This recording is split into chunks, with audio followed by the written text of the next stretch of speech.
wait a minute, fellas. Wait a minute. I think it goes something like this. Whoa. 1, 2, 3, 4, 5, 6. Can somebody take these burdens off of me? Off of me. Can somebody take these burdens off of me? Off of me. Cause every time I turn around, there's something trying to keep me down. Can somebody take these burdens off of me? Off of me. Whoa, can somebody take these burdens off of me? Off of me. Can somebody take these burdens off of me? Off of me. When I look up, don't you know, burdens knocking at my door. So won't you come and take these burdens off of me? Off of me. Oh, come and take these burdens off of me. Off of me. Somebody come and take these burdens off of me. Off of me. Soon as I get up off the ground, my burdens knock me right back down. Can somebody take these burdens off of me? Off of me. Somebody take these burdens off of me, off of me. Somebody take these burdens off of me, off of me.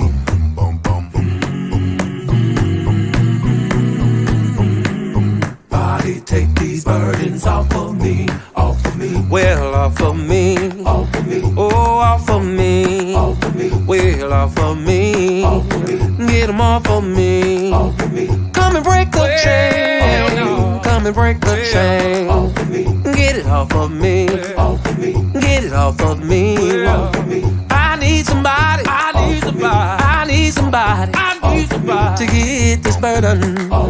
To get this burden.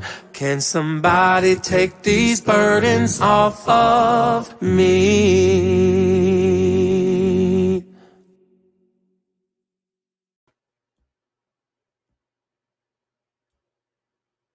Hey guys, I'm back. All right, so we're going to listen to this girl's book. Dom said he had a question for me. Dom, what's up? What's up, Dom? Where's he at? We're going to listen to this girl's book.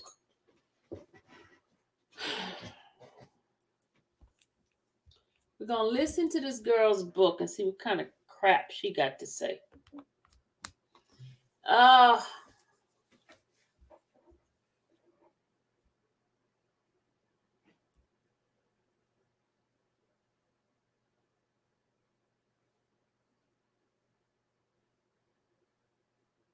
Where's the let me turn the light back on. Hey everybody. I turn off these lights on and off because they turn off automatically by themselves. Jane Doe number 9.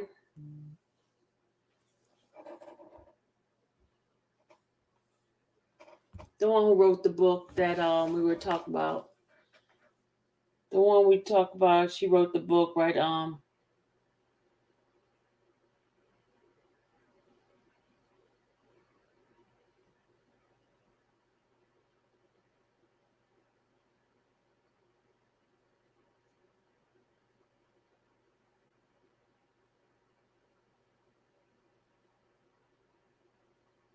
What happened with Jay-Z?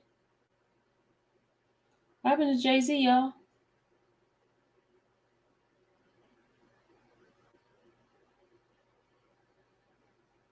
What happened to Jay-Z? Anybody know? I was just looking at Choke's message here.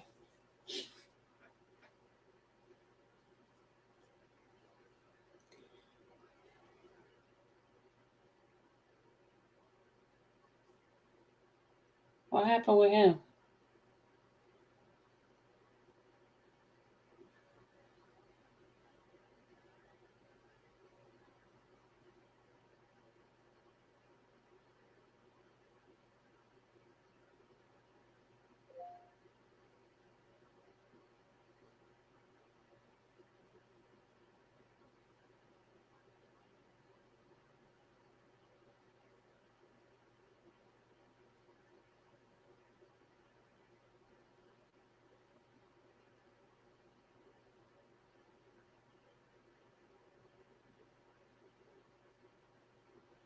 It says Matt Rule compared the Panthers to Jay-Z after loss.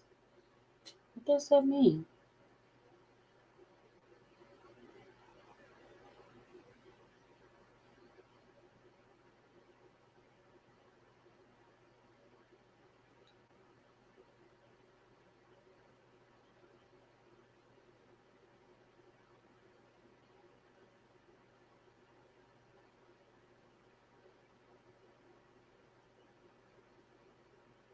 What are you talking about? The rapper thing. Oh, nothing. They're just talking about the battle. Yeah, thank you. Pretty brown eyes. Thank you. I was trying to figure out what they were talking about. What happened with Jay-Z? They talking about the verses. Okay. You ready? You guys ready? I'm gonna go ahead on and start it off. All right, y'all ready?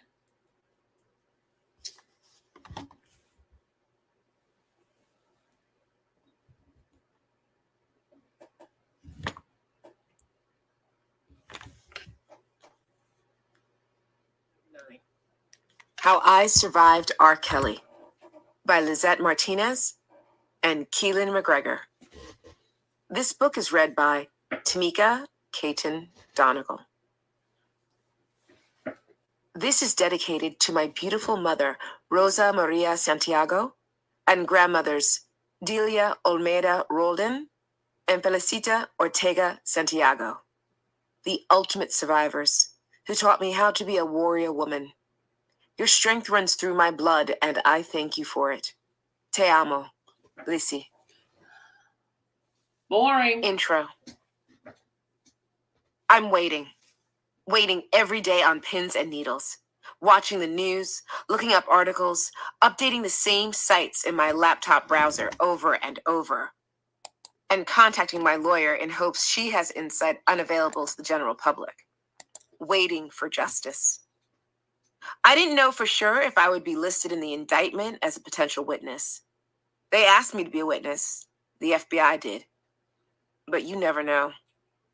Still, I stand with all the survivors, whether we're put on the stand or not, whether we've been able to publicly come out or not.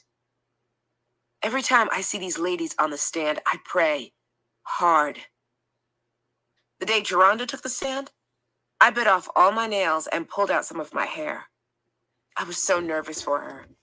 I'm watching my sisters as they're labeled groupies or superfans for testifying about things that happened years ago. Still, even now, in new relationships, with new lives, trying to move on from their pain, there are people still trying to dumb it down into something so ridiculously simple. The bullying has only gotten worse.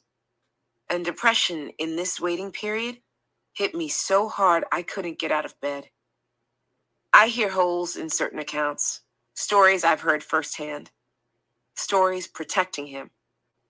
I want to throw up. Nothing I do right now leads to anything more than waiting. I'm on the list, but who knows if I'll go testify. In the meantime, I can't sleep. My anxiety, depression, and insomnia keep getting worse. I feel exhausted, emotionally drained, and physically depleted. Sounds like the last 20. Y'all listening to this? Do y'all want to hear this? Do y'all want to hear this? Do you want to hear this? Do you guys want to hear this? Where's Henny Hen? Where's Henny Hen at? Do you guys want to hear it? Let me call Henny Hen. Let me see if she wants to hear this.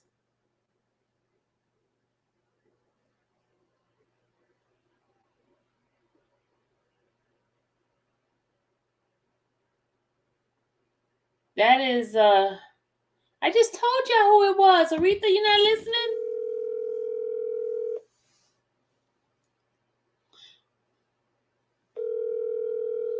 Hold on. Gotta call my girl. Hello? I'm playing it. You come into my backup channel? Oh. Okay, yeah. bye. All right, bye. Okay.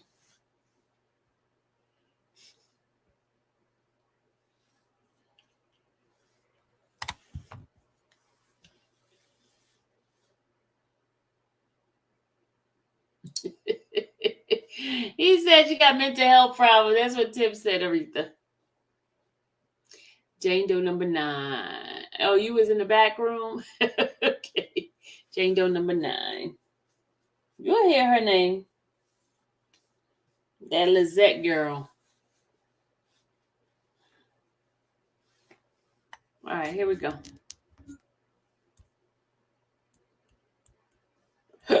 Excuse me, I got the hiccups. Years or so repeating itself.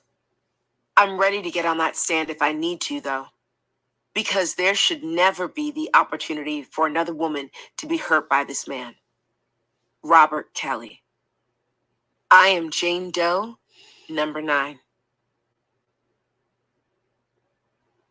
Prologue.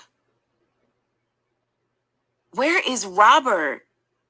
Come on, Lisette. You know he could be anywhere, probably at the studio, oblivious to the world. Merry Christmas, When none of my Demetra. calls to Robert went through, I had dialed Demetrius again. To my surprise, he finally answered. But he's not giving me anything. Where is he? I repeat. I don't know, hun. He's not answering the phone for me either. Bullshit. Where are you? Lisette, I already said I don't know where he is. So, she's talking to Demetrius? What? Did y'all hear that? Okay, I'm going to rewind it a little bit. Hold on. Just listen to this, y'all. Listen to this. Prologue. Where is Robert? Come on, Lisette. You know he could be anywhere, probably at the studio, oblivious to the world. When none of my calls to Robert went through, I had dialed Demetrius again. To my surprise, he finally answered. But he's not giving me anything. Where is he? I repeat. I don't know, hun. He's not answering the phone for me either. Bullshit. Where are you? Lisette, I already said I don't know where he is. I hate you. Both of you. It's taking every ounce of effort to not smash the phone against the wall. I've become one more scattered piece of Rob's life to be put away in a box of a hotel room for safekeeping while he does whatever he wants without consequences. The food I ordered to the room earlier is sitting on the floor congealing and hardening in the open air. I'd only managed a few bites before the nausea and pain kicked in, forcing me to stop and set the fork aside for good. These cramps just keep getting worse. As a more insistent pang bites into my abdomen, I curl up around the phone on the floor. Demetrius, I'm coming to you, I mutter through clenched teeth. What? He's not with me. He's in his own thing right now, dealing with stuff his way. Please, Lisette, you got to understand. I have to understand what? I shout, throwing the Nokia cell phone across the room. It's Rob's anyway. He paid for it, continues to pay for it, and uses it to check up on everything I do and who I talk to. Well, now's your chance to check up on me. Any minute now would be fantastic. I roll to my knees, push up off the floor with trembling arms, and stagger to the large windows facing out toward the Chicago city streets. Staring out the thick glass window pane of the hotel, I imagine what it would be like to fall through, to step into the air away from heartache, disappear from all this trouble. Would my soul drift up into the sky so I could look down one more time on the lights reflecting off Lake Michigan? What about your unborn baby? Hot tears crowd my eyes as I press my hands against the chilled glass, almost wishing it would give in and let me go. I start pacing around the small suite to distract my mind. There's plenty of room to move around. Rob can afford all this, provide all this, but he's not here now when it's so important. Warmth spreads along my leg, and I glance down at jeans blotched wet and dark. Shit! Where is he? Dropping to the floor, I'm hunting for the previously thrown Nokia when the room phone interrupts my search. Scrambling, I pull it down beside me as the cramps double me over again. Knees buckled under, my forehead rests against soft carpet. Rob? Hello, this is the front desk calling. We have a message for R. Kelly. Wait.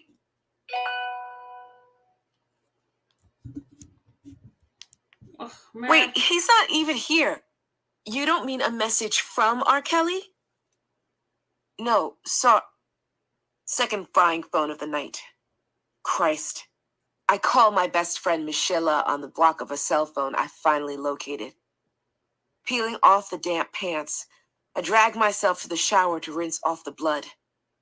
Red swirls down the drain in a sickening spiral. Go back to the hospital! Michelle's voice is frantic and loud in my ear. Now, Lisette, you have to listen to me. He's not here. Can't take me. My head is heavy, hard to hold up. Nobody is here. Not allowed to leave on my own is against the rules. My best friend is cursing up a storm, but it's a distant drone. Everything is running together. Words and surroundings drip over each other like fresh paint in the rain. I can't pick anything apart. No idea what she's saying. Can't remember what I was doing. Another spike of pain pulls my knees tight to my chest. Phone forgotten on the cold tiles. How many days has he been gone? I can't remember. The doctor said cramps were normal. This should be normal then. No need to worry. It seems like a lot of blood for normal. But the doctor said the baby would be fine. Even with the unusual cramping that I just needed rest. See, Lisette? Just rest. It will help. That's what I whisper to myself as my vision turns fuzzy and black creeps at the edges. Rest. Normal. I slip into darkness. Chapter 1. I wish I'd kept that slip of paper. It was his signature move, sending his bodyguard with a note and number to the young woman he had eyes on. Like sending a note to your crush in 6th grade asking, "Do you like me? Check yes or no." Except Rob's came with a catch. He could help me start a music career. When you're 17 and dreaming of being a professional singer, performing for packed crowds, an opportunity like this feels like a gift that just fell out of the sky. That whole gift part seems pretty ironic now. If you think I told my story for money, Then what you telling me for? check yourself and start listening up. That's what you wrote So the book far, for? Opening up about my past has only brought me pain, broken relationships, and mistrust in the human race. I've lost jobs and friends, been threatened more times than I can count, called every name in the book, questioned my worth as a human being, came close to giving up on everything altogether, and found I can still stand. Judge away if you like. Everything was taken away, and I'm still here. At 17, my family moves us down to Miami Beach. I'm a senior in high school, ready to move on to bigger life things alongside my ride or die, my best friend Michelle. We get each other. Both of us grew up in poor families, where the lack pressured us to hustle, take the lead ourselves, and make our own money by any means. We do things to survive. I'm not always proud of how, but it's the only way to get by. No one else is going to do it for us. She works at the Aventura Mall, So I go there a lot and wait for her to get off work. See what she can snag to resell. Like I said, not always proud. So she was but a we thief. need basics. She was a Clothes thief. that fit, backpacks without holes that can still carry She's a books, thief. something in the pantry that isn't alcohol or ramen. It's a regular afternoon, and I'm lingering as usual, chatting with school friends, hanging out right in front of her stall. Jane Doe number 9, Queen. Jane Doe number 9. She's a thief. Y'all hear her? Something they could resell. She was a thief, stealing from the store. Mm, mm, mm. We've all been walking around. None of us have money, so it's future life window shopping until parents pick us up. That's when I see him. He's wearing sunglasses indoors, all black athletic gear, and holding up one of those chunky Motorola phones to his ear. The guy walking beside him is maybe 7 feet tall, intimidating as all get out, also dressed in black. The phone alone stands out. None of us have cell phones. We carry quarters in our pockets for the payphones by the movie theater. I turn to my friend next to me and whisper, "Girl, that's R. Kelly." "What? You crazy. Why would R. Kelly be at the mall?" "I just saw him in concert. Know what he looks like. It's him, I swear." That last part he must have heard because he turns around to look at us. Well, maybe not us. He's looking me right in the eyes, a smile breaking across his face. No hesitation whatsoever. He walks right up to me and puts his arms around me, pressing me into a hug. Time freezes. Now she's lying, y'all. I can't tell if my body is hot or cold. She's lying. My He gonna limbs just feel come up to you numb and give and you a hug. lifeless, but Stop my face lying. burns with heat. R. Kelly takes a step away and says, "How are you?" Real smooth like. Not always around the area. I'm recording an album here. "Oh?" I squeak out. "Okay, that's nice. What's your name?" "Lisette. I go to school close by and we were just..." My mind is blanking. Waiting. "Lame, Lisette, come on." "Nice meeting you," he says, going in for a second hug. Then he turns and walks away. We're all at a loss, standing there in awed silence when the bodyguard turns and walks back. Yeah, I know it's a lie. But he passes us. I can hear him in the store to our left, asking for a piece of paper and a pen. Striding back out, he hands me a slip of paper with a phone number and says, "R. Kelly would like you to call him." Just me, singled out. He walks off as I stand there, unmoving, like a dumb rock, mouth dropped open, hands still up in the air where my fingers accepted the slip. Michelle comes out from an employee area and stares at me, stuck in this position, still as a statue. "What are you doing?" "R. Kelly just gave me his phone number." Okay. Weird, right? I'm not gonna call." Out of the mall and back in reality, I have zero intention of calling the number on the sales receipt. The black and white scribble taunts me, though, with this tiny sliver of hope. Everyone around me seems more excited about it than I am. My feelings are conflicted. How often does someone famous just drop their digit? Yeah, don't that sound like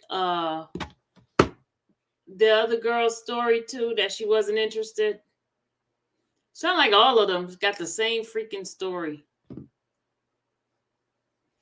Just lie, lie, lie, lie, lie like a rug. Jamel said, "I wish these people stop shaking."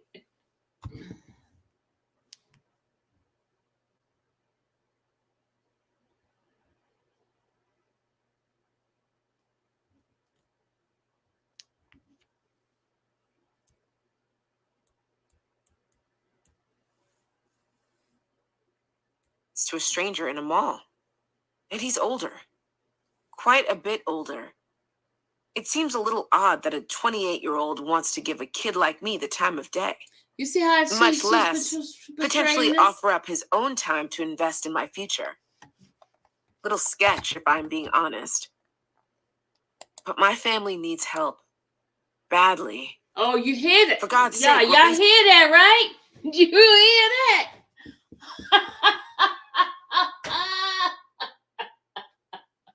Did y'all just hear that?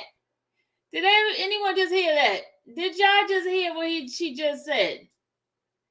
He old, but my family need help. Really? Really? Really? LL, you heard that, right? Oh, God. Y'all heard that. Oh, my God. Fake. Exactly, Nicola. Nika. Exactly. I got ready to call you Nicola. You rolling your eyes? Me too. Let's roll our eyes together. Let's suck our teeth. You're right. You're right. Oh my God. Is this not a plot? Oh, Tim. So if you look at Lifetime, look at this book, and then Jim Daragaga's article, you see, excuse me, Lifetime, both of these things do their series. Yep. Basically living in someone's backyard. If I become successful, I can finally give my parents the support they never were able to offer me. Watching my parents struggle my entire life has left this shadow that lurks behind every decision, every push forward, every See? Y'all see? Y'all hear? Y'all hear exactly what she said? You see where her mind is at? And they talk about they surviving R. Kelly. No, surviving off of R. Kelly. That's what y'all doing. Right there. She said it right there in her book. Surviving off of R. Kelly. Response to opportunity. Current situation is weird, no doubt. But if it can lift my family out of poverty, I could go with weird. Michelle has been there through everything. She's got my back even when I don't. So we bounce the idea and everything that comes with it, back and forth. Which means I do everything I can to try and back out of the whole thing. Well, Michelle draws all her words out, like she's thinking hard about what to say next. I think you should call. You know, you really can sing. And he helped Aaliyah back in the day. He was her mentor. And it looks like it helped her a lot. Look where she's at now. That could be you. I heave the biggest sigh possible as she steers me to the phone saying, Lissy, this could be your big break. You better call him or I'm going to call for you. Lifting the phone from its cradle, she holds it up to my face, dial tone thrumming. At least give it a try. She punches in the numbers quickly and presses the cold plastic into my hand. I hold my breath at the trill sounding in my ear. Hey. Oh God, I about dropped the phone. His voice is smooth as can be, sliding up my arms and settling into my skin. And I'm nervous. Like a little kid, stammering and all.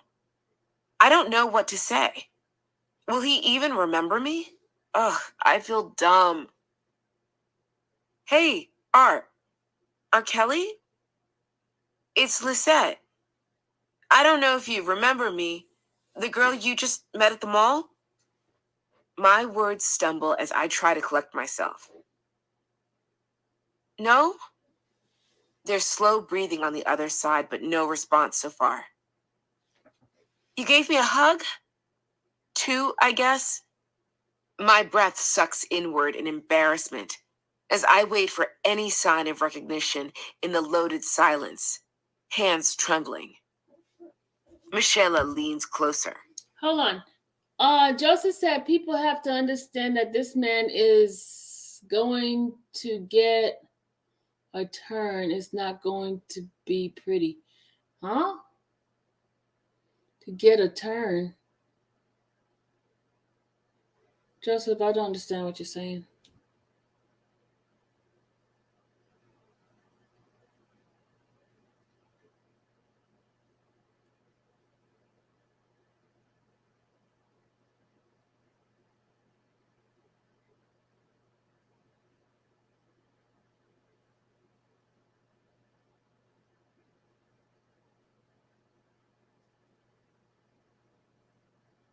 What did he say? She just said if she became successful, flashback you did by writing a dumb book that probably didn't sell as much.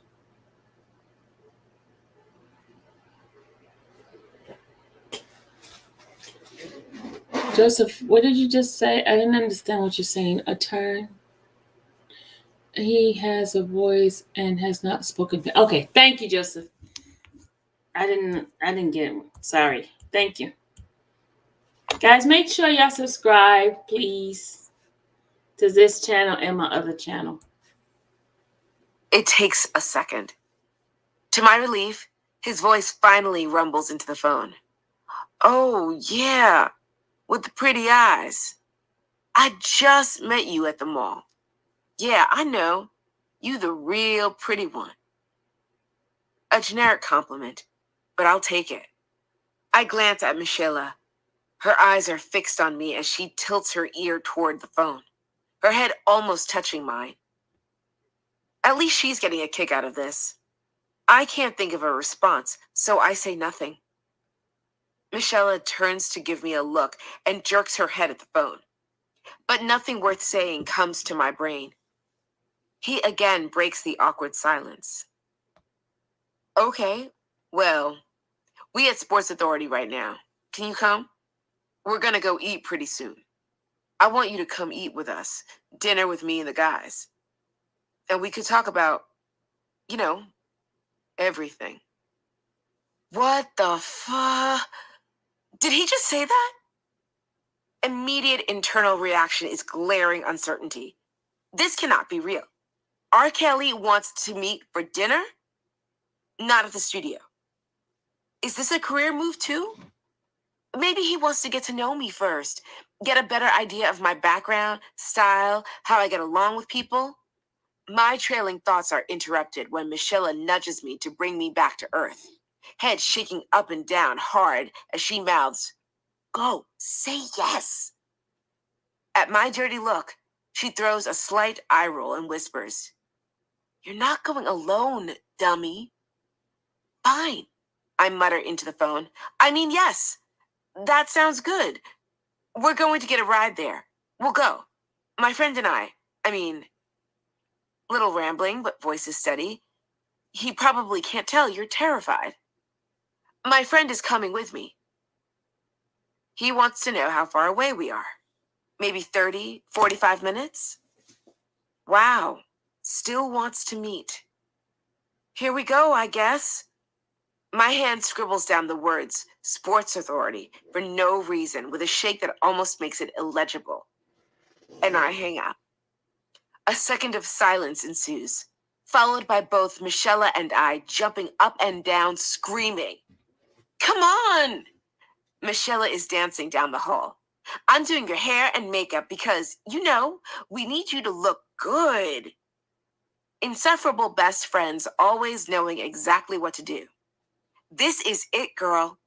She starts poking me everywhere, little jabs as I twist and turn away with a huge grin. "And you better sing."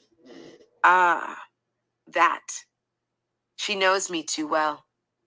Despite singing being the dream and joy of my life, my shy side is known to take over sometimes when it's just me solo. She's right, though. This is an opportunity I can't afford to lose. Since I can never seem to handle my own hair, Michelle always does it for me. Au naturel is usually my vibe. In other words, not dealing with it is my style. Most days it's beach hair. Maybe looking a bit ragged, but whatever. It's got character. She's up for the challenge because she's my protective mother hen. And there's no way that girl is going to let me go alone or not looking damn fine for the occasion. Her hands started fussing with my locks the minute that phone clicked back in its cradle. This girl is magic. Once Michelle finishes applying my makeup and shoots me a quick reprimand about not touching my face, I pull on a pair of denim shorts and tan wedge sandals, prop a brown newsboy cap at just the right angle, and finish the outfit off with an open mini vest. While she works on getting herself ready, there's finally time to examine myself in the mirror. I look good. We ain't rich girls. Our parents can't pay for new clothes, so we steal from Michelle's work and sell them to You friends. heard that, right? She steals. If we didn't, I probably wouldn't have clothes that still fit. She steals. We also don't have a car, but we have our own ride system set up. Kids at our school are wealthy. They're not just driving any old car around, but expensive cars paid for by their parents. My Puerto Rican classmate, Vic, has one of the flyest cars out there. He seems to have a crush on me, and he's one of the people we call up on the regular when we need rides. It's not one-sided. We're all friends. Outside the living room window, gray skies are making the yard into a lake due to pouring rain. Bit of a downer for our fresh outfits. So we call Vic and beg him to chauffeur us to Sports Authority to meet an important guy for dinner. He sounds a little off-put by the request, but agrees anyway. I guess the rain is pretty bad. I'll come pick you guys up. Vic arrives in a Crown Vic. This Crown Victoria is gorgeous, all souped up with flashy rims and other enhancements. As the car pulls to a stop at the curb out front, our friend Ramon lowers the front passenger window, waving hello with a still smoking blunt. Despite the glamorous exterior, our ride reeks of pot, and I don't smoke. Everyone but me hits the blunt the whole way there. They're probably on number 2 by the time we're halfway there. Stop lying. Worry creeps in on my excitement. What if R. Kelly smells marijuana on me? What would he think?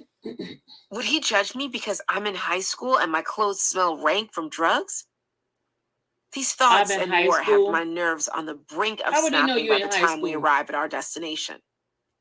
Thankfully, the rain over here is just a few scattered drops. Circling the parking lot and not seeing anyone waiting outside the store for us, Vic brings the car to a full stop. I push open the door and whoosh! Pungent smoke visibly billows out with me. Nice. Mortified, I slam the door behind me. Why did I even come here? I'm with this guy who smells like a freaking drug dealer. I mean, he might be. And it doesn't matter. But now all R. Kelly's friends will be making assumptions about me, and probably so will he. Still hyped up, and incessantly chattering Michelle slips off the pot-saturated seats.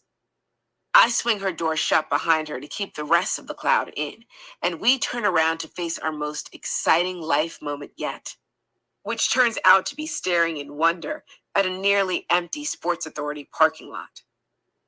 A couple coupons and crumpled receipts drift across the asphalt and stick to puddles left by the recent downpour. Jesus, I whisper aloud. He wanted to meet me here? Realization dawns, and I'm not sure whether to feel silly or proud. Of course we're meeting in the middle of a vacant parking lot. I'm a kid. If he picked me up from my house, my parents would be involved and neighbors would see. Not to mention directly meeting at the restaurant would make my high school status really obvious when I got dropped off by Vic. It seems it would even be suspect to meet up inside the store. Anyone could see, and you never know who's around. You see how she's putting that out there? Michelle turns to me, eyebrow raised. You know why he wanted to meet you here. Yes, but parking lot. Why not just list cross streets? We walk towards a couple cars with a bunch of guys lingering about, draped on hoods, leaning out of passenger doors, and standing around talking. Unsure if it's the right crowd, we keep heading toward the entrance of Sports Authority. "Hey, Shorty," a voice calls out. "I'm over here." In my nervous state, I'd walked right past him. Oh my God, I didn't even recognize him. Lord Lisette, really? I flip around quick to try and redeem the moment. "Oh, hi." I throw in a slight giggle. R. Kelly is walking towards me, and my chest feels like bursting with nerves. Vic and Ramon, still in the parked car, look dubious about the whole scene. They're staring at us like, "You girls straight? Should we actually leave you here?" They wait in the car looking unsettled for a minute until Michelle waves them off. Wow. With 2 quick nods, they bolt. Wow. You see "Nice this? to see you again, R. Kelly," I mumble. Way to be awkward already. "It's Robert, or Rob, and it's good to see you too. Glad you came." There's a Mercedes-Benz convertible with 12 play license plates and an older guy sitting in the back. Rob motions for me to get in the front while Michelle scooches into the back next to someone introduced as Rob's cousin Mac, who is clearly thrilled about his new seatmate. Glancing in the rearview mirror, I can just barely see Michelle's stony face recoil as Mac murmurs softly to her and settles his chain around her neck, tweaking it straight at her collarbones. I almost laugh as she shakes her head and hands it back. Turning forwards in my seat again, my mouth falls open. There's a TV screen in the car. I've never seen anything like it before. My dad drives a Nova.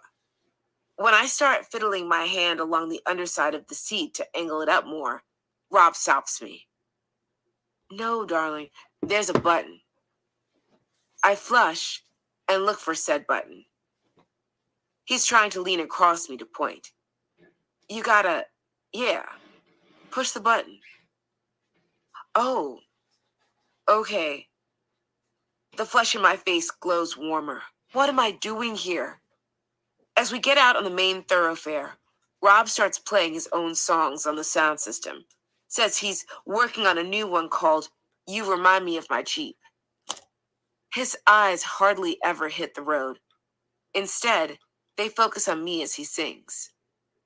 "You remind me of something. Can't think of what it is." The constant turning away from traffic and closing his eyes to sing is flattering, but also worrying. It's something about your love that's got me going crazy. Leaving fear behind, all I can think in the moment is that this is really nice. We pull into the parking lot for my first flashy meal out with the famous R. Kelly. Outback Steakhouse. Like anyone with authority who doesn't like being bothered with the small things, Rob sends his people inside ahead of us to find a table that fits everyone. As we wait, he continues singing, bobbing around me, showing off. When we're waved through the door to go take our seats, several friends from school are working the front of house and look shocked to see Michelle and I. As we pass, one girl brushes alongside me to whisper, "What are you doing here with him?" "Mind your business."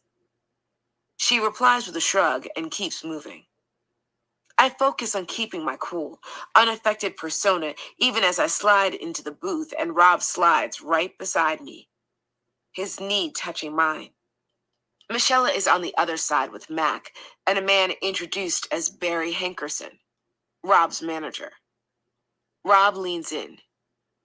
"So, you're a singer?" "I'm a singer. I'm 17 and finishing up high school this year." The small talk about ourselves is dry and quick. Every once in a while, I throw a glance at Michelle, who is clearly thwarting Mac's advances with eye rolls and a stoic expression. Rob leans into his elbow toward the table center to include her in our conversation. So what female artists do you guys really like? Michelle darts her eyes to mine as I drag out. Well, Mariah? Brief surprise flashes across his face, but it's gone immediately. I already know he was expecting me to say Aaliyah. I recently heard rumors claiming they were together, and it felt wrong to be bringing it up before he had a chance to really introduce himself. It's still only rumors and talk as far as I know, which is pretty much nothing. I do love Aaliyah as only a true fan is capable, but I do not want to bring up anything controversial right away. Yeah, I keep going. I love me some Mariah Carey. A beat of silence. Then Rob breaks into a short laugh. Oh, okay, yeah. People around the table participate with slight nods and half smiles until... Didn't you marry Aaliyah? Dear, bold Michelle opens her mouth and suddenly everyone at the table has somewhere to look other than in our direction. Repressing the urge to crawl beneath the table and die of shame on this first meeting out, I keep my hands clasped between my knees and shoot her a hard look. Of all things, fair question to be sure, but right now, we're brand new to this group. Instead of acting angry or offended, Rob breaks into a smile that somehow smooths over the entire rift. Don't believe everything you read. He's so calm and unworried, it's hard to believe the marriage whispers could be true. If anyone knew, it would be this man right here. He points at his manager. This here is Barry Hankerson. Aaliyah is his niece. Michelle is temporarily stunned into silence. The tension starts to dissolve as we go around and order food, and Rob slides his hand onto my thigh underneath the table. Rubbing his hand over my leg, a cold tickle snakes down my back. I can't tell if it's excitement, unease, or something else entirely. Yeah, we want to hear you sing. I'm broken out of my fog of discomfort by Rob's voice. Everyone at the table is staring at me. I'm uncertain now if this is a dream or a nightmare. Chapter 2. Oh, good. Yeah, that sounds fun. We should do that soon. Totally. Is my lame response at the prospect of going to a professional studio with a known music artist. Terror does that to you. Great. We'll head to the studio after we eat. Oh, shit. We're going to the studio. Michelle! My whisper is harsh and breathy in her ear as we all start getting up from dinner. What? I can't go to the studio. Just call your mom. It'll be okay. I'll be right there. This is what you've been waiting for all this time. Let him hear you. Does turning 18 somehow give you this new confidence? Michelle isn't much older than me, but she seems so calm and collected, like she's in control and has everybody in check. I hope this magically happens to me when I officially become an adult. Our group starts sliding out of seats and pushing back chairs, claiming coats, stuffing away wallets, and pulling purses over shoulders. Suddenly, everyone else in the restaurant notices R. Kelly. Oh my God! Do you see who that is? Look! The voices come from all directions. Untrained in the art of being around celebrities in public, my eyes are darting towards each sound, taking in the chaotic shift in atmosphere as fans start shuffling closer to see. People stand up, fishing for cameras and making loud comments. Don't look at them. Rob's hand guides me away with the rest of the group, then drops. Just keep going. Keep your head down. Let's go. The second we're outside, the guys all bust out laughing and race to the parking lot. Confused, I jog after them, but only figure it out once we're flinging open the car doors. No one paid. All these guys think it's hilarious. Retaking our spots in the car, Rob turns up his own stuff again for the second ride. We're headed to the Hit Factory Criteria Studios, and I can hardly breathe. I am so excited. Anyone who is anyone knows about the Hit Factory and has recorded there. All kinds of artists, Rolling Stones, everybody. Any place that has the Bee Gees as a solid fixture for years deserves recognition. Walking inside is a dream come true. I've never been in a place like this, never seen anything like it. Impressed would be an understatement. More like elated, but terrified. This is where I want to be. Studios line the halls as though they stretch out forever. Nice ones. So nice, I'm afraid to touch the door frames, much less go inside and fiddle with the equipment. Gold and platinum albums hang in rows along the walls. Right away, Mac is leading my best friend past the doorway, where Rob gestures for me to come with him into a recording studio. He grins at me. Come in here. I'm going to play you some piano. Michelle looks pissed, but she's clearly not included in the invitation. With Mac's arm around her shoulders, she calls back, Okay, sure, I'll be in the next room over. But he's already guiding her away with the rest of the crew, trying to fit his chain over her again as they walk to a separate chill-out room where there's a TV, games, and other things to pass the time. I follow Rob alone into a recording studio. I'm so nervous. It's magnificent. Once you walk through the control room, with so many electronics, it looks like something out of a futuristic film. There's the live room, which is spacious and bright. An elegant piano rests in the corner. Microphones are scattered throughout the space, and beautiful wood hangs on the walls for acoustic purposes. My face must be so fucking red. I'm glad I can't see myself. In the back of my mind, I'm wondering what time it is. If I'm not home by 9, there's hell to pay, but there's no way I'm leaving here now. Rob eases himself in front of the piano, looks at me, then the empty space beside him, so I let my trembling legs lower me onto the bench within inches of where he sits. With a flourish, he dives straight into his own songs. I've heard rumors about his talent, but they didn't prepare me for this. His natural musicality is incredible. The movement in his work is strong. In my head, I'm freaking out. He is everything. It's impossible to not just sit and stare, shifting back and forth between taking in his hands on the keys and the emotions on his face. We've been in the room about 45 minutes, me dazed in fangirl awe, when he casually brushes his hand over my leg for the second time. I panic and push it away. Refocusing on the piano, he starts playing a Boyz II Men song and asks me to sing for him. Oh my God. I don't sing for just anyone at any time. It's too nerve-wracking when I don't have the stage and the lights and other girls supporting me.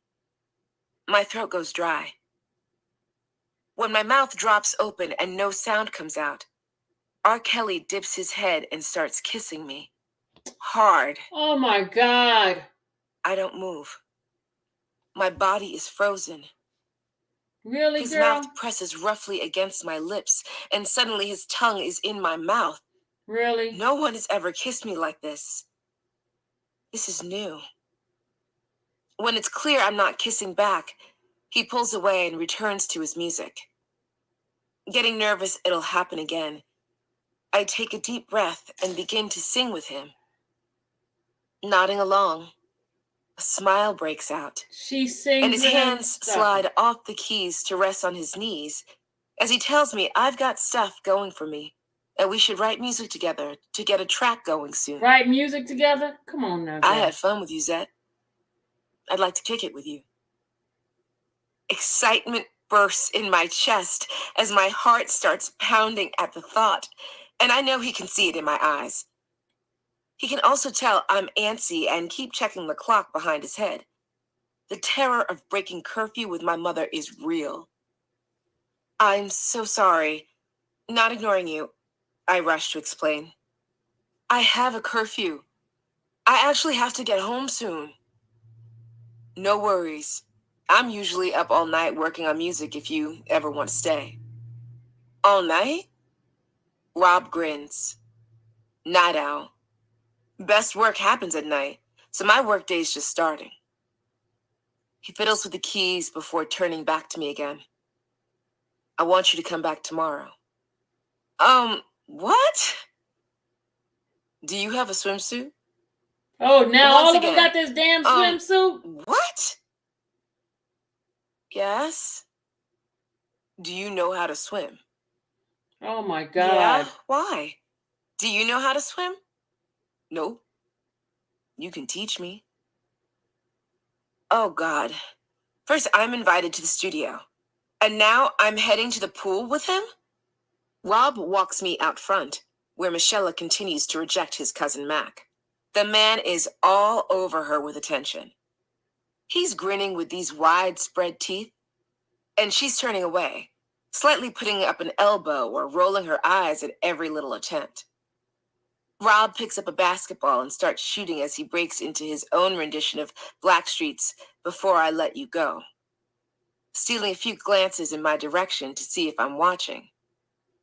This time, I roll my eyes. Such a player. Really, though? Inside? I'm smiling so hard. I want to hold on to this moment, lingering outside as night rolls in with Rob singing to me loud and clear, until he stops and turns to his bodyguard, Big Jim.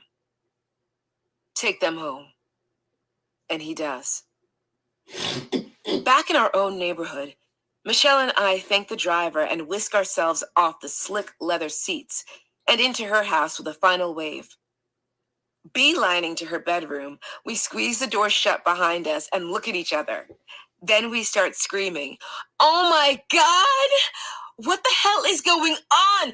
I don't know!" Also, where were you? What happened? She asked me. Beneath Michelle's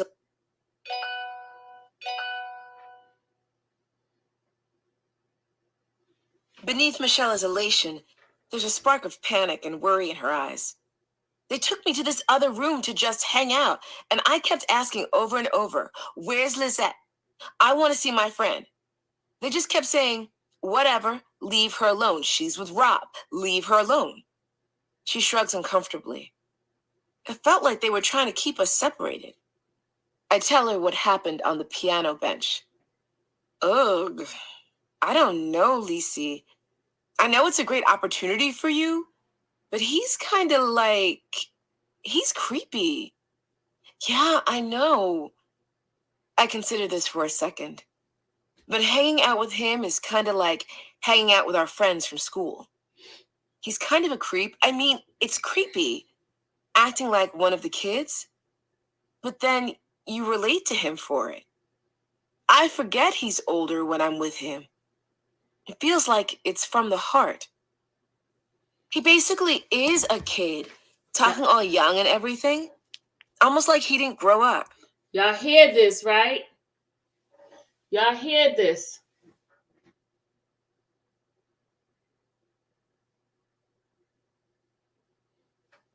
Y'all hear this, right? It's like we talked about earlier, trauma that he dealt with, and that his mindset is really young.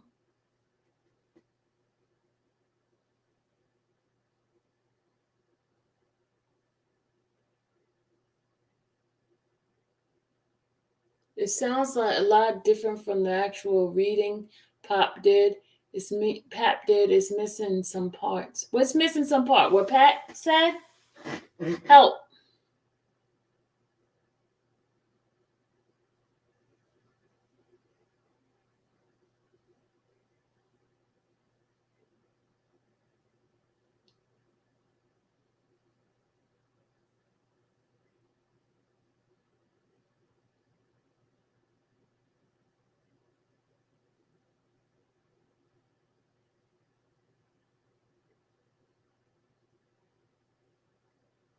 how it starts off. It starts off at a prologue where they talk about what did they talk about? Come on, y'all, help me out. Yeah, it's going by chapter.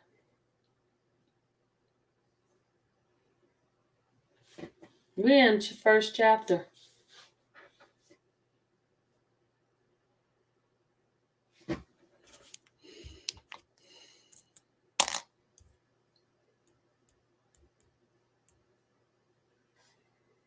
We're on chapter 2. Michelle's mouth twists into a frown, but she says nothing. Just looks at me for a long time. Here comes chapter 3. Chapter 3. Once I'm home from dinner and the studio, I can't sleep. We were dropped off at Michelle's because I don't want my mom to see no man dropping me off. Mom and I are already getting into it a lot. My parents' financial situation seems to be deteriorating all the time. So we live in a little studio in the back of a house that belongs to a grumpy, elderly woman named Gladys. I don't know how many chapters. I know families have issues even when they can close doors and breathe in their own space. We have 3. one room. There is no space. My stepdad, mom, brother, and I are all trying to live life while crammed in this tiny area where we're practically stepping on each other's toes just going to the fridge. To make life even harder, mom is going through the change. Everything bothers her, so I tell her almost nothing about my life. This is why when I get home and my mom asks what we ended up doing, I brush it off. Exactly. Tell her we went to the mall. I ain't lying after all. The sole phone for the entire property is inside Gladys's house, so we can't take calls without a timely heads up and permission. Gladys owns the phone. This was made absolutely clear early on. If a friend, cousin, policeman, or whoever calls, you still have to go through the lady of the house. She would always irately yell into the receiver, "Who is this?" It's a great way to strike the fear of God in people and dissuade them from ever calling back. Anyway, he calls. Rob calls, asking for me. How he has my number is a mystery to me. Did Michelle's mom give it to him?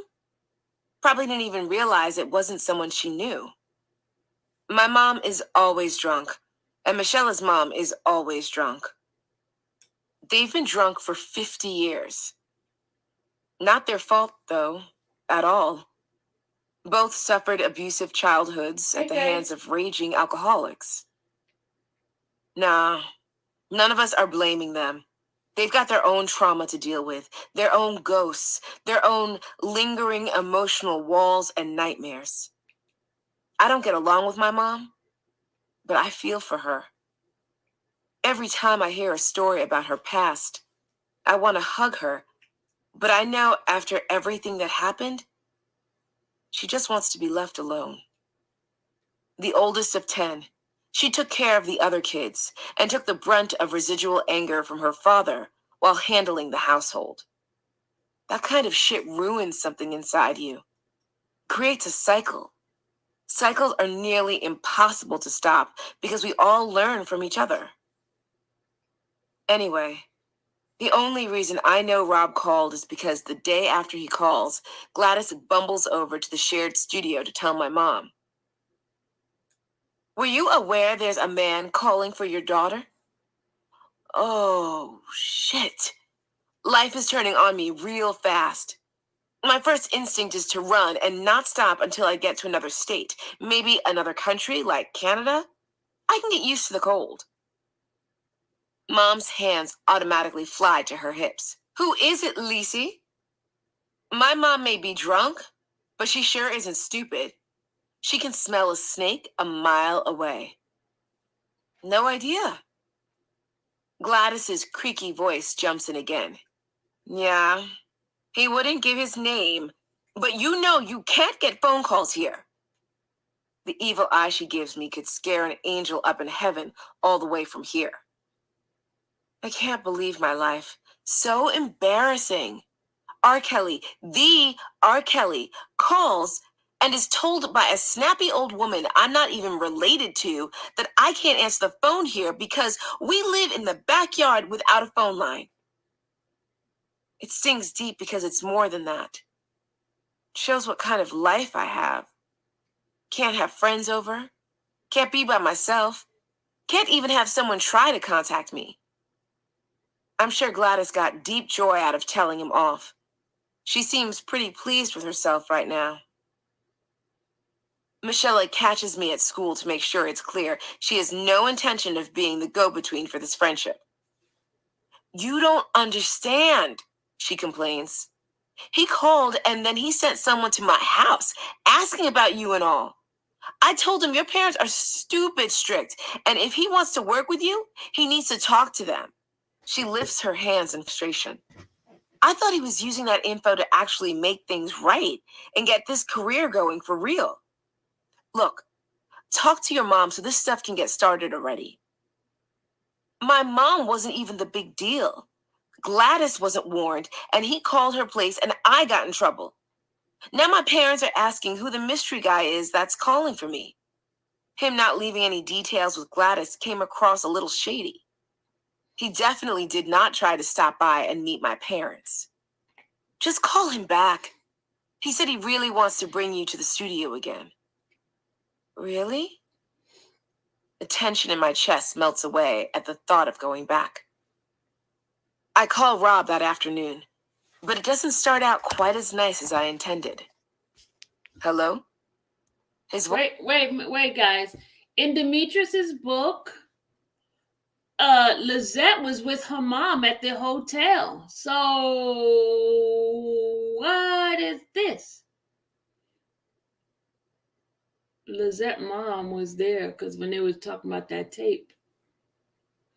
Yep.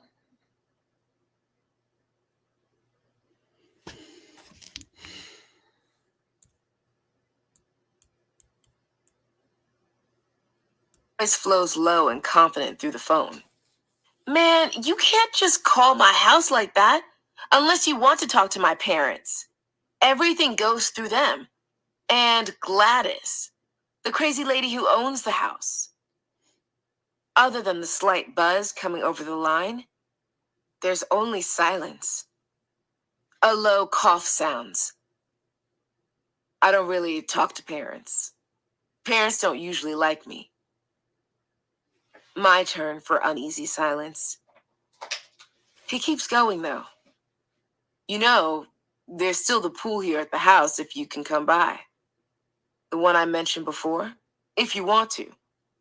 We can work on writing some music while you're here, then head to the studio. That doesn't sound like no Robert. Releasing a deep breath, I spiral the phone cord around my finger. Is this a good idea?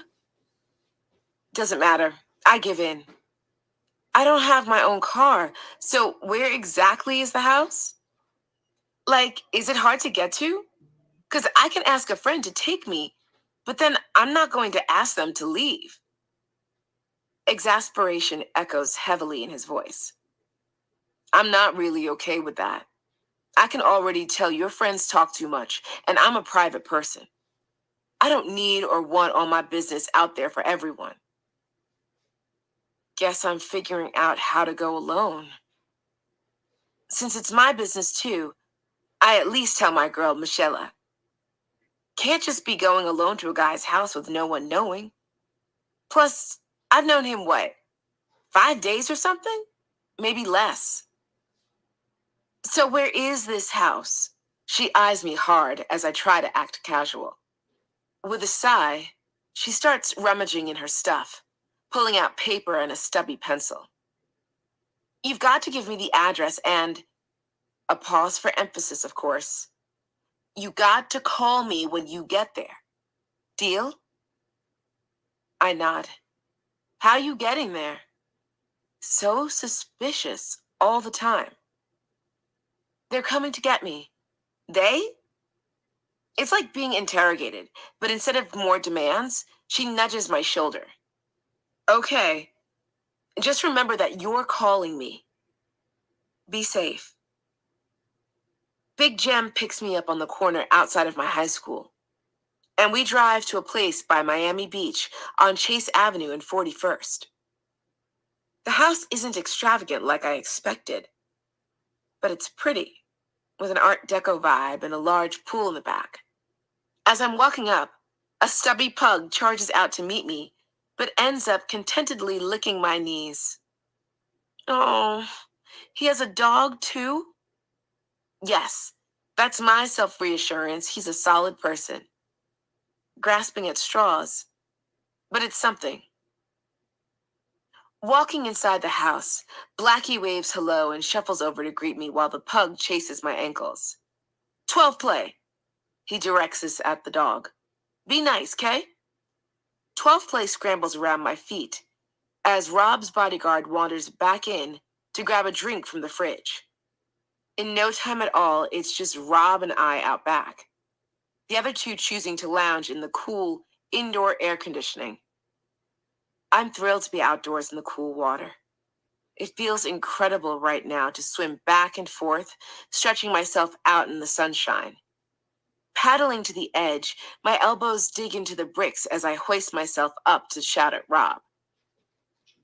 I thought you wanted to learn how to swim, I called out, because he's still sitting on the pool deck, relaxing in a chair without swim trunks or anything, just watching.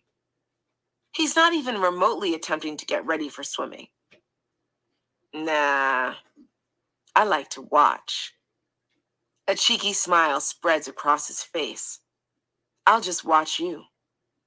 He winks and relaxes into the lounging position again. We spend the afternoon by the pool. But as evening starts to settle in, Rob jumps up, stretching his shoulders and shaking out his arms. I gotta go to the studio. Work to do. Man, I have to go home. I thought we were heading to the studio tomorrow to start writing things. I told you, I work best at night. Can't change that. Settling onto the lounge chair next to me, he bumps my knee playfully with his. We'll talk about it later, Zed. Whatever works, we'll do it. You gonna be big. Promise. It's hard to not believe him. He seems so chipper about it. This night studio thing is kind of a downer since I'm only 17 and have an early curfew for school. Dang on 17 comment. I want to be at the studio with him. It's the whole point. I can hardly hide my disappointment as I dip my head and fasten my sandals. It seems like something always stands in the way of my vocal career. I guess I have to put my trust in him that he'll continue to be my bridge into that world. There's no one else who can. Chapter 4. My first attempt at being a recording artist started out promising, and then crumbled away into fine, fine dust. I was singing in a group with 2 other young women who were both incredible. As in, I felt lucky to be included. I had won a singing contest on the radio station Power 96. The win sent my parents on an all-expenses-paid vacation in the Bahamas, but it also meant someone noticed I could sing and put me in touch with a manager who came to meet me and my family. It all sort of fell together right away. Probably because you know you need to jump on it when you have any reasonable opportunity that might hit. You never know when it's going to happen again. This manager took us to the studio, paid for everything, and he even took us to a concert. He said he wanted us to see what it was like, the structure, how the openers build up to the headliner, what creates the right vibe, how people respond, and what the performers do to engage the audience. I'd never been to a real concert. Genuinely expected my parents to say no, but they didn't. R. Kelly was headlining. But we were going to this particular show because our manager wanted us to see the opening female acts, so we can start getting an idea of how we should appear on stage. The show was great. Lots of screaming, dancing, and crazy lights. After it ends, we're standing there with our manager, and one of R. Kelly's hype men comes out, floor level, carrying a large paper sign. Hot girls come backstage any age. It didn't say no any Hot guy age. and my manager It's make just a eye lie. contact and give each other a nod. I didn't want to go back there. Also, my parents would kill me if I did. They made me cut ties with that manager soon after the concert. I found out he was dating one of the girls in our group, Jeanette. This girl could sing like Mary J. Blige, no joke. But he was having an affair with her. Nothing to do with underage issues or parents not liking him. She was older than us, 20 or so. Her decisions were hers alone to make. I thought he was creepy, but that's just me. It felt like he had a crush on all of us at once. When he asked to take me out to eat, my parents' immediate response was, "Only if Jeanette's going." Guess my mom got a weird feeling too. Dinner night arrives and we go out to eat. My manager, Jeanette, and I, at the chicken place in Hollandale. During the meal, they start bickering, so we finish up a little faster as it's turning into a full-blown relationship showdown.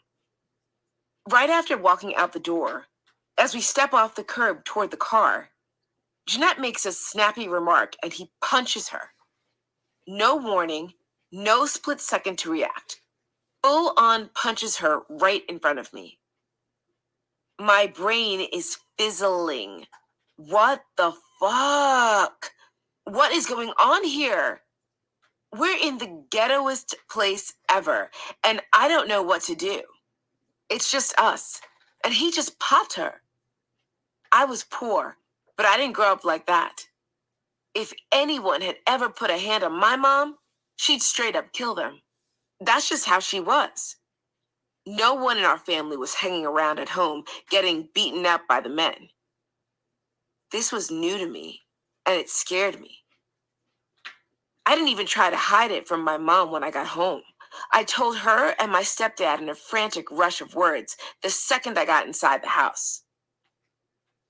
They were pretty damn clear about their feelings regarding it. Listen, your little career with him is over. I was 15, almost 16. Musical aspirations already crushed once. Another opportunity walks into my life when I'm on the beach with my sister, who's back for spring break from university in New York. Smart one in the family. Scholarships. Blah, blah, blah. The whole shebang. So we're walking on South Beach, and this one guy catches our attention. He's super loud, animated, definitely has some Puerto Rican heritage in there like us, and my social butterfly sister doesn't lose a second in engaging him in conversation. Turns out his name is Tito Puente Jr., and his father is a professional musician. A legend, really. He offers to take us home, and my sister immediately accepts the invitation. Mind you, he's still a stranger to me. How do we know it's really him? Uncertain, I follow her into his car. I know, and she's supposed to be the smart one. And he, thankfully, actually takes us home, then comes inside with us to meet my parents. They are over the flippin' moon. Previously unknown to us, they idolize his dad's work. Tito Jr. is currently making music too. So he offers to do a record with me when he hears I can sing. It's a fun time. Like, we have crazy fun. He comes over every weekend and we dance and go all insane with our passion for music, having a freaking blast. My parents trust him, especially with his openness to be at our house. They're thrilled I'm doing music with him instead, and he starts to feel like a new member of the family. On a break one day, us two pile into his car to get something to eat and end up at a cafe of some kind, sitting in a booth opposite each other. We've been chatting the whole time, as we usually do, mainly about music, but out of nowhere it moves into the future and dreams and such. With a smile, he reaches into his pocket, pulling out a plastic ball with a lid, and hands it to me. It's one of those toys from a gumball dispenser, where you crank the quarter and hope you get what you want when your prize falls out the bottom. I crack open the brightly colored lid and rip open the tiny bag. It's a ring. A plastic ring. Wow, a ring. You asked my parents yet, mister? Tito laughs as he leans in. Do you think your parents would let you marry me after you turn 18? Probably not. I don't know. Why would they? My brain is floundering for words. Any words. I'm not used to any kind of flirtatious attention, and I turn red as I get flustered. But I don't like you like that. Also, you're old. Oh, Tito laughs it off, Mm. but I find myself being awkward sometimes. Could someone older even like me? The thought is intriguing, but terrifying. Good things never last, though, and something comes up before we can actually start recording the music we've been working on. There we go again. Another lost opportunity. How do you find one that sticks? A few days later, I'm walking down the street with my dad. He seems frustrated, breathing heavier and looking around and all. I hate walking with you. He doesn't even look at me when he says it. What? I ask. Why? Because you have something about you that men, they just love.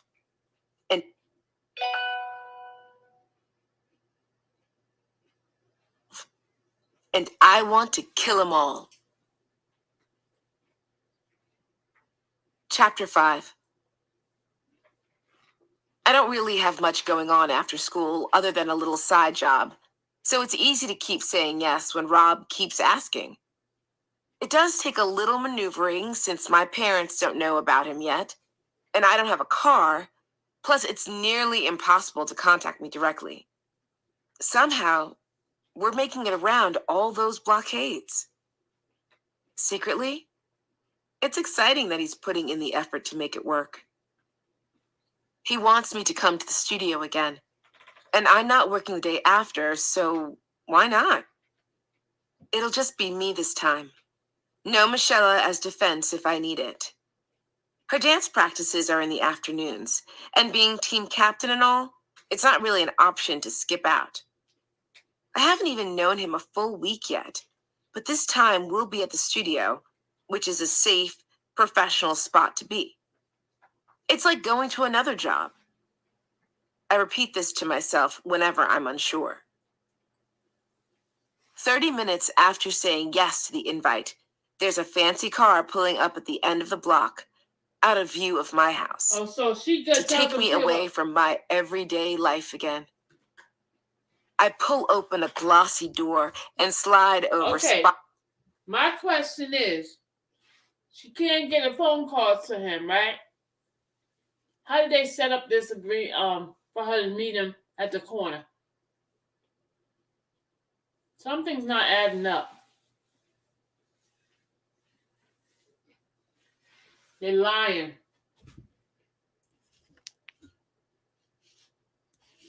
And she likes old men, too.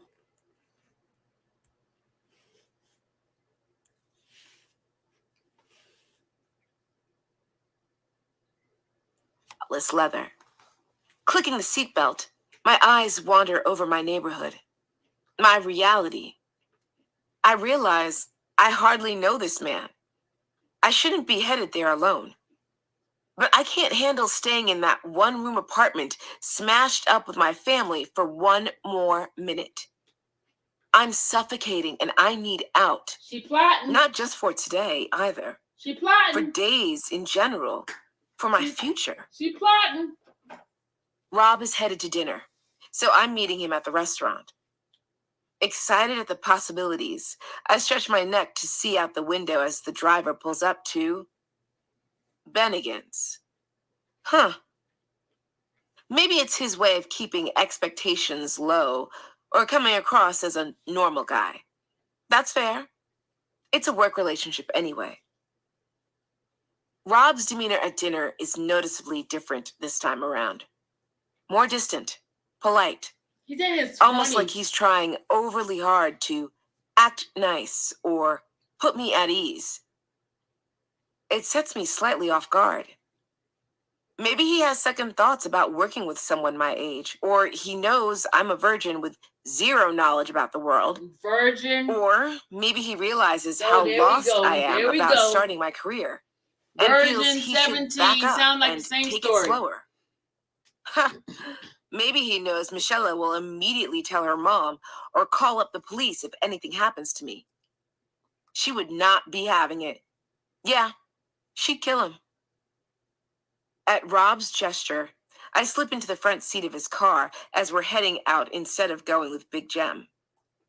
We arrive at a recording studio, but a different one. We're in the heart of the historical Art Deco district at the Marlin Hotel, South Beach Studios. The studio space itself is huge. The control boards are impressively giant, with more equipment stacked underneath. A whole board to the right just packed with colored wires. And a panel on the wall behind the sound chairs, as tall as a person. There's an area off to the side with couches for lounging and watching films on the wall. Rob must have just had a birthday, because when we walk into the room, people are mingling and hanging out in between heaps of roses, bouquets, teddy bears holding puffy hearts, and a bunch of other gifts clearly sent by a flock of female admirers. Everything is marked to either Rob or R. Kelly. So yeah, I get a little nosy. Or we can just be nice and call it curious.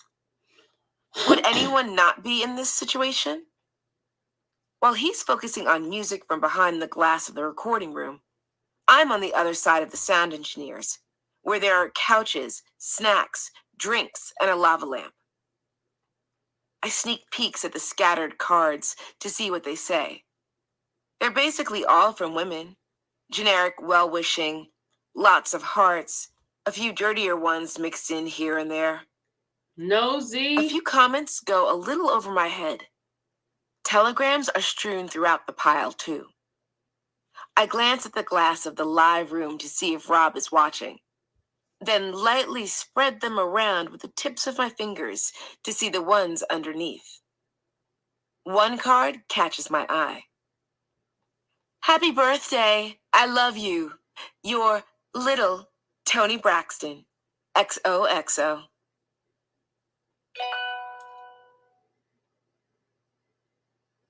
Oh.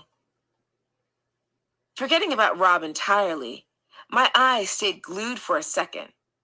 Can't be. Tony Braxton's little sister?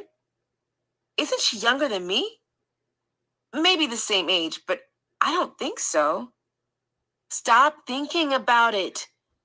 I shake my head to forget, focusing on the hands of the sound guy as he flicks from one knob or button to another, nodding at the voice in his headphones and smiling occasionally in response. The space itself is elongated, with the live room. Sorry, guys. People sending me messages left and right. With the live room facing the sound engineers on one end and the large, open relaxation area at the other. A bunch of Rob's usual buddies are playing around in the back area where I'm sitting. Yo mama jokes flying off the wazoo. Every 2 minutes, another one is thrown out there, and they all bust out laughing. When it's not yo mama jokes, it's pranks. I personally prefer the jokes, but all of it makes me laugh. From the opposite side, Rob is gesturing for me to come closer, so I squeeze past people and join him. He's working on a song called I Can't Sleep, Baby. And watching him nail the music in person is like being inside a dream. He's brilliant. No question there. He's not writing anything down, and I know that other than voice technique, he's mainly self-taught, playing a range of instruments at a professional level. Crooning at the top of the scale to show off impressive range. The song just magically comes out like silk. Until one of the lines makes zero sense and shatters the whole vibe. He pauses to take notes and sing a recap under his breath. Same thing. Everyone in the room looks up, then away simultaneously with similar cringy expressions. They're avoiding each other's eyes, trying to ignore the nails on a chalkboard clash of words that don't make sense at all. Everyone caught it. I scan the room, waiting for someone to say something. Is no one going to tell him? He can't record it like that. It's so bad. Am I mistaken? Did no one notice? Some of the group appear to be holding their breath, just waiting for the moment to blow over before Rob realizes his mistake. Leaning in behind the engineer's shoulder so he can hear me, I say, "Excuse me, Rob? That last line, the words didn't really make sense. It would sound better if you..." Cold, angry eyes lock on mine. In my defense, I knew Rob didn't read music, but I didn't know he was illiterate. I have no idea this is a source of contention and embarrassment until his face screws up in fury and he flings his hands up toward the ceiling. "Oh yeah? What you gonna want, royalties now?" He shouts at me through the glass. Completely taken aback, I can feel the tension of his friends around me. No one will look up at me. In an attempt to recover, I hear myself say, "No, I was just trying to help." Rob stands in the open frame of the recording booth, his glare traveling around the room, daring anyone else to pitch in. My chest tightens as normally tough guys look at their shoes, the holes in their jeans, the clock, anything. They already knew how it would turn out. None of them wanted to lose their spot in the crew by speaking up. I'm about ready to dip out of the room forever when the engineer steps in. "I'm sorry, Rob. She's right about the phrasing. I should have been the one to tell you. That's my bad." The Yeah, strain I in know his she voice makes lying it there, clear right, y'all? he She didn't want to be lying. involved, but I'm grateful he That girl's spoke up. such a liar. He must feel If she was doing really all bad that, for she me should to be be doing writing music this. now, lying I'm behind. getting the sensation that no one wants to upset Robert. She's such a Ever. liar. They already know how it'll go down. Still, the humiliation crawls up my spine and flushes my face until it's burning hot. Between being young, awkward, and shy, I can't quite cover how upset I am. Tears sting the corners of my eyes as I try to angle my head in any position that prevents them from giving me away by rolling down my face. Don't blink, don't tilt, don't move. Rob stares at the engineer, then me, and softens. Setting down his headphones, he comes out of the booth entirely and pulls me onto a couch, eyes fixed on the floor. Everyone else seems to find places to be. He takes my hand. I realize there are people who don't know how to apologize. They know it's necessary for life, for people to move on and all that, but it doesn't quite make sense to them. They're not sure how to go about it. It's like if they admitted wrongdoing, it would hurt them too much instead. Instead of addressing the problem, they act nice, cover it up, explain their side, their why, and use that as a substitute apology. Rob talks at me, and I sit there feeling awful, biting my lip, trying to press the rambling excuses out of my ears and focus on not crying. Clearly he feels bad, but this isn't helping. Nothing so far has any sort of apology in it. His words run up and down, explaining why I shouldn't have done what I did and what makes his response okay and how it's reasonable considering his past. It's honestly making it worse. This is messed up and kind of mean. He knows I was trying to be helpful. Aren't we going to be writing music together soon anyway? What? Will I be allowed to talk then? Rob scoots closer and wraps his other hand around mine. Okay, if he's trying, I'll try too. But now he's gone silent. Uncertain how to break the awkwardness, I ask him about his family and his mother, where she's at. I'm not sure where the inspiration comes from, but in the quiet, it feels like the right thing to ask to get to know him. His whole body shifts at the question, so I look up into his eyes and repeat myself, asking if she's still wherever he grew up. It seems like a normal conversation starter. Move things along out of the discomfort while getting to know more about him. His hands squeeze mine tight, painfully tight. It's funny, Rob murmurs. I was just thinking about my mom today, you know? She passed away before I really became somebody. Well, before I made it big. He pulls away and runs his hands down his legs nervously. Then the feelings just pour out, the way she believed in him, how his mom had cancer at the end, but they'd been as tight as a hand in a glove. Small things about her life and what she looked like. His face glows at the memory of her, and tears roll when he admits his mother had been everything to him.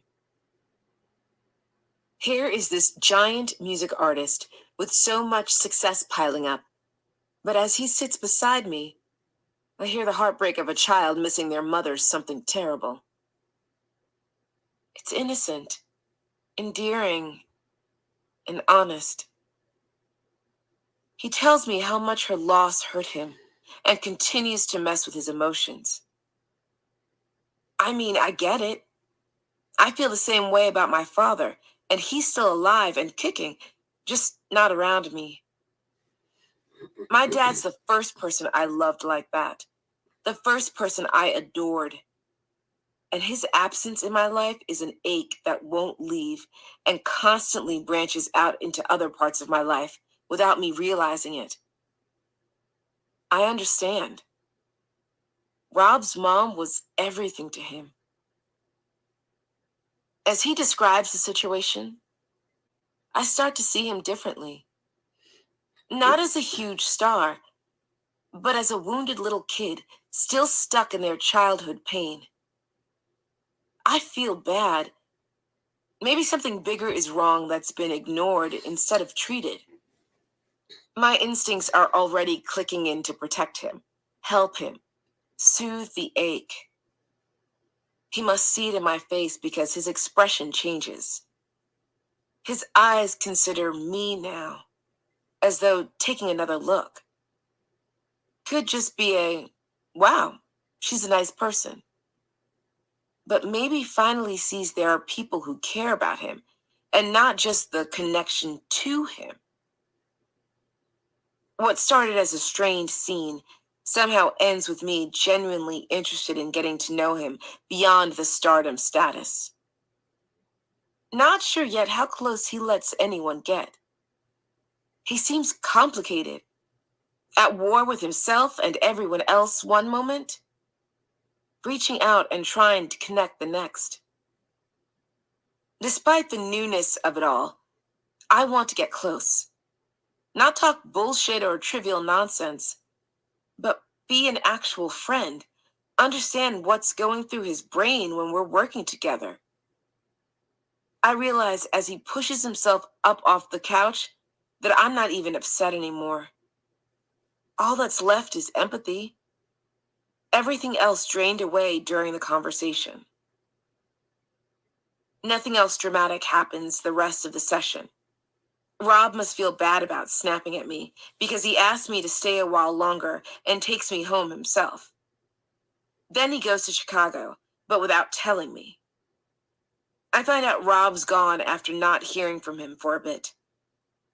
Eventually, he calls Michelle's house, blaming the disappearance on an emergency and asking her to please let Lizette know. Something about how he meant to call and not just vanish, but it happened too quickly. I guess, in a way, not contacting my house is fair. He already learned not to call Gladys's number. Michelle says he wants to work with me at the studio when he's back in Miami. I'm excited to actually get down to business. We haven't worked on my music yet. He's like a little kid.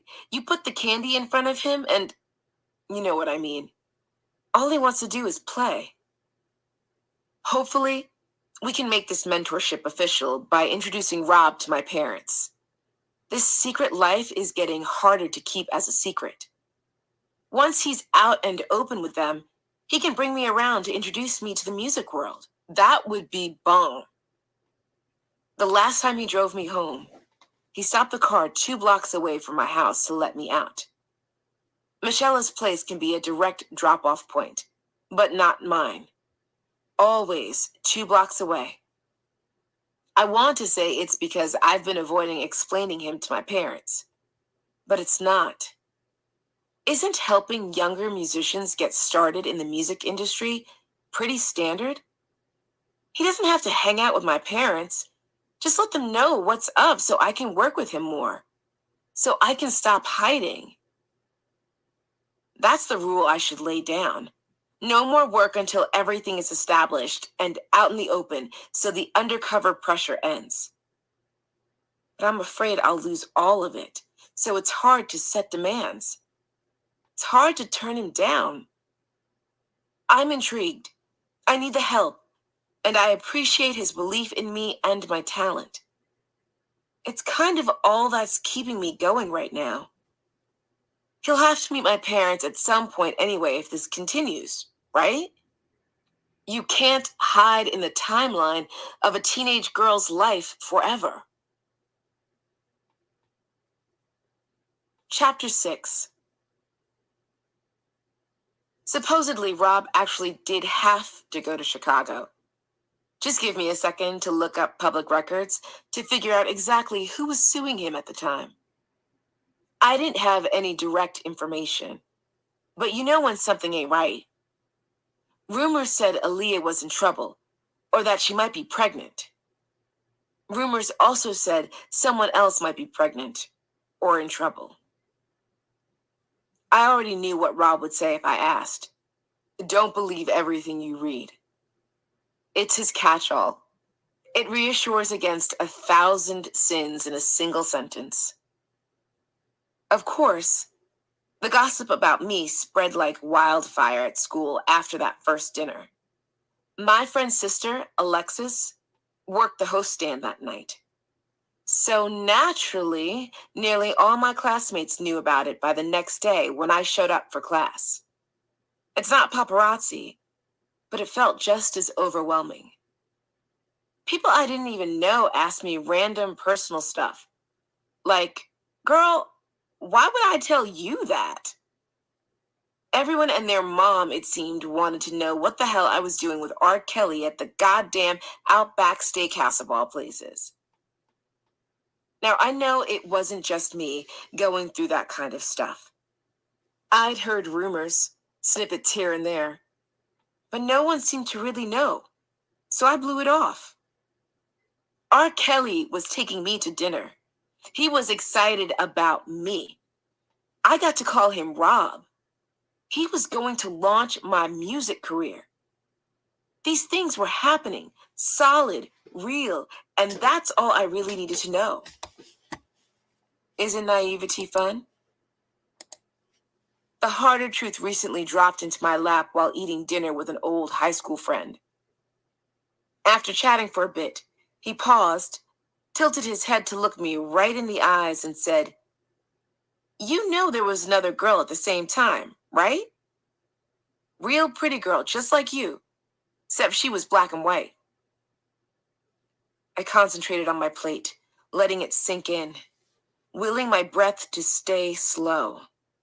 I couldn't even look up at him in that moment. Unfortunately for me, he kept going.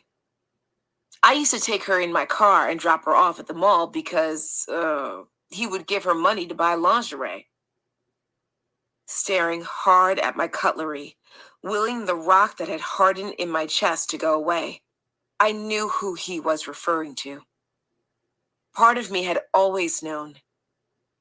She had also been underage. Christ, she was younger than me. Oh my God. Despite his concerned frown, probably wondering if it had been good judgment on his part to tell me, he continued. She'd buy lingerie at Victoria's Secret and then have me drop her off at that house on Chase Avenue. Not to be blunt, but I'm pretty sure you know the one.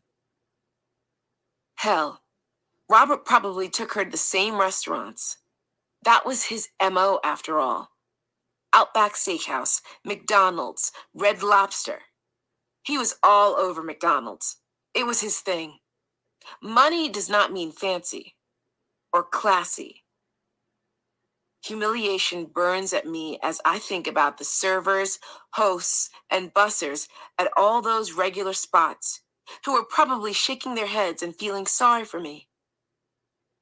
And I thought I was so lucky. Another girl at the same school at the same time, just a grade below me. God, Rob was meeting girls younger than me. Chapter 7. Family. It can be a blessing and a curse. Everyone knows that. Many of my experiences growing up seem to take the latter path, but my Aunt Carmen and I have a special relationship. She visits from New York with her brother, my Uncle Israel.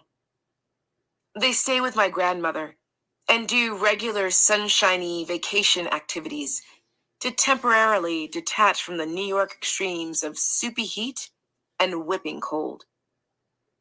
Pretty sure we're some kind of soulmates. People always mention how alike we look when they see us together. When a sluggish spring break comes and goes without any word, I figure R. Kelly must be done with me. It's okay. I'm busy getting back on track with my classes and figuring out how to pull off my new chop bob to school. The haircut was less my choice and more Michelle's. She got tired of straightening it for me. My aunt and uncle are on their usual semi-annual visit and decide one morning to coax me into playing hooky while I'm getting ready at my grandma's house. You want to go to the beach with us? I hear my Aunt Carmen say. I stop stuffing bent-up notebooks in my backpack and look her squarely in the eyes to make sure she's not messing with me. Sure enough, she's got her serious face on, set like concrete. It breaks for a warm smile as she says, "Come on, just for today." Yes! I drop my backpack on the floor and my stuff scatters. Duh, I want to go. Okay, so maybe I don't really need coaxing. Ha! Good, because you can. Don't worry, you're not going to get in trouble. All right, but really, don't tell my mom. I'm already heading off to get ready, and I can hear my aunt's happy laughter following me down the hall. The three of us take the bus, and soon enough, we're walking in North Miami Beach, Sunny Isles. A turquoise sea lies beside us. We're chatting like we haven't in ages, and it's such a relief to be away from school for a day. I needed this. As the walk drags on in the sweltering heat, a slight chill creeps up my neck. That's weird. I look around. Cars amble by. Tourists stop randomly to take pictures. Moms push strollers with layers of kids and more beach equipment than you'd take to go camping for a week. Locals walk their dogs. All normal here. But I can't shake it. Someone is staring at me. I try to subtly peek down the sand towards the ocean, then glance behind me with a quick head shake like I'm just really enjoying my surroundings. Casually take in as much as possible without turning my head.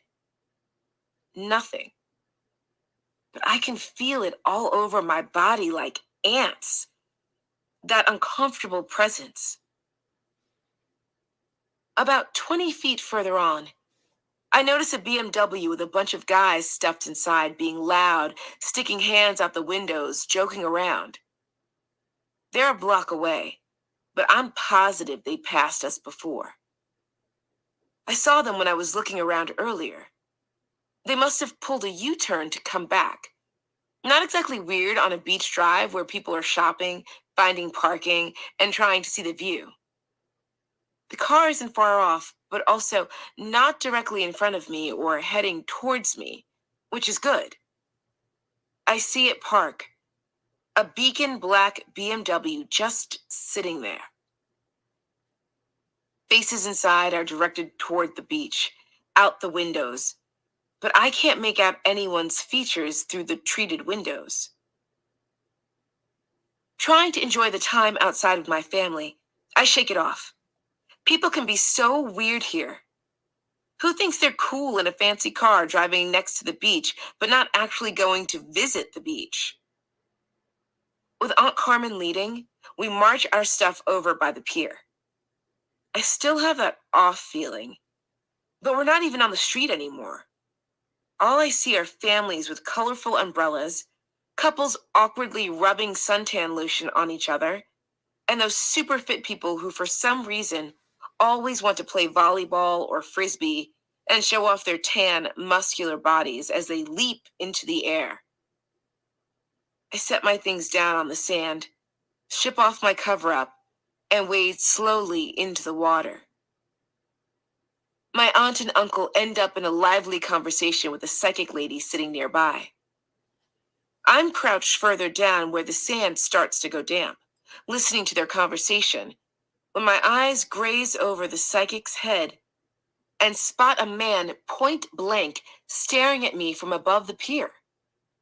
He's black and bald-headed, sporting sunglasses and basketball shorts. Holy shit, is that Rob? It looks like him from here, but here is too far away to tell. Plus, he's supposed to be in Chicago. Also, if it is him, why doesn't he just wave? To acknowledge that I see him. It can't be, but I can't really go up there to find out. That could get awkward real fast. If it's not him, things could get far weirder or more dangerous really quickly. I try to ignore them. My aunt and uncle and I spend a solid 2 hours taking in the sun and floating in the water while we talk about life and school. Every once in a while, when someone else is talking, I let my eyes dart up there to the pier and see the figure still there against the sunlight, waiting. Whoever this is, and whyever they're here, they've spent 2 hours in the hot-ass sun just standing and watching. I casually swivel my head back and forth in a back float to see if there are any other swimmers remotely close. There are tons of people, but no one else directly in that line of sight. Is he from the parked car? Are all those other guys still waiting up there? No, it doesn't fit. There's no way Rob could have known where I was. I'm not even where I'm supposed to be because I skipped school. And there's no way of randomly running into someone on this crazy madhouse of a beach. He would have had to follow me from the house, which is insane. There's a twinge of unease as it dawns on me that whoever it is clearly didn't prep for splashing in the waves. They weren't planning a beach trip. As our group packs up, it starts raining. And when I look up again,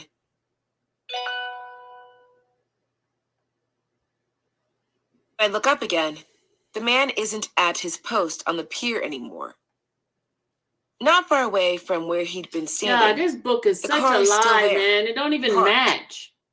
We're haphazardly I throwing heard things so many together to race lies, to the bus, inconsistencies. arriving just in time to slide into seats as it starts to pour outside. The only thing I can see out my window is a waterfall of rain. It would be impossible to make out a black car through the window in this. Back at my grandma's house, I immediately call Michelle to relate my crazy, Conspiracy theory thoughts. As soon as I say it's me, she heaves a sigh almost as big as when Rob calls her Michelle instead of Michela. Honey, oh my God, were you at the beach today with your aunt and uncle? Yeah. How did you? Rob's been calling here all day. Said he saw you with your parents at the beach. And I told him they weren't your parents. It's your aunt and uncle. But he kept calling and asking me over and over again, like, where is she? Where is she? All frantic like. And I had to keep telling him, she's with her aunt and uncle, like I said. Then he kept repeating the same shit every time he called. Please have her call me. I almost unplugged the phone. Oh. Are you okay? She asks. Were you in danger of some kind? Like, what is wrong? I don't know how to answer the first question, so I start with the last. I have no idea, and I don't think I'm in danger. It was him. He was lurking. Didn't want to come down because he thought he'd have to meet my parents. Why didn't he just wave or something? Any kind of generic signal to say hello, even from a distance. But there was someone there. On the pier for nearly 2 hours. They were on the phone. A lot.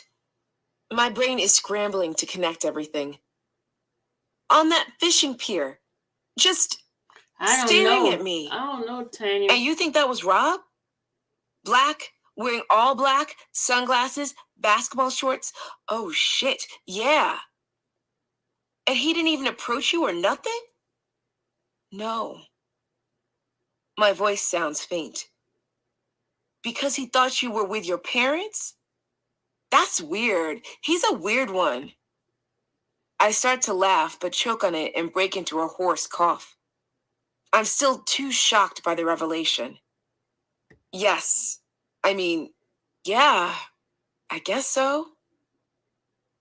Creep or not, he needs to hear from you. Please call him before our phone goes off again.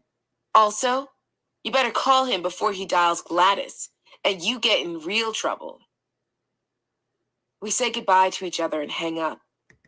I stare at the tan, shiny plastic of the phone, then sit on a kitchen chair and stare at it a little longer.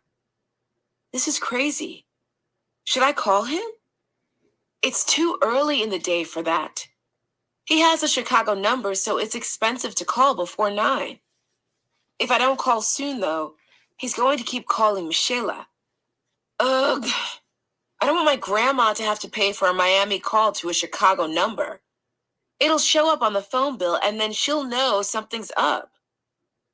But I need to know for sure. I can make it quick. First words out of Robert's mouth when he answers the phone and realizes it's me.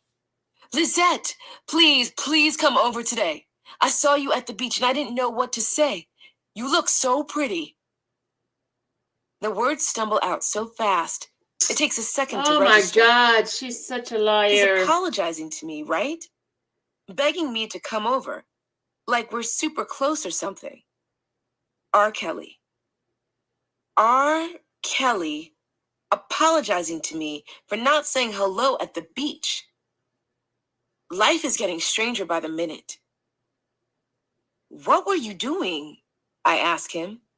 I don't mean to sound accusatory, but I know it comes out harsh. I just happen to be driving. Odd place to just be driving. Over there by the water. Okay, why didn't you just wave or something? It was kind of weird, to be honest. Freaked me out. I thought I had a stalker. And I'm maybe not entirely off on that whole stalker bit. His voice dips as he mutters. Because I thought those were your parents. Come on, you look just like that lady. That lady is my aunt. We're related. I didn't know. Okay, you still could have come said hello. It's a public place. Even I can hear the annoyance pounding in my voice. Nah, you don't understand. I can't do that. His words sink into a pleading whisper. Because, well, I'm much older than you. Since you're much Oh older, my you should God. get in the sun at the Really? hottest part of the day for 2 hours. People don't do that. Nah, really? I'm at a loss for words. Oh my I God, this mean, girl's a I lunatic. wouldn't do that. Stand there in the hot-ass sun for 2 hours, no cover. Rob's already famous. He's got nothing better to do on a blazing afternoon in Miami than stare at a high school-aged female friend for Oh hours my on end. God. Here we go with this I mean, high school He age could be crap doing again. anything else. He could be downing cocktails with someone who can legally drink. That's what I would be doing on a muggy day like today. Wow. The desperation in his voice jolts me from my thoughts. Can you come to the house right now? Please? We can work. Get started on your stuff. No, I can't go to your house right this second, I say. She It seemed feels like I'm older than him the explaining way this to a she's small talking to child. him. You still have to talk to my parents about us doing music. They're not going to just let me go and hang out all the time at a guy's house they don't know. Rob starts butting in, but I interrupt. And you do all your studio time at night. I can't go to the studio tonight or most any night. I have school. I have to explain being out late to my parents or I get in trouble. Just come meet me and we can talk about it. We'll make a plan, okay? We're gonna make a plan. Despite still being semi-starstruck, the word bullshit still flies across my mind. You know what, Rob? Exactly. I can't go CC. today for me. I hang up the phone with a sinking feeling that I'm going to regret that. Chapter 8. Rob calls Michelle again the next day, trying to get a hold of me. Says he's at a buddy's house and wants me to come. Can I please come so he can make it up to me? I call Vic to get a ride there. Lo and behold, Rob's not even there anymore. It's just a bunch of his friends slumped around the house drinking. They let me use the phone to call him, and he tells me to wait for him at the house. I don't. I go back home. I'm not at his beck and call. He can't just order me around or do whatever he wants. None of what's happened so far prepares me for what happens next. There's no good way to prepare for a fantasy going sour. No soft way to approach the intense pain of lost childhood certainties about life. I can't even try. I'm just going to tell you what happened. Awkward beach incident over and purposefully pushed to the back of everyone's mind. Michelle and I accept an invitation to a party at Rob's place on Chase Avenue. During his phone call, he makes it unmistakably clear he wants it to just be us. Michelle, mothering soul that she is, insists on bringing friends and pushes it until he agrees to some friends. Not too many, and only on the condition that I will definitely be there. We've continued to be in a spot where Rob can only contact me through my best friend, because I can't afford a cell phone, and Gladys is still set on keeping her phone line hostage. Rob still hasn't bothered to talk to my parents about working together, which is creating some tension since it means he's constantly contacting Michelle at her house. Her mom probably thinks she's got a secret boyfriend that keeps calling to chat. Tonight, though, our excitement is palpable. A group of us from my high school are legit headed to R. Kelly's for a party. The idea alone is wild. We put effort in, so we are dressed to the nines. I got several of my girls with me and 2 good guy friends. Since we go to a wealthy school, they're all crazy rich Jewish kids, which means we're piling into flashy cars and borrowing dresses Michelle and I could never afford. We are hyped. Strolling through the front doors in our fancy get-ups, after finding parking way down the street, it's immediately obvious this is not our regular type house party. There are loads of women everywhere. Nothing but women, and more women. As usual, Rob is nowhere to be found. Why did he invite us to this? Taking it all in is shock enough.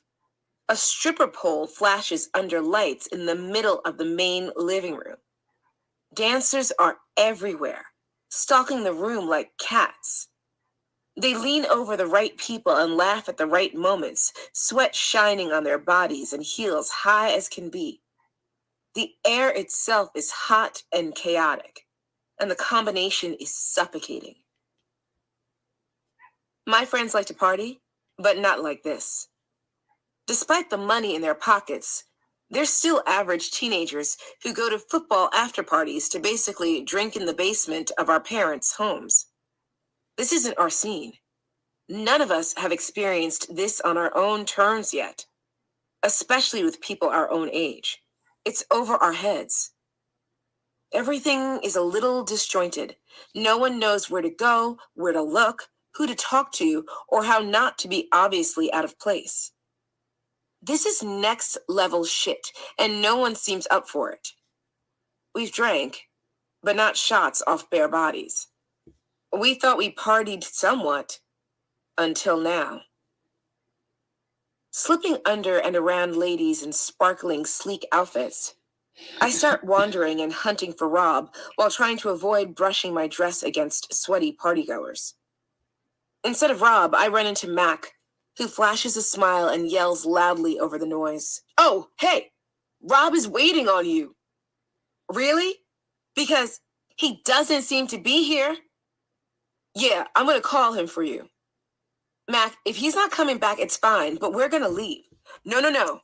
He waves his hands dismissively. "No, just stay here. He'll be here." I'm not entirely sure if he means this exact spot or the house in general, but the group agrees to hang for a bit. We stay mainly on the edges, sipping at drinks, talking amongst ourselves instead of other people, watching the crowd. Big-time athletes occasionally push through to grab drinks, and a couple famous names meander past, saying hi to other guests. The strippers are still everywhere, but mainly congregating around the athletes when they can manage it. We're on the verge of leaving when Mac tugs on my arm, holding the phone in his other hand. "Rob's on for you." I clutch the receiver hard against my ear. "We're here, you're not, and it's not really my kind of party." "We were out." Rob's voice crackles over the phone. "Okay, well, right now it's just a bunch of women stripping and jumping into the pool and all that. My friends aren't really feeling it. We're about to leave." "No, I'm going to send for you. I'll send a car to bring you to the studio so you don't have to hang out there without me." Glancing at my friends sheltering in the corners away from the madness, I say, "Well, let me tell my friends." "No, your friends can't come." "Sorry?" I'm practically yelling it into the phone. "I don't know them, and I don't want everyone out there knowing my business. Remember, in case you haven't noticed, I'm big, celebrity status, and I'm not going to be around a bunch of little kids." I pause at this. What am I then? A little kid? Okay. I'm uncertain how to break this to everyone else. Let me talk to Michelle for a second. She knows it's coming just from the look on my face. "Lisi," she grumbles, "it's weird here. The whole thing feels off. We're leaving. Are you coming with us? You can't really be thinking of staying here." She's mad, I can tell. "Shit, girl, I don't even know what to say to you right now." I'm about to open my mouth when she continues anyway. "Doesn't matter, we're leaving, and I suggest you come with us." It's impossible to hide the cringe in my voice as I mumble, "Nah, I'm gonna stay." I can't look her in the eyes. When I finally do, hurt is flashing across her face. She adjusts her purse as she leans in close to make sure I hear. "Well, don't call me tomorrow if something happens." Swiveling on fancy, borrowed heels, Michelle parades off with our other friends. I can see some of them peering back in confusion. I'm alone, and Rob has hung up. There's a space closer to the back side of the house that's a bit hidden away from the main festivities. Another sunken living room, but with less people and squishy couches. I slowly drift back there and sink into a seat, watching distantly for about an hour until Mac comes in. At first, he only wants to talk about Michelle. Not surprising, since he always wants to talk to me about Michelle. He's not getting any farther with her. In the middle of telling me about their conversation tonight, he holds up the mostly full drink he's been double fisting. Hey, you don't have a drink yet. You want a drink? It's some kind of punch sloshing around in a plastic cup. I gulp it down as he stands up to get himself another one. I immediately start feeling a headache coming on. When Mac returns with another drink, he's carrying a phone too. It's Rob. Zet, come to the studio. I want you to come to me. What are you doing right now? I'm waiting, like you told me to. I thought you were sending someone to pick me up. Please, I don't want to stay here. Your cousin gave me a drink and now I have a headache and... Wait, he what? His tone is sharp. You told me not to go home yet. So I'm here and trying, but I just want to go. The sigh on the other side is heavy, annoyed, like a person swatting away a fly. Hand the phone back to Mac. I can tell Mac doesn't want it. He swallows hard and turns his body away from me, looking nervous. Even over the blasting music, I can hear the gist of what's being said. You can't be hitting on my girl. Underage. Why are you doing that to her? Giving her drinks and all? There's more, but I can't make it out. Mac turns and hands me the phone with a sigh. That's not what I was trying to do, just so we're clear. Let me know if you need something. I take the phone from Mac. As I press it up to my face, there's a long exhale and I hear, I can't talk anymore, but Big John's coming to get you. He's gonna bring you to the studio. Click. Is he mad I accepted the drink? It's not like Mac was hitting on me. I was alone and didn't have a drink. He was just trying to be nice while I waited for freaking Rob. I sink back into the couch and numbly watch the girls dance, peeling off sequined bits and pieces of outfits, climbing up and leaning back on the poles as they spin. Between the colors and the constant spiraling, my stomach starts to turn. Suddenly, Big John is standing in front of me, clutching an arm to help me off the couch and informing me we're headed to the studio. By the time we arrive, the room is pretty much empty. It's just Rob and some shorter guy with a backpack who looks super young and earnest. They're focusing intently on something until I pass through the doorway and drop my purse on a chair. The new guy looks up and greets me with a warm smile. He trots over with one hand extended out to me. Oh, hi. I heard someone was coming. What's your name? Hi, Lizette. I squeeze his hand lightly before quickly dropping mine at my side. Earlier this evening with Mac already taught me to be cautious. He introduces himself as Kay, a friend of Rob's from Chicago who is also a music artist and young producer, working on becoming one of the best rappers of his generation. Knowing Robert gets jealous easily, and aware he's in a mood tonight after overhearing his phone conversation with Mac, I keep a safe distance. Sitting farther away than usual, I pretend to not take any interest in what they're doing and seem as unfazed as possible. This kid is hyped up and happy to be working with Rob, though, and clearly didn't get the memo about our tense start to the night. He pulls me into their conversation constantly and makes little, borderline flirtatious remarks, asking if I have any sisters, things like that.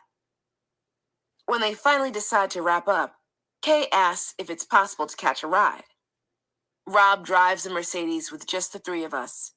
Big Jem left earlier. I'm in front with Rob, and Kay is in the back, leaning forward to talk to us. He's still being super personable, which shouldn't be an issue. But he picked the wrong night. That old saying, you could cut the tension with a knife? In this case, it might have required an axe, and it's still going downhill. Rob is stoic, staring straight ahead, not really responding to the conversation much, and not taking his eyes off the road ever. He's upset with me more than anything. I'm trying to diffuse it all by laughing it off, not engaging too much, and continuing to face forward or watch the passing neighborhoods. Out of nowhere, cars start following us. Cameras flash outside the Mercedes, and I can hear shouts and tires screeching as vehicles swerve dangerously to keep up. Panic grips me as Rob seizes the back of my neck and pushes my head down to the floor of the car. He's driving with one hand, and I'm doubled over, my head between my knees as he presses into it, holding me there. My short hair falls forward, tickling my cheeks. His fingers squeeze my neck as he snaps. I already told you, when you're with me, you don't look at anyone else. You try not to be seen. My shoulders are starting to cramp, but I stay in that position as he slowly lifts his hand back up to the wheel. It takes about 10 minutes, but once we leave the paparazzi behind, I sit up, shaking. Uncertain what to do, I stare out the window. In the reflection on the glass, I can see our companion's shocked face. He keeps to himself for the rest of the drive. We park outside this little Art Deco hotel in South Beach where Kay is staying. He and Rob bump fists as he says, "Thank you, man, for all your help today." As he's closing the car door, he leans into my window. "Nice to meet you, Lizette. And you're sure you don't have a sister somewhere I can take out?" My fake grin is starting to strain. I want to shout at him, "Leave me alone! You're getting me in trouble!" Rob's glare pierces at me as Kay leans down into my window. He's just being friendly, but I worry Rob's upset his attention keeps including me, and the whole night is ruined.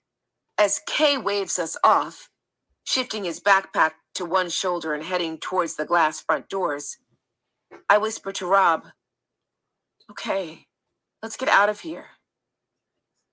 We only make it about a block before he starts yelling at me.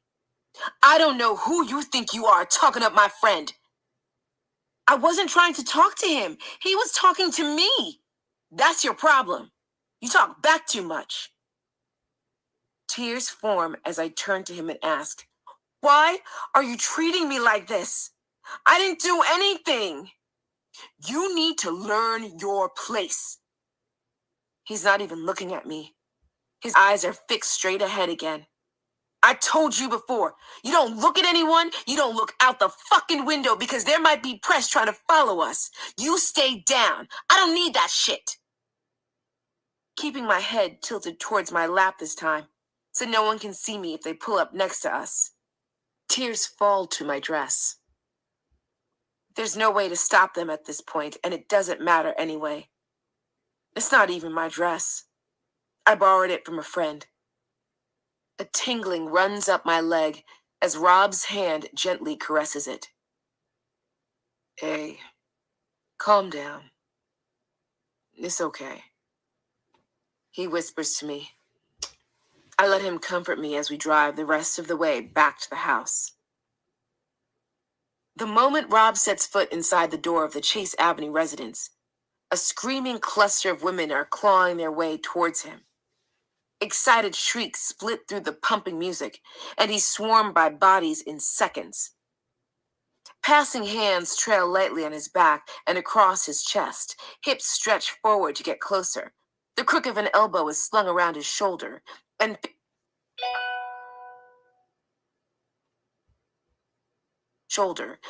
fingers stretch out just enough to graze his clothes like he's going to heal them with the power of his basketball shorts. Scanning the room to focus on anything but the groupies.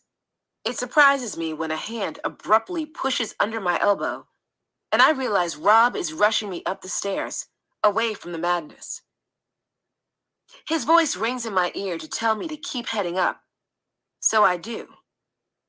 Once we're safe in his room, the master bedroom, I sink onto the bed as he strokes my arm, saying, "Just hang out here for a while." Then he squeezes my hand once and stands up.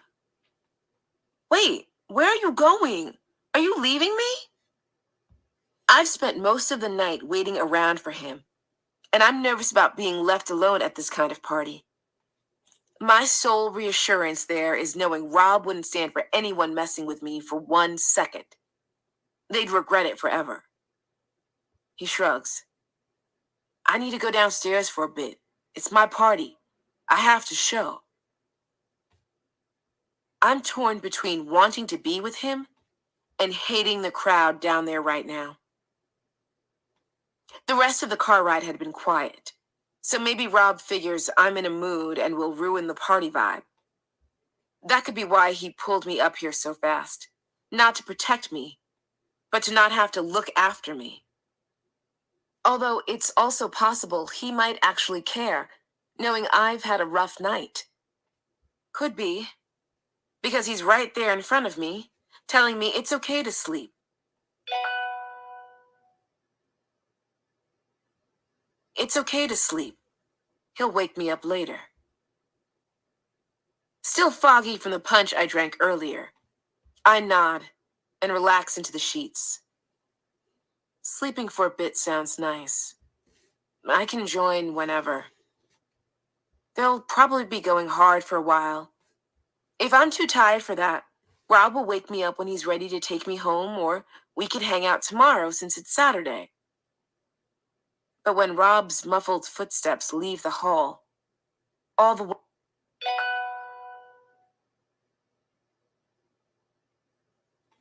women start squealing again in blaring, high-pitched tones, like a celebrity just showed up to party. Even in my sleepy state, it sounds like fun. Crazy fun. Maybe too much fun, so now I don't dare open the door. Not sure I want to see what's happening. At this point, I'm tipsy, but not drunk enough to simply drift off with everything going on in the house. At the edge of my awareness, my body still pulses with tension from the car ride. I try to lose myself to sleep, but I can't. Tossing and turning, my ears naturally tune into the events downstairs. Deep down, I do want to know exactly what's going on. I don't have to try too hard to guess. Men are cheering and clapping, there's odd thumping noises, and women are hollering, sending out catcalls and whistles. From the sound of it and the sudden burst of noise, Rob is giving a show. Or getting one. Maybe dancing? Possibly stripping? But now is not the time to think about that. Ugh. Now he must be taking clothes off. The racket just got intense and wild. Stepping gingerly over to the door, despite the ruckus. It's not like anyone could have heard me anyway.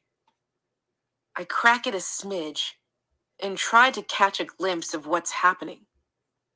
The angle is wrong from my post at the door, though, so I can't see much. Too many women are crowding around him, blocking my view. I want to go home.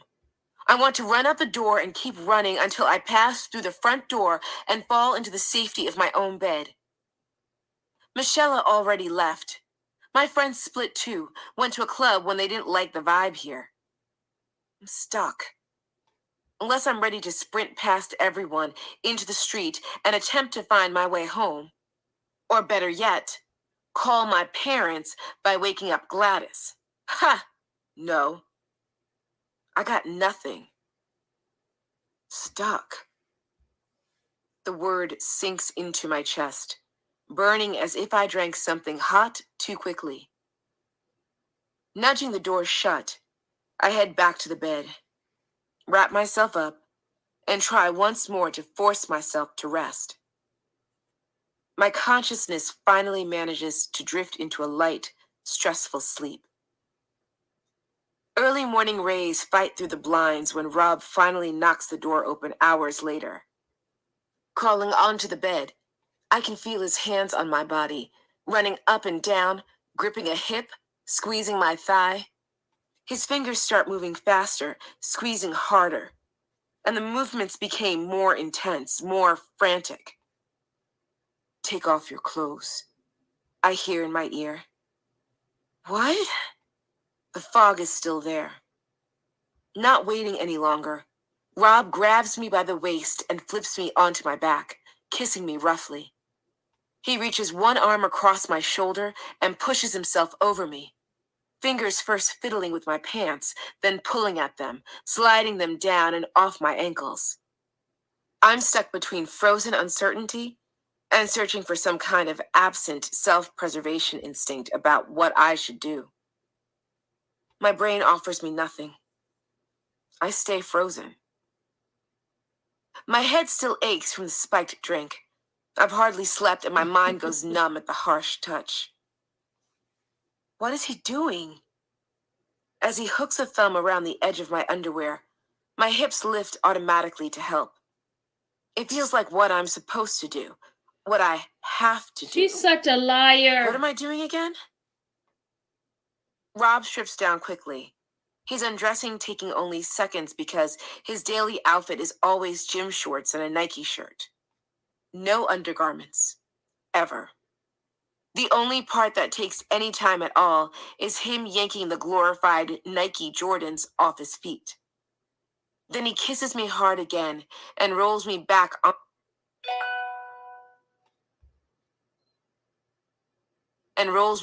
onto my side, holding me close from behind, hands running and reaching everywhere.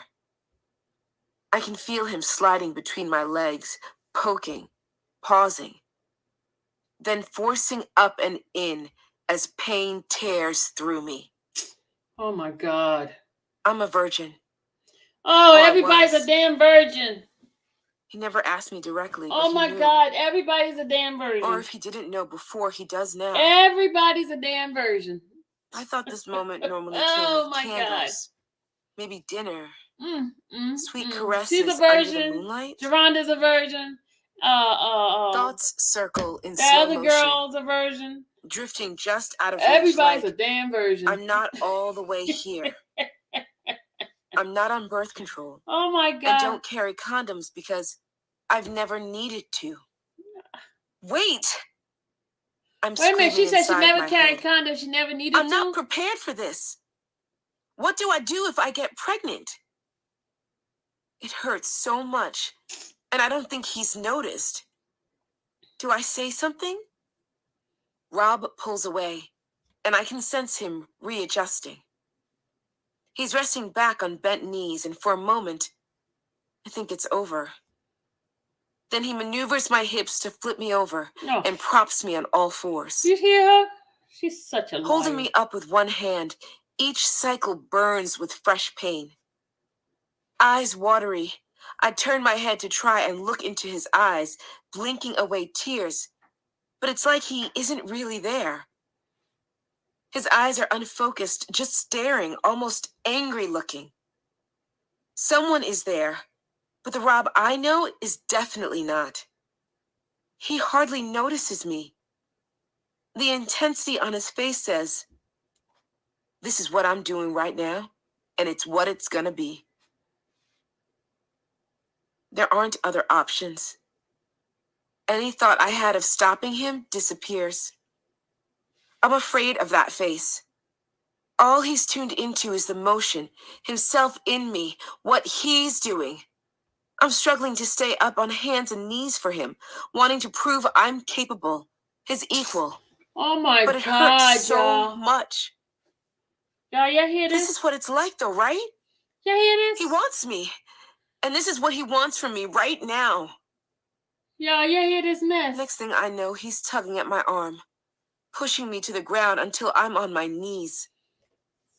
I've heard about what happens here, but have never done this before. She heard either. about it, but never done it before. I'm nervous. She's nervous. Does it hurt? Y'all, it sounds so phony. Is it possible to do it wrong? I quickly realize it doesn't matter. Really? He's directing everything. It's Move this Lizette. way. Yeah. Oh, yeah, baby. Do that. No. Oh, my Stretch your leg God. like this. Get over here. Now spit on it. Yes, like that, babe. I'm choking on him. He doesn't wait for me to try and figure it out.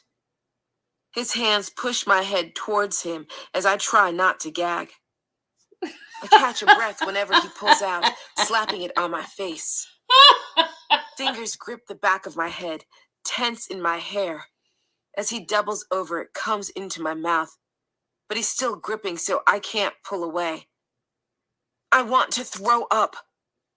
With one last slide of his hand to release the last of it, he lets me go and collapses back onto the bed with a deep sigh.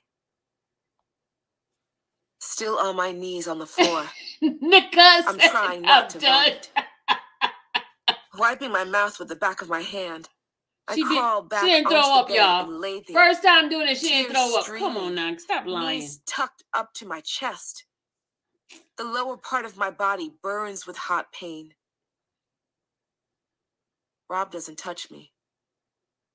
At some point, his weight shifts off the bed and I hear him pull his clothes back on before the door clicks open and then shut. Everything is throbbing. If I keep still enough, maybe it'll go away. From the distant buzz of blended sounds, there's clearly still a party, but it's not popping the way it was before.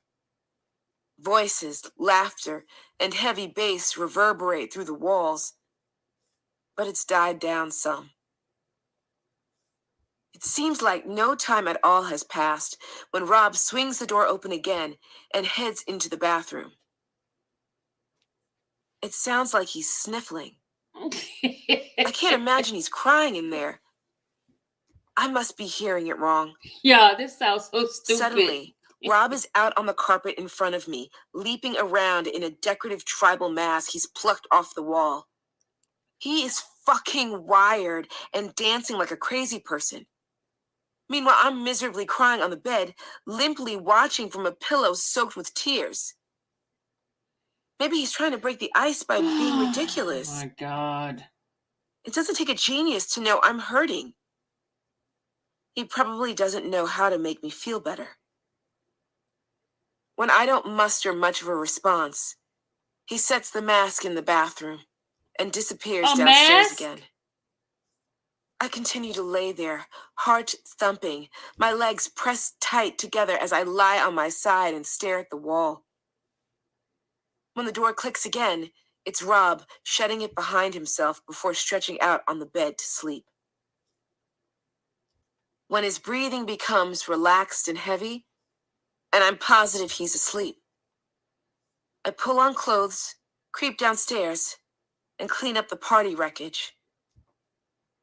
Everyone else is, thankfully, shut into rooms, gone home, or sleeping the night off wherever they found a spot. Did she say she go downstairs to clean up the party stuff? My only companion is 12 Play, the pug, who adores me. The dog. And follows me around as I pick up the entire downstairs area. Okay, y'all heard that, right? Trashed. Never seen anything like it. The idea of going back upstairs, though, seems impossible. I feel dirty and damaged, and all I want is to feel clean. Also, I'm Puerto Rican, and I was hardcore trained to be helpful to any and all hosts. You don't lose that instinct even when you're coming unglued. Right now, it's giving me a distraction, and I need it. So, in shock, I clean the kitchen. I tidy the little piece of the world I have control over. 12 Play scampers around my feet as my solace as I collect empty bottles, scrub counters, and sweep floors. Maybe he can tell I'm hurting. I feel different, and not in a good way.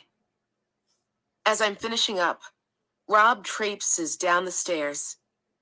In response, I head back upstairs. His friends are starting to get up, and I don't want to see them. I don't want them to see me. I feel like everyone will be able to tell, like everyone knows already what happened last night. I'm surprised to see Rob back in the room in no time, clutching my black mini backpack. Between ringed fingers, he holds up my school photo from when my hair was still long. Guess he went through my stuff and looked through my planner while he was carrying it up to the room. Why'd you cut your hair? Not the words I was expecting. Sorry, what? Of all things to bring up right now. Your hair, why'd you cut it? You look so much better with long hair. I can't keep my mouth from dropping open. No, thanks for cleaning the house. No mention of anything that happened last night. No concern for how I'm feeling. Just crapping on my hairstyle. Don't leave your bag down there. There are thieves in this house, he says, and throws the bag at me. Fighting back tears, I rest my backpack next to the bed, curl onto my side, and pull a blanket over my head. I don't have a toothbrush. I don't have fresh clothes, nothing to get ready if I take a bath or shower. It's okay, I guess. Deep down, I know I don't have energy for that anyway. It's like my strength also disappeared behind the blocked-off wall of my emotions. All my energy sapped and sucked up into the paralyzing hurricane of thoughts spent trying to make sense of the last night. Everything from here on is fuzzy and doesn't seem quite real.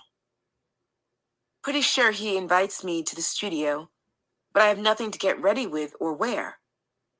I hear him say he'll buy me some stuff, or maybe send Big John back with some things for me. Then he leaves, and I lay there, unmoving, the entire rest of the day. At least my mom won't worry this time. Planning ahead for a fun weekend, I already told her I'd be at Michelle's place until Sunday night. So she lied. Laying there in the semi-darkness under the She blanket lied. reminds me over and over that I'm feeling alone and sad and helpless. Can't help it. It all just keeps swirling through my head. So you too much. Rob never comes back. I stay in bed the whole night, curled in on myself, wishing I kept a toothbrush in my purse. Sunday morning, he's there when I wake up. Expecting some kind of explanation, tenderness, anything. I sit up and turn towards him, waiting.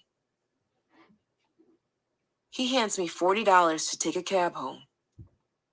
I'm dismissed. I don't go home. I direct the driver to Michelle's house, then lay in bed there and cry. I don't see Robert again for weeks. Chapter 9. I see what the problem is, y'all. The first time They I was want a sexually assaulted, relationship. I was 6 years old. We lived in Borough Park in Brooklyn, New York, in a one-bedroom apartment. Mom slept on the pull-out sofa in the living room in front of the television. I had my own private room. My mother's boyfriend owned a local arcade and stayed over often.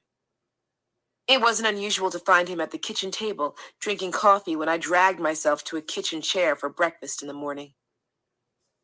Early one Saturday, Mom was brewing coffee and realized we had run out of sugar.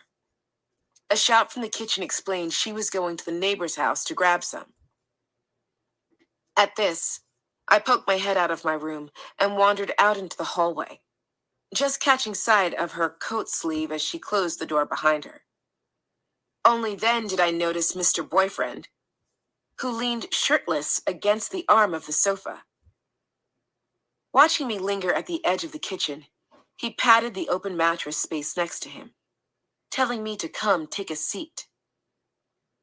Once settled on the sofa bed beside him, legs crisscrossed, Samantha, you funny. his large hand folded around mine.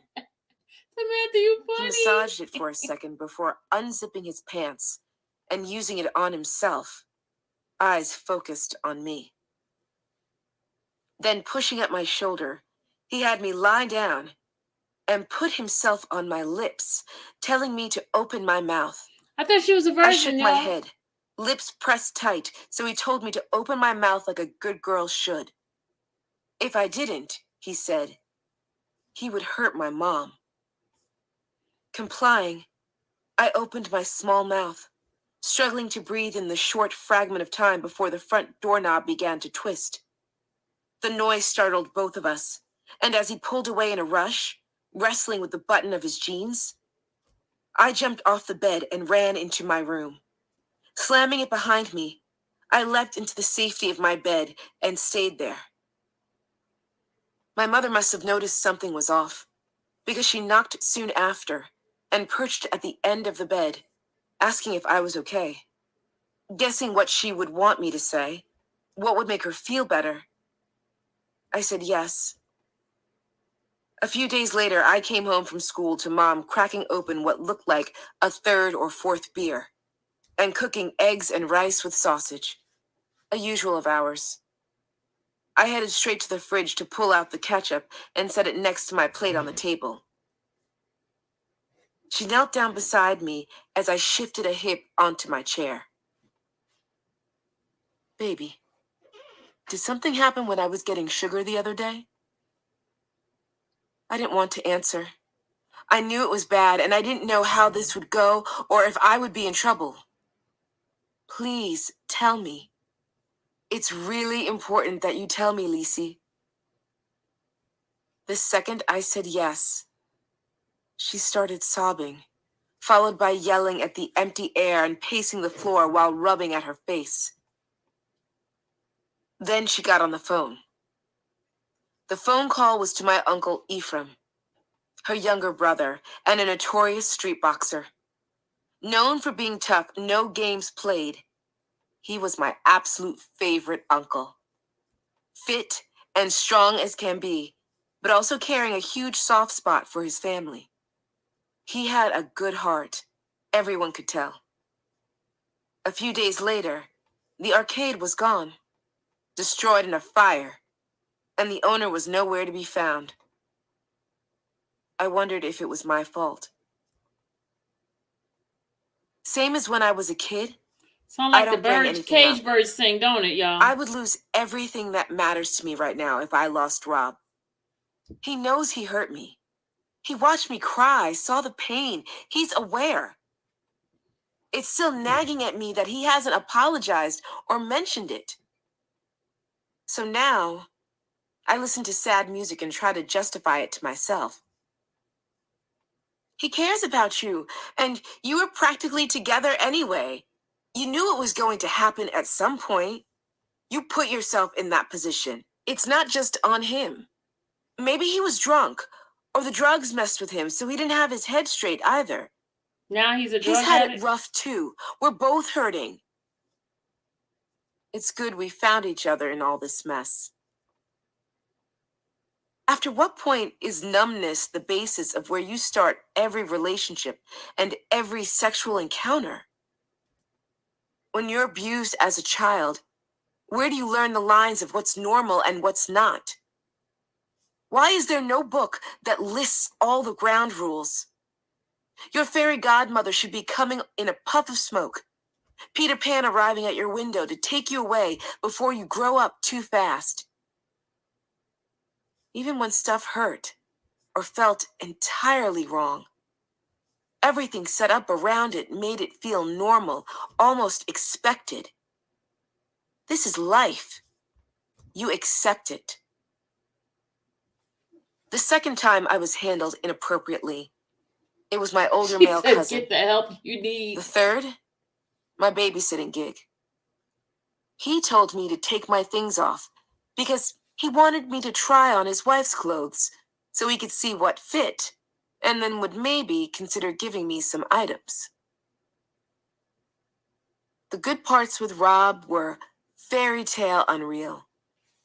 Even looking back, some days were like a dream out of nowhere. Attending classes before being picked up by bodyguards in spotless cars. Spending the afternoons with Robert. Hanging out in some of the best studios in the country while watching a world talent create music beyond surreal. And people noticed the change in me. I finally felt loved. Oh Lord, didn't you I just? wore the presents. Yeah. I skipped classes to be with him. And I made a million excuses in my head for why I should stick around, despite that we weren't making music together. And he could be incredibly demeaning. The optimism and hope for the promised future music career kept drifting just out of reach in front of me, like catching a page of sheet music blowing in the wind. Something was always preventing, not ready, or in the way. I wanted so badly to believe everything was where it started that I chose to believe it, regardless. On a sunny Monday after school, I tell my mom I'm spending the evening with Michela, and it'll run late. Michela shows up to my house in Miriam's little broken down car. Miriam is her mom's partner. We don't ask for permission. We've been taking it for years while they pass out together. They're happy drunks, celebrating life in the moment and forgetting about the world. Best way to do it. So we don't feel too bad about making our own lives and cutting a corner here or there. We look up the new address Rob gave us earlier, because it's a separate rental house. And I guide while my girl drives. Windows stay shut so we don't mess up our hair. We glance at each other and crack up. We're two teenagers on the way to one of R. Kelly's houses. Again. She's still teenager, right? I'm expecting something like the place we've already been, since they're both rentals. Nothing fancy or anything. Oh, hell no. It's right next to Julio Iglesias's house. It's at like 55th and North Bay Road. Mansion Road is what they call it. Madonna has a house here somewhere. All the celebrities live in this neighborhood. Everything is gated and expensive, grassy estates with long, winding driveways, which are basically paved hills. We pull along a curb and park in front of a huge mansion. You can hear party noises all the way from outside the decorative closed gate at the end of the driveway. Shit, the gate is closed. How are we gonna get in? We park and walk up to the gate to see if it's unlocked. Nope, no such luck. That's strange. Rob knows I'm coming. We don't have cell phones yet, so it's either turn around and go home or find a way in. So, we jump the gate. They just jumped the gate. We try to be subtle. Oh, it's hard in heels and a skirt. Same story, Plus, y'all. This is a posh neighborhood. So if They we look jumped the like we're gate, breaking too. in, the cops will be called in a heartbeat, and we will be in jail. There's always nosy people watching areas like this with all the high-priced cars parked everywhere. I've never done anything like gate jumping before, but what are we supposed to do? Leave? Geronda jumped the gate. Rob She is jumped the expecting gate. me, They all got the and I same didn't come damn before story. like he wanted. The cheers and whistles of a football game drift through the closed front door, which is left unlocked. Inside, a number of people are talking and watching the game with beers in hand. The interior is impressive, but Rob isn't here. Maybe we should call him. Michela shrugs and points at a phone on a nearby side table. Agreeing it would be silly to give up and leave now, I pick it up, dial, and listen to it ring until he picks up. Hello? Hey, why didn't you leave the gate open? Zed? What do you mean the gate's closed? I told them to leave it open. Promise. I had to come down to the studio for a bit. Oh my God, I swear I told them. Okay. I'm glad no one else can hear me with all the background noise, but I cut my hand over the mouthpiece anyway. I just jumped over it to get in. Rob clearly thinks this is the funniest shit he's ever heard. Are you serious? Laughter roars out of the earpiece, and I hold the phone further from my ear. It takes him a bit to calm down. What was I supposed to do? I'm annoyed. We live far away. We're not going to turn around and head back just to call you and drive here again. We don't have money for that kind of gas. Our other option was going home and staying home. When he finally catches his breath, he responds, "That's the cutest shit I've heard in a while. You can go up to my room if you want and just chill upstairs. I won't be there for an hour or two, but you can watch TV or whatever until I get there." On the way to the master bedroom, Michelle and I inspect the place a bit. Not trying to snoop or anything. They did snoop. Maybe we are. The house is so freaking giant, right on the intercoastal waterway, with a yacht in the back, and 7 bedrooms. Deep voices spill out of one room, which turns out to be full of men all crowded in, chatting loudly, interrupting each other and having a good time. We keep climbing stairs, searching for Rob's room. He told us where it is, but the house is so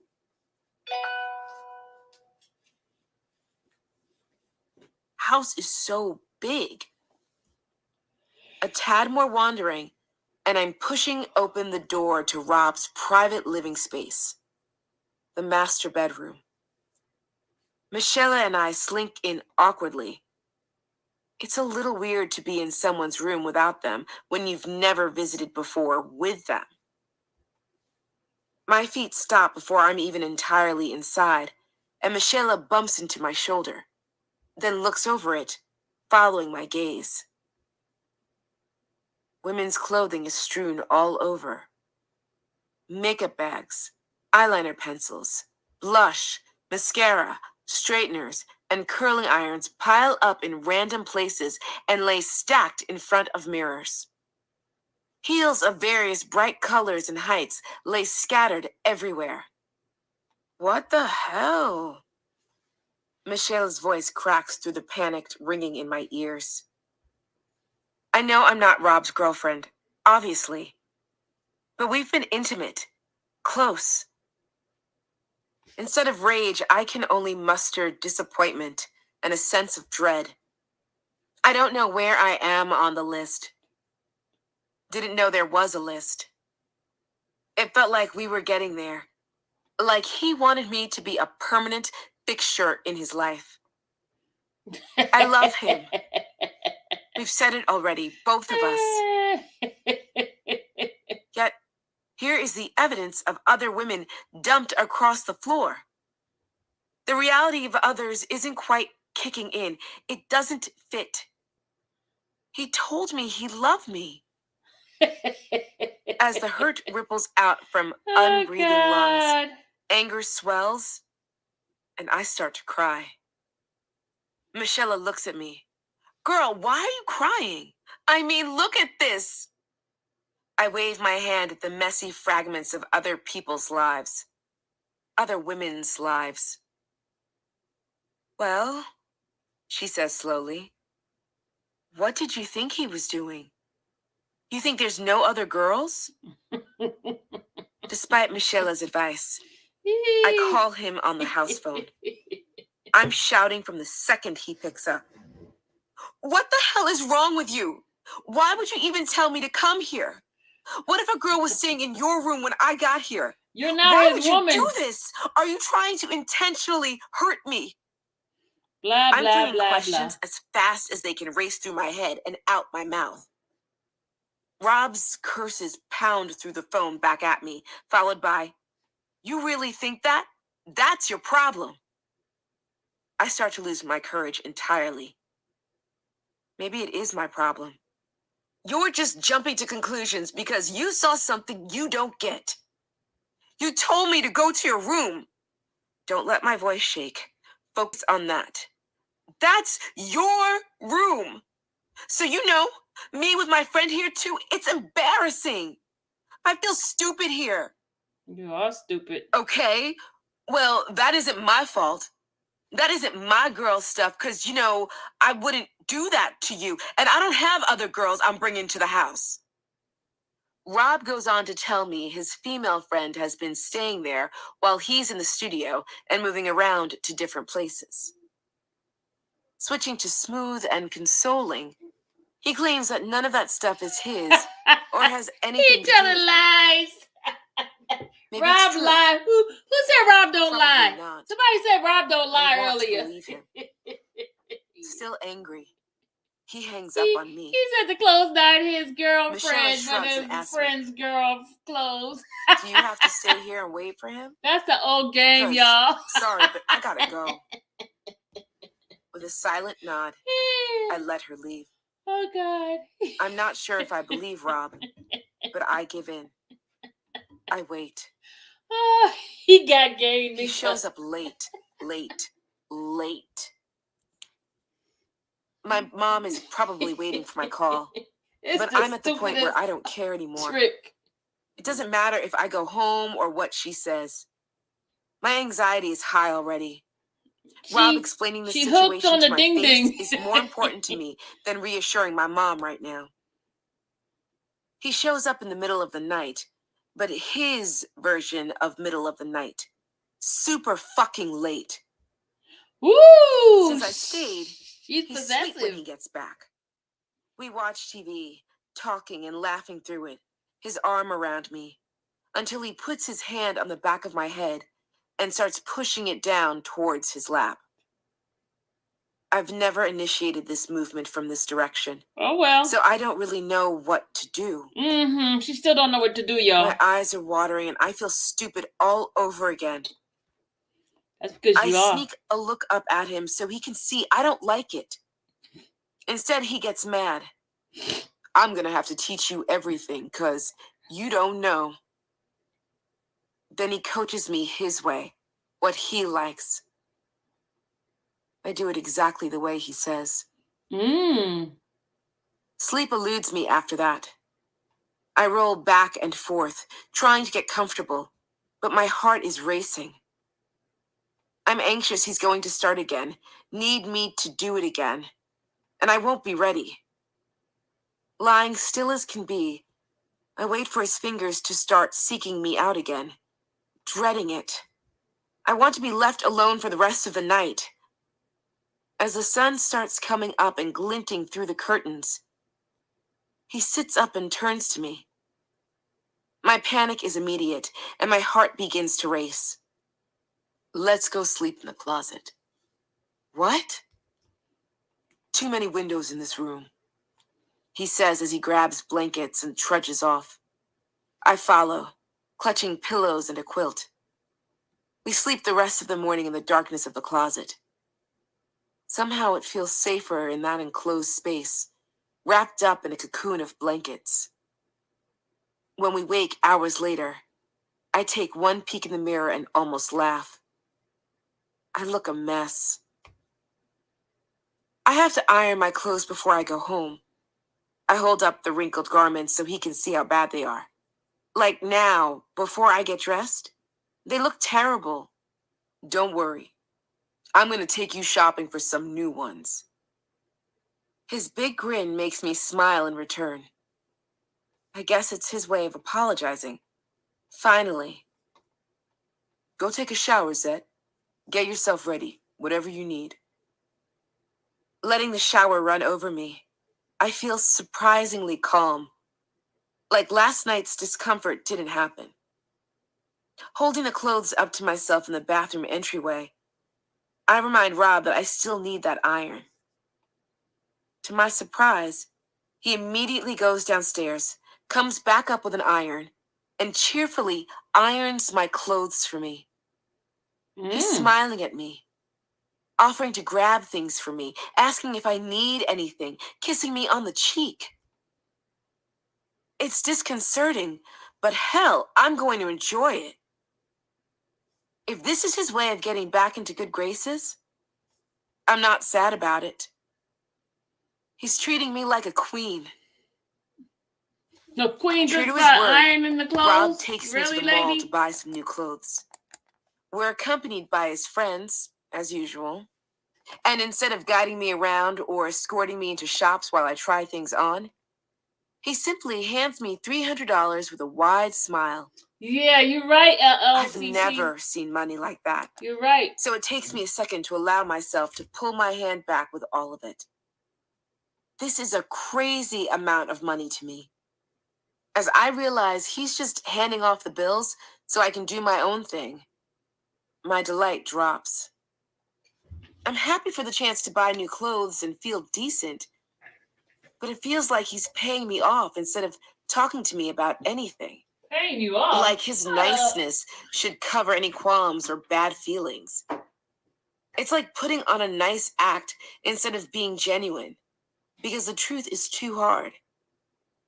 What about when there are bigger problems in the future? Will he just pay me off then too? Chapter 10. It's late February, and a group of us are gathered at the local Bennigan's, one of Rob's usual dine-in favorites. Everyone is in good spirits, cracking jokes, talking about the new music coming out, spitting out ridiculously tall tales about their love lives and the women who keep 'em warm at night. I generally keep to myself, so I sit quietly and watch Rob interact. Clearly the ringleader, he's like a cyclone that keeps pulling everyone in so powerfully you can't help but watch him. And everyone is happy just to be part of it. During a lull in the conversation, Rob's trainer catches my eye and makes a funny comment about performance fitness to try and make me laugh. I can't help it. I bust out giggling. The others at the table chuckle and whoop until they see the solemn, angry face. Rob stands up and jerks his head towards the door, looking directly at me. Let's go outside. Now. Tentatively, I scooch my chair out and stand to follow him. It's already maybe 9 p.m. at night, so it's darker outside, and there aren't really people around anymore. Instead of turning to talk to me on the sidewalk out front, he leads me through the mainly empty parking lot behind the restaurant. I told you I don't like it when you look at or talk to my friends. His voice is severe. You're only supposed to look at me. But I smack. Directly across my cheek. Hard enough to twist my body to the side. My shaking fingertips lightly touch my cheek, the skin burning hot underneath. My eyes well up with tears which spill over quickly, stinging as they run over tender skin. You need to act like a grown woman and listen to me. There's a roaring in my ears as he's speaking. It's like he's yelling from far away. You are only supposed to look at me. Now, let's go back inside and fix your face. He turns and heads off towards the front entrance again. I follow on trembling legs, trying to blink away the last of the tears and swipe at my makeup before it can drizzle down to my chin. Back inside and seated, I duck my head down to rummage through my purse. Shakily holding up a compact, I check my face in the tiny mirror. Rob stares at me, straight-faced, then looks around the table and says, Women shouldn't put makeup on at the dinner table. It's not right. Silence lays heavy as soon as the words are out. A few people look angry, but no one says anything. I excuse myself to the bathroom to fix my makeup. I know they can see the red. As we leave, everyone gets up one by one, moving in different directions at different times, so no one ends up paying the bill. Again. Driving home in the Land Cruiser, everyone has a good laugh about it. I stay silent, clutching my purse on my lap as I watch the neighborhoods go by. Back at Rob's place, I avoid eye contact with anyone else, keeping my distance until I end up falling asleep on a sofa. When I wake up, everyone is gone, minus one guy named Steve, who is Rob's lead sound engineer. He offers me a ride home. As I'm stepping out onto my own driveway, he puts a hand on my wrist to stop me and says, "You seem like a nice girl." I look back and give him a weak smile. "You shouldn't hang out with him." I stay quiet and push myself out of the car. At this point, my real life at home feels like a distraction from where I could be and what I could be doing with Rob's help and influence. It's almost frustrating to return at the end of the night to a place where it feels like I don't matter. All the opportunities for something better only seem substantial around Robert. It's as though my two lives swapped, and now this after-school life feels more genuine, more real to me. The next time I see him, it's back at the house on North Bay Road. House, mansion, whatever, which has a bell tower on top with a cubby-like space to sit. You have to take a spiral metal staircase from the top floor to get up there. But I haven't been up yet. When I find Rob in his room, he suggests showing me the tower, saying the bell up close is pretty cool. His grin is telling me otherwise, that it's not really about the bell, but I hear myself respond with, "I guess. Let's go." Nerves tighten with each ringing step up. I've seen this look before. It means he has plans. As I suspected, he wants me to go down on him, his favorite pastime. I hate it, and basically just do it to make him happy. Also, to prevent him from getting angry and keep him from giving up on someone as young and inexperienced as me. I always feel the need to prove myself. I cringe every time he calls me head champ. It's never felt like a compliment. When I ask him not to use the nickname, he said it was sexy and he's teaching me to appreciate things. This time he switches it up after a minute or two, saying he's going to do the same for me. This is new. What do I do now? Like, do I move my legs out or what? Bent knees? Straight knees? Sensing my discomfort, he tells me he's never done this to a woman before, that it's new to him too.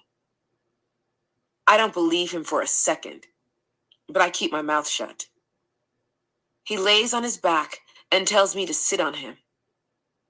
Like, your chest or your face? He guides me down. The only thing I feel is cheap. I don't know where to look or put my hands. Most of our sexual experiences make me feel cheap, almost like I work for him. I might as well be an actress instead of a singer. Told where to go, what to do, how to enjoy it, what's supposed to feel good, what I'm doing wrong. I know they're part of the balance of our relationship, but as the orders continue and grow, taking new shapes, shame at feeling like his sex toy has started turning into a deep sadness. Whenever I lose my cover and let it show, it makes him upset and he pushes harder. My thoughts are interrupted by his voice loud in my ear. "Wait, don't move. Let me take a pic."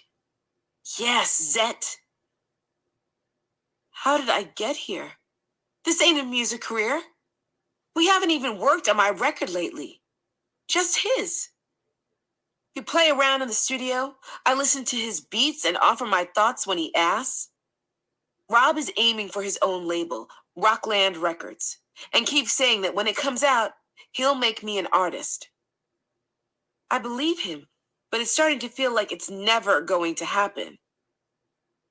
Depression has been seeping in lately and filling up my chest with a heaviness like lead where I can't breathe. Spent and sleepy, he walks me down to his room for a nap. But within the hour, he's up and shaking me awake, telling me we have to go to the studio because he has to finish this one song right now and wants me to hear it. Inspired by our bell tower time, no doubt. Drowsy, but trying to be up for anything, I pull on clothes and follow him to the car for a drive to the Marlin Hotel. It's one of his favorite working spaces. Once inside, he directs me to a sofa, where I plop down in exhaustion. He clicks the mic so I can hear him with the live room acoustics from the sofa and enters the booth itself. Then he starts to sing. What's up, baby? I know what you're thinking. Currently thinking about how nice either coffee or sleep sounds. Don't be afraid. His voice is gentle. Just let this love groove in. I smile at this. Sounds like when he's reassuring me about something new he wants to try in the bedroom. Rules that are so very simple. My stomach sinks and hardens. I've always thought of his quirks more as preferences, but now, hearing this said out loud, I realize they do stand as rules. If I don't follow them, there are consequences. Tell Daddy what it is you want. Everything about this song is sexual. One person in charge, taking the other along. It's seductive, but it's making me uneasy. Let me take you to a place. This sounds more like rape than a love track. He taps on the glass at me as he says, couldn't sleep with all this on my mind after our time together earlier. The knot in my stomach is starting to hurt. Is it a reminder that he's the one in charge? Or is he actually trying to be sweet? I want to run and hide in the bathroom, process it alone, but I'm glued to the couch. It's amazing how he can be so charming that in the same breath make me feel disgusting and powerless, like I'm just here to bend to his will. Being with R. Kelly is not the same as being with Robert. Whichever I get at any given time, he still holds all the cards. And he knows it. Chapter 11. The tension between my mother and I keeps getting worse, and our relationship ends up in hot water. It started feeling like she and my stepdad gang up on me because they can, and my resentment at the two of them is getting hard to hold in. When he's upset, she sides with him, regardless of the circumstances. Always his word over mine. Generally, she doesn't even ask for my side, just wants me to submit to his rules. It feels like my entire life is subject to everyone else's rules, goals, and preferences. Rob's houses, the studios, and the silly corporate restaurants, all of these become a refuge for me from my home life. I tried talking to him about it, but it doesn't go the direction I thought it would. Zet, Rob tells me, you need to understand that when you sleep with somebody, no one else can get in between that closeness. Like what your mom and your stepfather have because they sleep together, you can't get mad at them for it, and you can't expect them to go against each other for you. But I'm her daughter, blood related. Nobody comes between the couple. Not friends, not kids, no one. Rob leaves for Chicago again in early March. With him gone, I'm at Michelle's far too much with nothing to do. We need money to go places, and we don't have it. So we expand beyond our clothing business. There's an 18 and over club on South Beach called Cameo Nightclub. Michelle makes friends with everybody everywhere she goes, and this includes the Cameo front door guy. Licenses and IDs are always laminated, so you can change the date with a safety pin and an eraser, Or so Michaela discovers. Pretty much everyone besides her is still 17, so she adjusts everyone else's for a price. On top of that income, she and the door guy are in together too, charging extra at the door since he knows they're underage. Then they split the proceeds. This isn't 5 friends or something. It's most of our school, so it's a pretty lucrative short-term deal. Michaela helps ensure business, so tonight there'll be a large group of us arriving at the same time, ready to celebrate. The bouncer collects $40 a head to let people in our group skip the line and go straight inside. She takes 20, and the bouncer keeps 20. Everyone else is thrilled just to feel special and make it inside without issues. Normally, I'm not a drinker. It's not my style, and I weigh maybe 105 pounds with my thickest heels on. But tonight, I decide to drink. Between avoiding my own home and not hearing from Rob whatsoever lately, I'm feeling a little depressed. He says he's in Chicago, but really, who knows? Remember that whole I don't really drink and weigh almost nothing aspect? Well, my friends decide to sign me up for a dance-off on stage. Me undertaking a dance-off requires much more alcohol than a drink or two. The combination of underweight and barely any tolerance hits me hard. It doesn't take a lot to drink way too much and stumble through the dance portion. Thankfully, it's time to go almost as soon as I'm off the stage. Emphasis on the go, because I barely make it outside before I start vomiting someone's mom's spaghetti on the street. Half a leg already in the car. Everyone else is already buckled in, watching my party demise. Oh my God, look! There's Rob! Michelle shouts. Frantic, I swivel my head around. There's no way. He hasn't called, and he's supposed to be in Chicago. But sure enough, his black Toyota Land Cruiser with the 12-play license plate is right behind the car I'm sticking out of. Mortified, I tuck myself in through the door as fast as possible so we can leave. My face is burning with heat, but the shame transforms into anger in no time. He couldn't even call, doesn't tell me he's here, but he was right here the whole time. For how long, though? It's like the beach scenario all over again.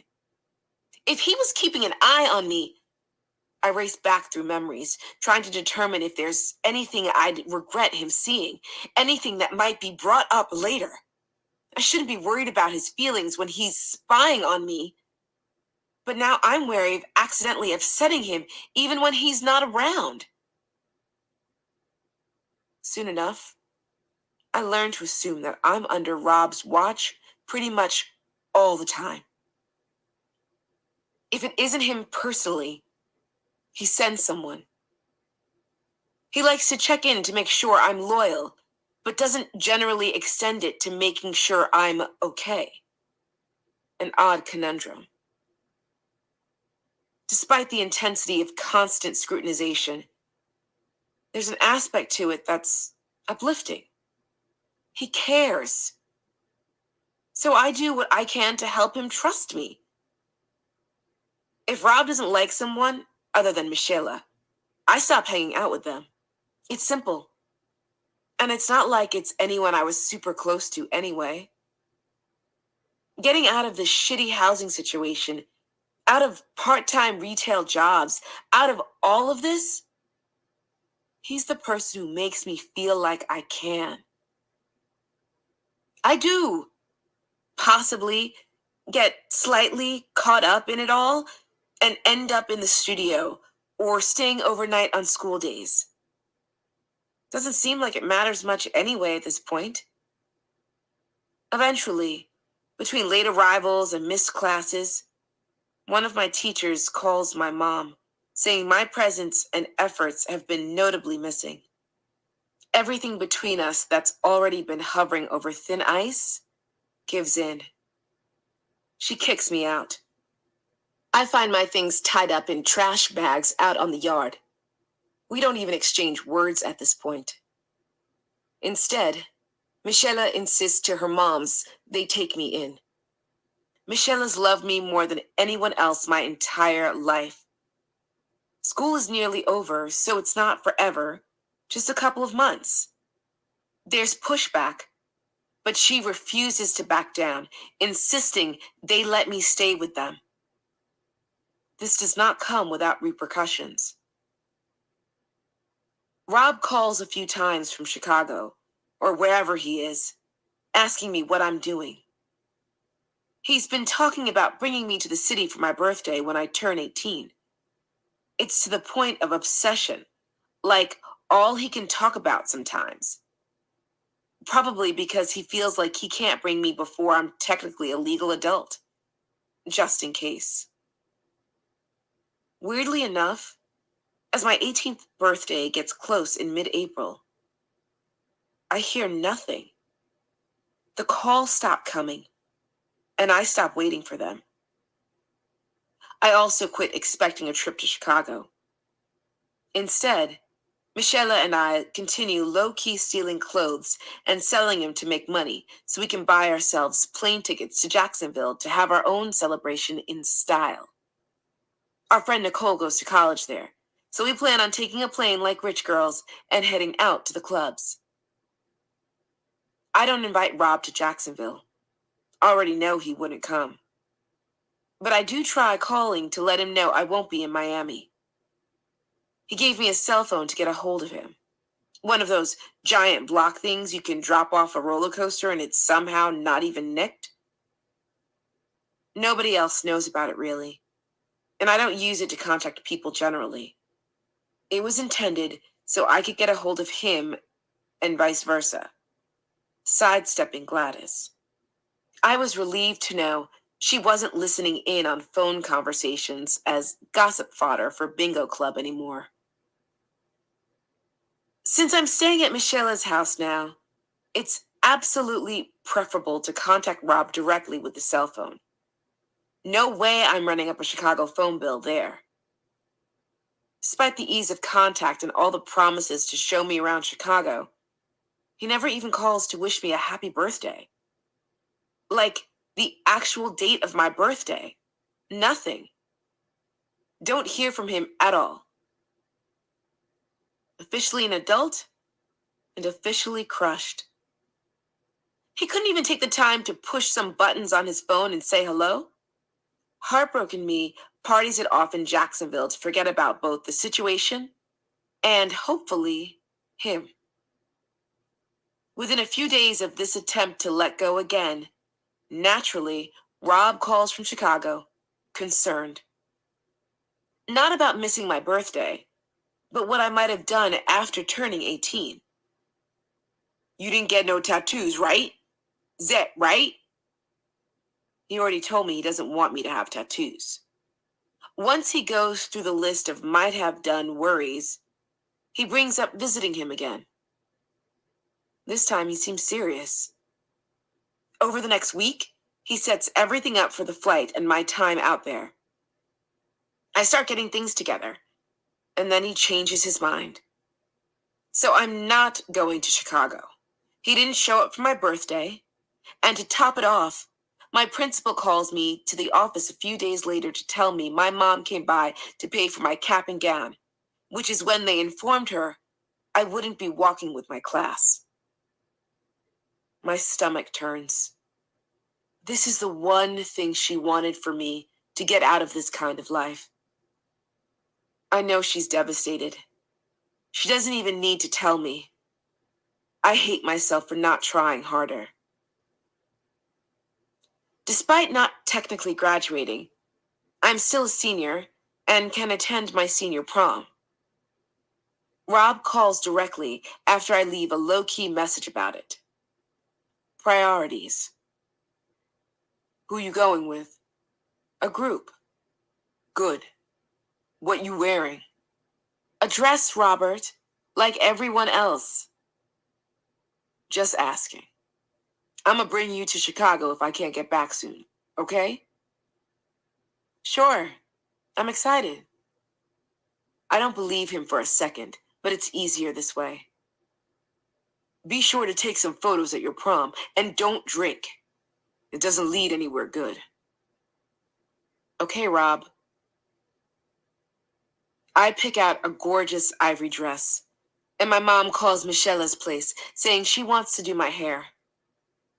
It's tradition between us for her to style it on special occasions. She and my stepdad pick me up in a white station wagon, and we head to the dollar store to grab bobby pins for an updo. The few times I do get to see my mother, she tends to ask super personal questions about what I've been doing with my life. This session is especially rough since she's demanding an explanation as to why I'm not graduating. She brings it up again after picking out hairpins when we're on the way back to the house. And I tell her I don't want to talk about anything like that today. Just enjoy the time we have together. Plus, I hate having these sorts of conversations in my stepdad's presence. He always makes it worse. We're close to home, but not quite there when my stepdad reacts. Don't speak to your mom like that, you whore! Pulling the car over to the side of the road, he shuffles it into park and swings his door wide open before circling around to my side. Tearing open my passenger door, he yanks me out with one hand around my arm. I'm still clutching the bobby pins tight. My mom ignores me as I smack the window with my free hand, screaming that we're supposed to be together today. It's important. Her cold features convince me to stop, and I lean against her window crying. Meanwhile, my stepdad returns to the driver's seat, slams the door, and drives off, running over my left foot and leaving me on a random side street. Chapter 12.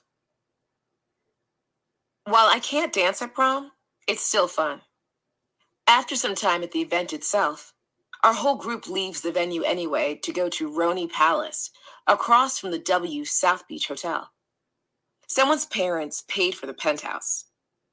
Probably a mistake on their part, but we're having a blast. Everyone is taking shots of something bright green, looks almost fluorescent in the light. Some kind of shit from New Orleans. I'm watching kids slam it and throw up everywhere. I told Rob I wouldn't drink, but since I can't dance either, I might as well join in on fun of some kind. I decide to just have one. Maybe two if I like it. I knock back a generous pour that burns my throat and makes my stomach twist as it hits. Shit. I did promise Rob I wouldn't drink. What if he has someone here watching and I neglect to mention it? They could be feeding him an update right now, and then I won't hear from him for weeks.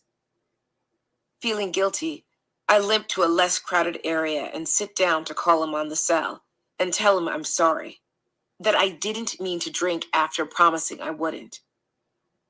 At first, the other end of the line is quiet, almost as though he's surprised. Then he laughs and says, "At least you called to tell me." Early May pulls the temperatures solidly back into the mid to upper 80s, while piling on the humidity prior to rainy season, pushing residents into air-conditioned spaces away from the tropical heat. I'm about to head out on my long-awaited senior trip with my classmates. Without Rob around and no chunks of time spent at the recording studio, it's been easier to rekindle friendships and be more involved at school.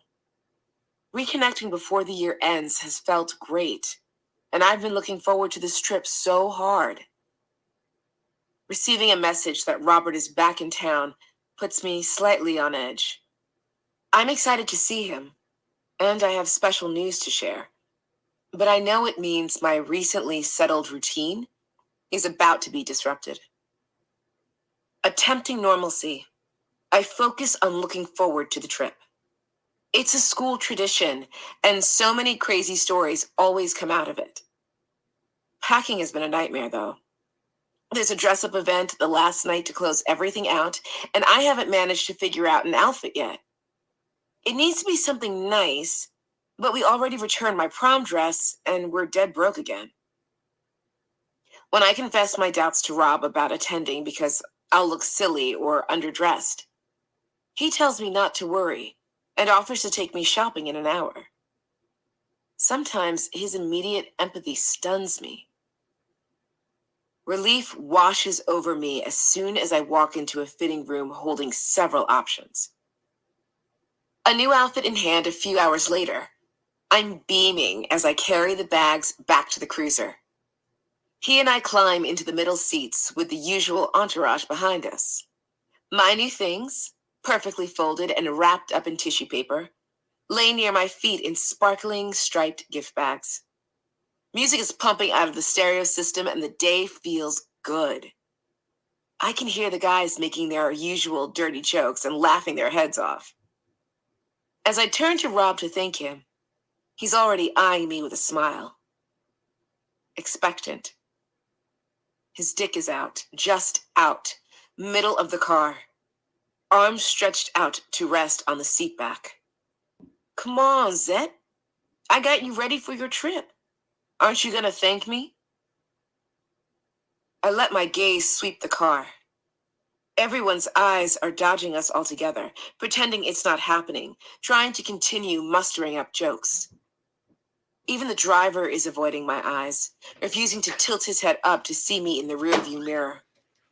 One hand lifting off the seat, Rob gently places it on the back of my hair and pulls my head down. I'm hoping he'll let me go quick, after a little gratification. But now he's directing me, meaning he wants a complete performance. It doesn't matter to him one bit that all his friends are right there, that they can all see. My cheeks sting with heat, and breathing becomes difficult as panic at my humiliation sets in. I begin to cry as I keep going. Demetrius, Mac, the bodyguard, the other usual friends, they're all spread out in the Land Cruiser. They say nothing. No one normally says anything to me in front of Rob, so it's not exactly unexpected. Not sure what kind of discussion was had between them all early on, but generally they all avoid even looking at me, much less talking to me when Rob is around. If he goes to the bathroom, alone, mind you, it's a different story.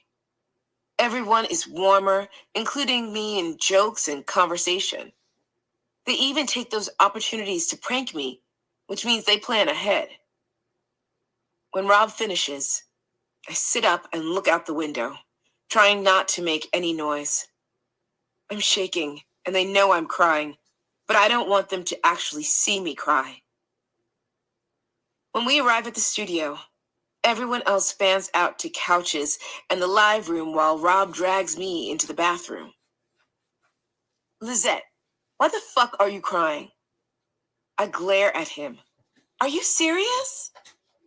What do you mean, am I serious? His head jerks back at the scowl I give in response. He turns to pace for a second, hands on his head, before looking me in the eyes again. I mean, that's what you have to do. I'm your man, Zet. What are you... My sobbing interrupts him. Rob grasps my hips with thick hands and picks me up, setting me next to the sink, and leans his forehead against mine. Staying close, he unzips his pants, slides my dress back, pulls me tight against him, and starts fucking me loudly. I'm bouncing on the countertop, my head occasionally hitting the mirror behind. I know everyone can hear. They're in the room right outside the door. I know he's showing me how lucky I am that we're in here in private, and he's not taking me out there while people are passing by. Finishing, he zips up, stalks out of the bathroom, and walks casually into the booth. I stay momentarily to fix my makeup, wiping the smears under my eyes and adding fresh mascara. As I leave the bathroom, no one looks up at me. So I pick my way over to a couch and sink into it. Everyone around me is animated, having a good time. And I'm squeezing in on myself, trying to hold it together. In my head, I'm miserable and ashamed and trying desperately to hold myself up and seem strong. Rob is legit recording today.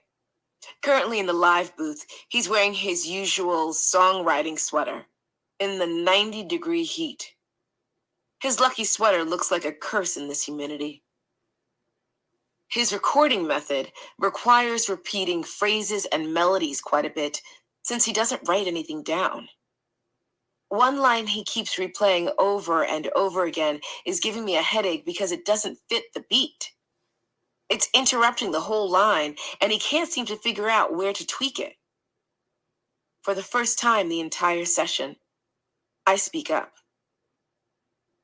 Rob, that one line isn't working with the rhythm. You can tell it's off, but you'd have to change it to... He's not listening to the rest of my explanation because he's stomping out of the booth and dragging me by the arm back into the bathroom. Somehow the sting of the slap across my face still manages to surprise me. I told you before, don't you ever correct me in front of people. You got that? We're recording today.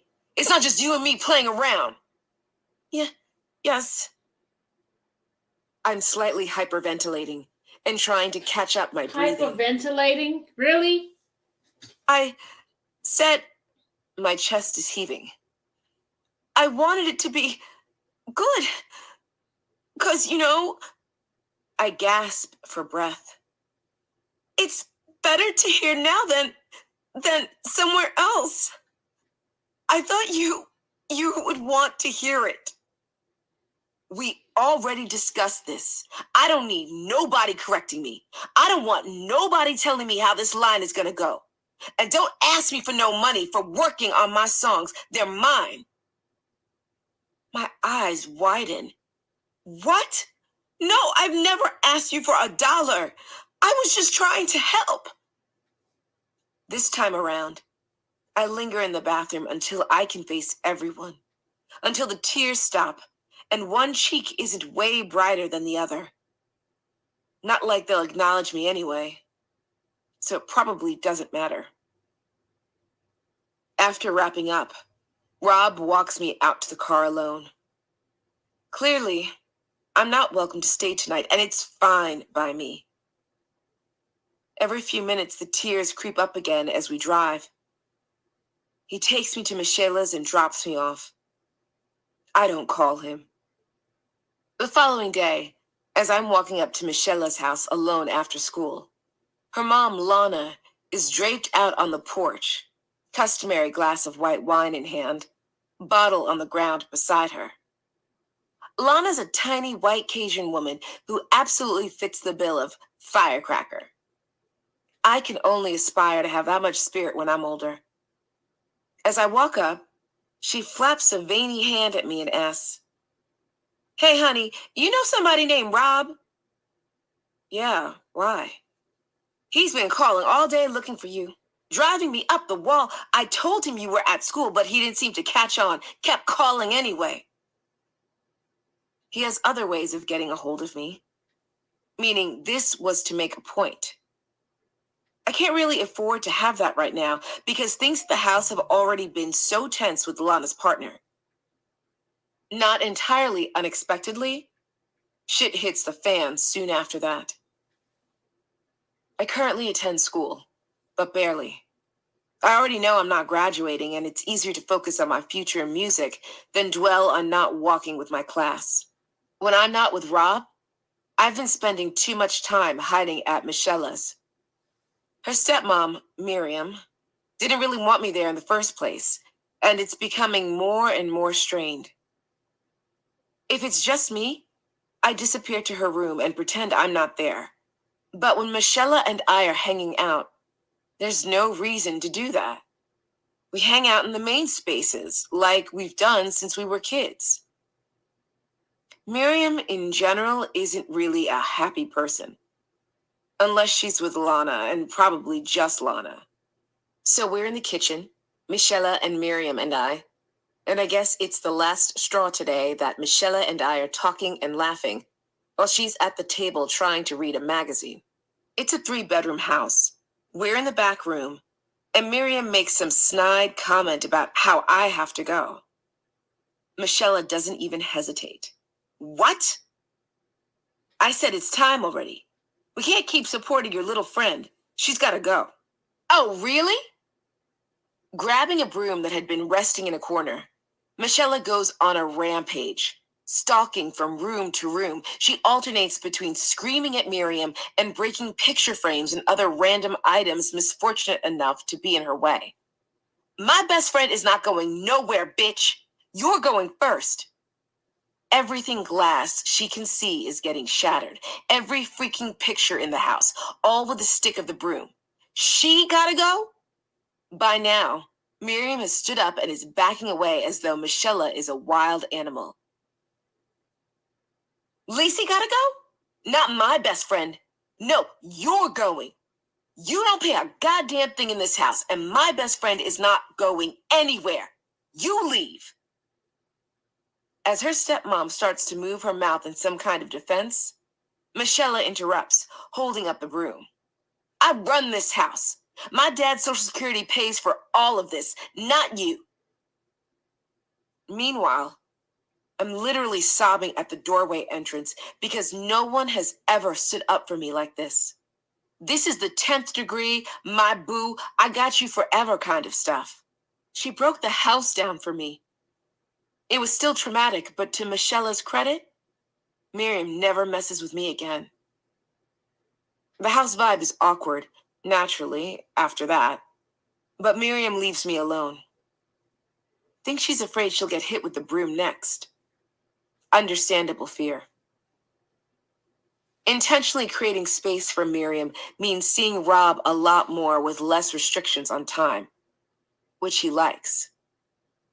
When I tell him about my recently won role as a lead in Dreamgirls, I'm insanely proud of myself and thrilled to be doing something more with music. Nothing like this has happened in so long.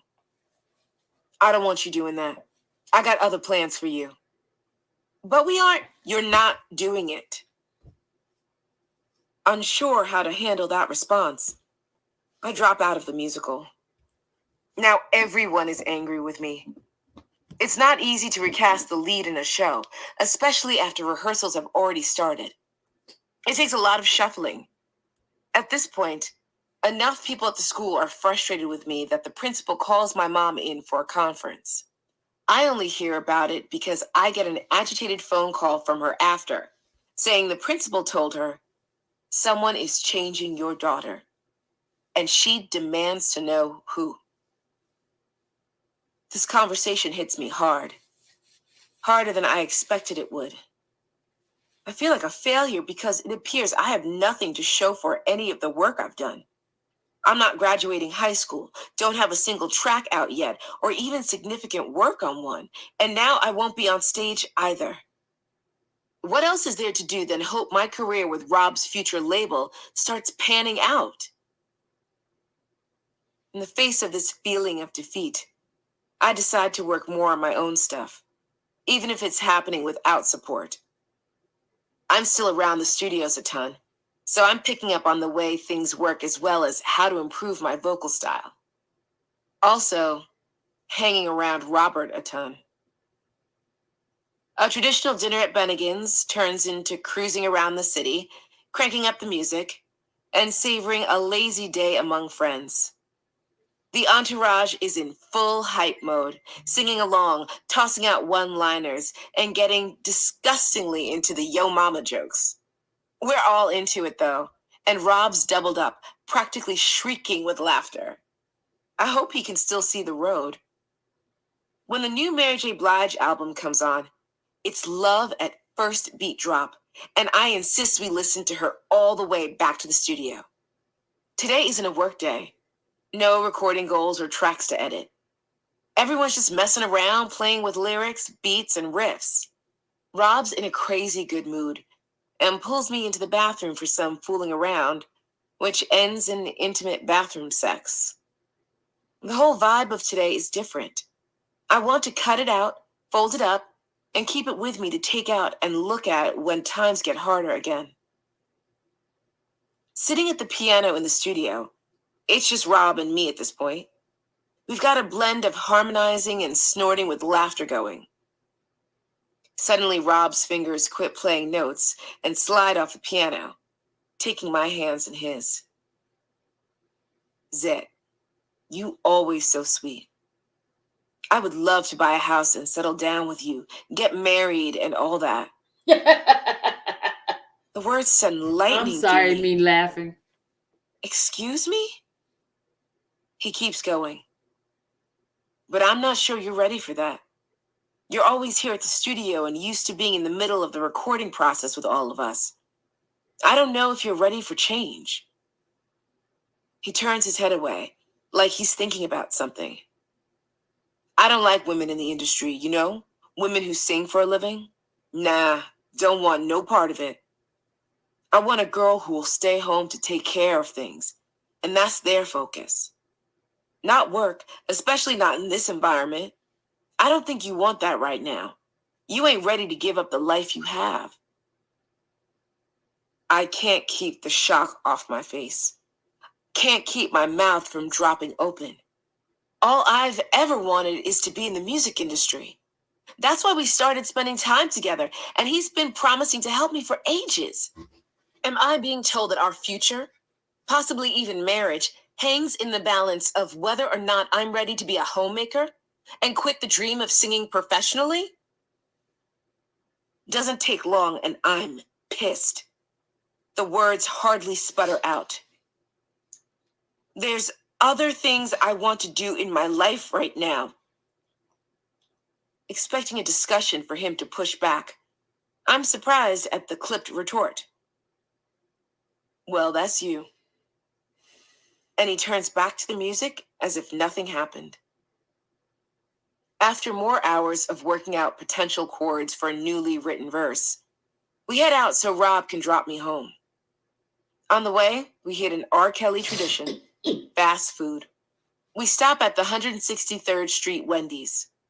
Rob and I are the only two in the Land Cruiser, but his boys are right behind us in another car. No one goes inside the building. We just park in the parking lot, and all Rob's buddies jump out to catch women on their way back to their cars. They have this scheme where they say, "Oh, we with R. Kelly," because it draws women like flies. I'm sitting in the front of the Land Cruiser next to Rob, with Biggie playing in the background. Our current jam song is Big Papa. We're both singing along and waiting for the one line where we shout, "'Cause I see some ladies tonight that should be having my baby. Baby, The moment cracks us up laughing until I notice him just looking at me. At first, I think it's overflow from the conversation earlier. Maybe some kind of sweetness about our potential life together. Then I realize he's holding his dick out above his waistband, giving me that face that means he's expecting it. Come on, I want it now. Right now. With you. Taking in the scene around us, That is funny. I could practically touch the people right outside the door. They're so close. They can definitely see in. Nah, I'm not doing it. Disappointment flickers as he waves to his guys and squeals out of the parking lot. I already know what happened. I didn't perform, so I'm done for the day. These jokers, man, Rob says as he slows down for a turn. They tell him they're with me. Those girls don't give a shit about them. They're just around because I am. I know he's right, and that he's probably headed back to Wendy's once I'm out of the car. Chapter 13. The end of the school year hits with draining humidity and stifling uncertainty after not technically graduating with my class. I don't stick around to finish my credits over the summer. Things at Michelle's have been tense for so long, it makes more sense to move to New York and try to hack it out in a new place, close to family. She also met someone already she's cozying up with, so branching out by myself seems ideal. I'll be staying with my Aunt Carmen in the projects on the Lower East Side of Manhattan, along with my cousin Tamika and Uncle Otis. Also, and importantly, I'll finally be in close proximity to my older sister again. Arriving in the city, I waste no time in seeking my sibling out for advice about my love and work relationships with Rob. One perk of moving to New York City is supposed to be that it'll be easier to see him and be with him. Plus, I'm close to so much music, which is all I want to pursue, with or without Robert's help. Yeah, what happened to a I music tell my career? sister about Rob. The highs and lows, roller coasters, in-betweens, marriage thoughts, everything. Right now, she's the only person in my family I trust to know about all this. Taking on the role of protective older sibling, when Demetrius reaches out, she talks to him and listens as he explains that Rob wants me to visit him in Chicago, just to see what it's like. I'm old enough to fly alone, and he'll pay for the flights. All I have to do is call Rob's assistant at Jive Records to request dates and times, and I'm golden. Set. My sister's reluctant, but I'm excited. One chapter of my life is closing, and the next is opening up to something new. The push in Chicago's direction is also coming from my home life in New York.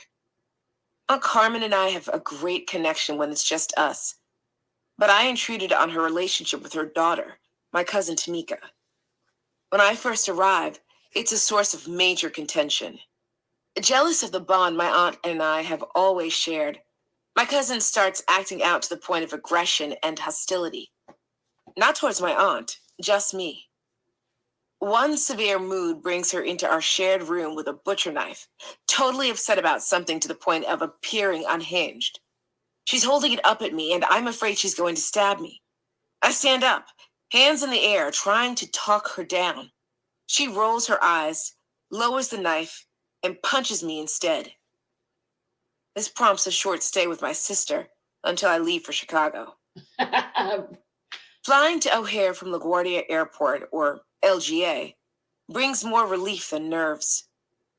Everything in New York has been a struggle lately, so a direct flight, followed by a limo waiting for me outside the Chicago airport, brings a smile to my face. You hear this, y'all? Leather seats never felt so good.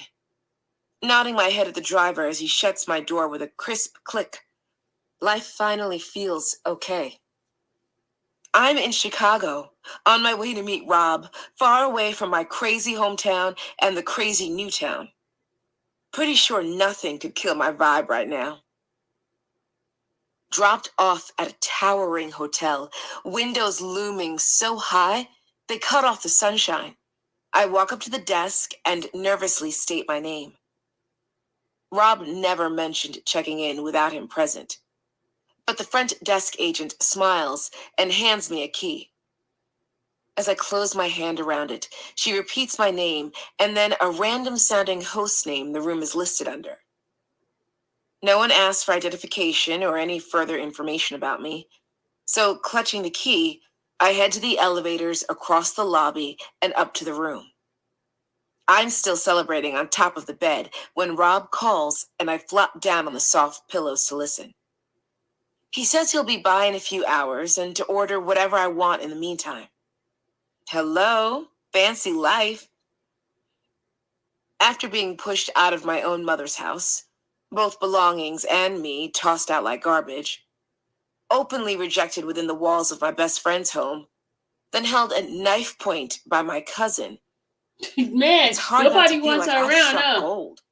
Not with money, but affirmation, acceptance. Y'all, Rob she's wants me here. homeless. Someone truly appreciates my presence. When has that happened before? I have a place to be where I fit, and it's all that matters. I eat dinner in the room and fall asleep in a contented food coma, waiting for Rob.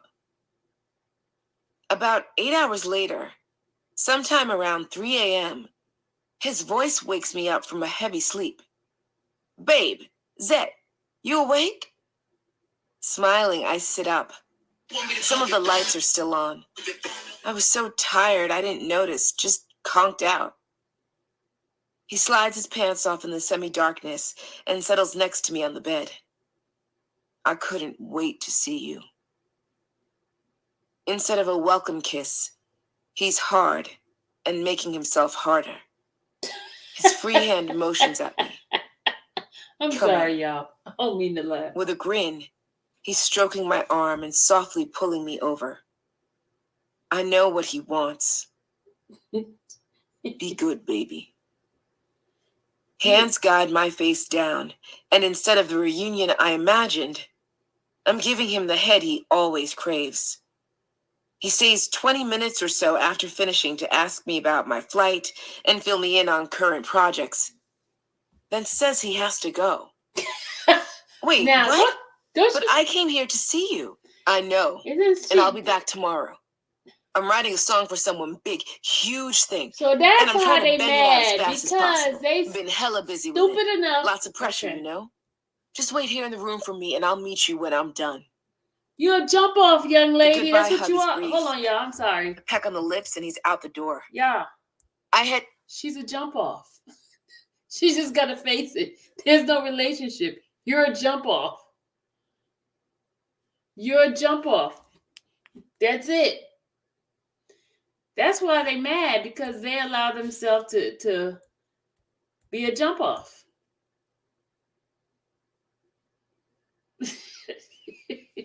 Samantha said, headmaster. I don't mean to laugh, but this is what she, I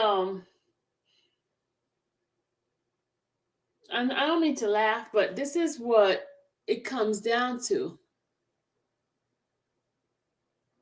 This is what it comes down to. You know, you're mad because you made a decision to just be the man's sexual pleasure. You don't have to be there. You don't have to come. You don't have, just stay home. I don't get it. You're a willing participant, and now all of a sudden you're a victim? Come on now. Stop. This is crazy. How hard is it not to go there? How hard is it not to? You ain't got to suck nobody's penis if you don't want to. You do it because you wanted to. Because can't nobody make me do that. Tanya, it's crazy. No, I'm just saying, y'all. I mean, what, you're embarrassed and feeling like lower than anything because you stooped to that request? Yeah, exactly, Sylvia. Exactly. I don't know. I'm sorry. That's why it was so easy, because y'all was giving it up so easy. Y'all was giving it up left and right. And you wanted a position because you wanted to be a singer, so you gave it up like that? That's a form of prostitution to me. That you gave sex because you wanted something, not sex because you loved him. Bobblehead. I don't know. This is crazy. And then now all of a sudden you're a victim.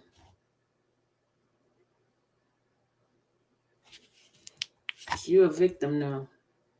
To the bathroom to brush my teeth before collapsing into the bed again and letting sleep soothe the cut of disappointment.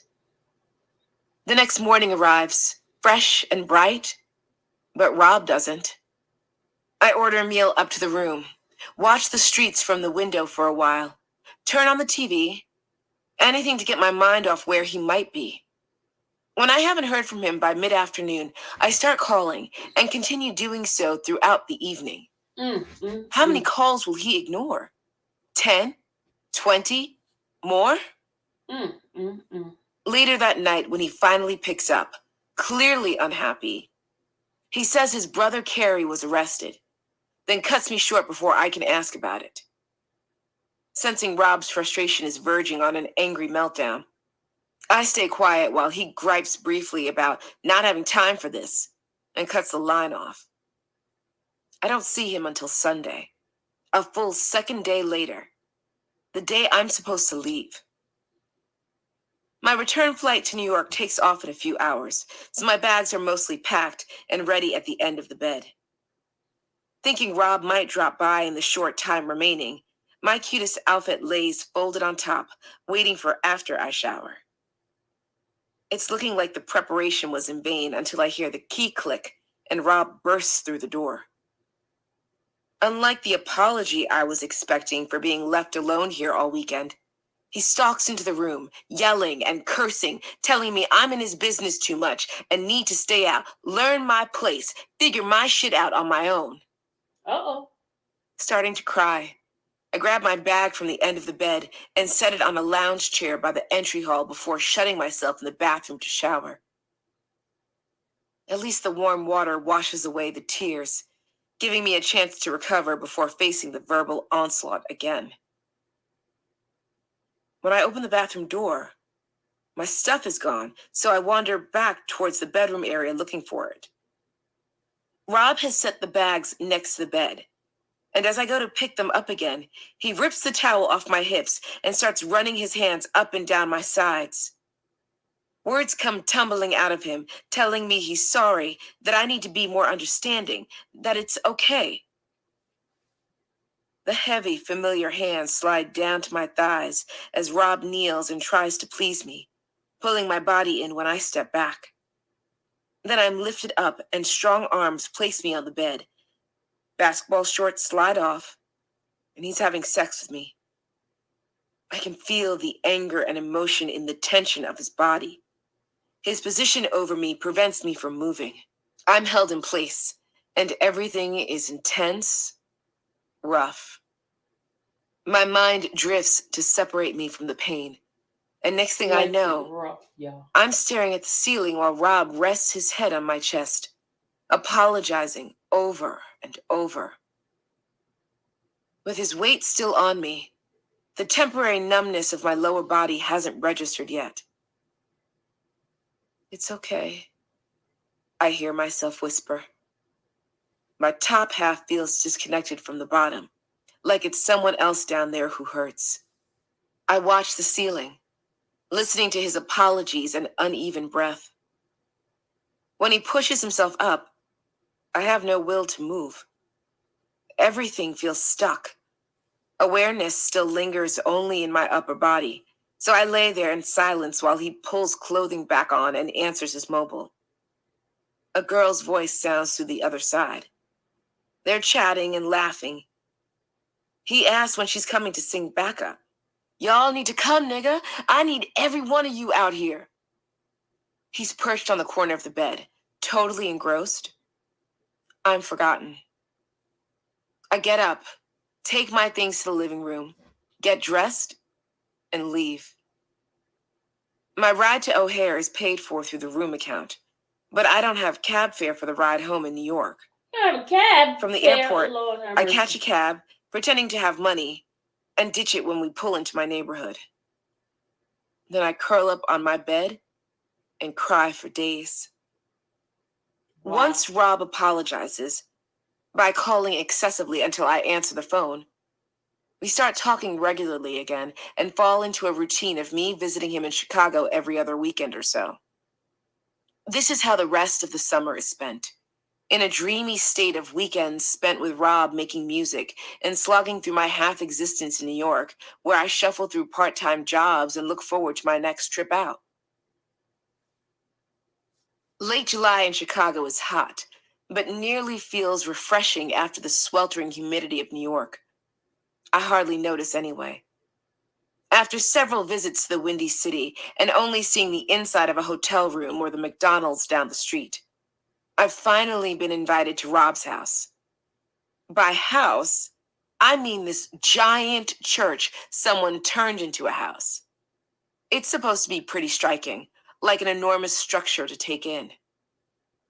He's acting even more paranoid than usual on the ride there, insisting my head stays all the way down, completely out of view the entire time, regardless of traffic or location. Like a truck of paparazzi could sidle up beside us at a light and still not be able to get a good look at anything more than the back of my head, which is currently shoved between my legs, hovering right above my sandaled feet. Rob re-explains avoiding potential photographers for maybe the 1,000th time. So much for seeing Chicago. True to the gossip, The house is impressive, overwhelmingly big. Walking through, there's every gadget and style of room you could think of. Robert is clearly pleased at my astonishment. I can tell he's excited too, showing me around. There are 3 levels, and he pulls me up the stairs to the second floor into a room with bunk beds. A massive window on one side looks out on a single, large palm tree. Interesting. Gently taking my hand, Rob walks me over to the window. I put this here because it reminds me of you. It's Lizette's book. What? It reminds me of you and me, us, back in Miami. The sweet gesture floods me with warmth, and I let go of the car ride frustration. He's just watching out for me. He's been thinking about me this whole time, even when I didn't always hear from him. Abruptly, he's on to the next thing, guiding me to the main living room, running around, turning on music equipment, and looking for something. Motioning at me to take a seat on the couch, I sink onto a corner cushion and prop my elbow on the armrest, watching him. He grins over at me. Michael Jackson doing this song right here. This grabs my attention, but it's not Michael Jackson's voice that comes through the speakers when he presses play. It's Rob's, bobbing along to his own voice with his chest all puffed up. I've never seen him so proud of his work. I've also never been allowed to listen in on one of his reference tracks. He writes music for people all the time, but he's never played any of it for me before. I wonder why this particular song. Did he bring me to his house just so I could hear it? Oh, now this is the song supposed to be I started for her. writing You're these not lyrics alone. when you were in Miami, and I had to be in Chicago. It was hard to get a hold of you for a while. I missed you. Briefly stunned, I look up and our eyes lock. This song, it's about us, the things we went through. The rush in my head is like the beginning of a roller coaster, dizzying anticipation. Lying hussy. I've never been this central to someone's life before. The heady feeling sinks down to my toes until my whole body seems to hum. So this is love. Oh, Lord Jesus. I almost stand up and leap into his arms, but it would kill the mood. Plus, I'm still lightheaded, so I'd probably just fall over first. Smiling at me, he starts moving around, bopping his head to the music and singing along silently. His excitement is infectious, and I'm beaming back at him from my spot on the couch. Ambling towards me, I wait for him to plop down next to me, cozy up together to our song. Our song? Instead, he swings his hips to face me and pushes at his waistband. Oh, gosh. Okay, Delusional. get down on your knees, babe. I need you right now. Delusional. The direct order takes a second to process. It's not until I look up again and see him standing there, legs apart, holding himself ready, that it hits me. I freeze.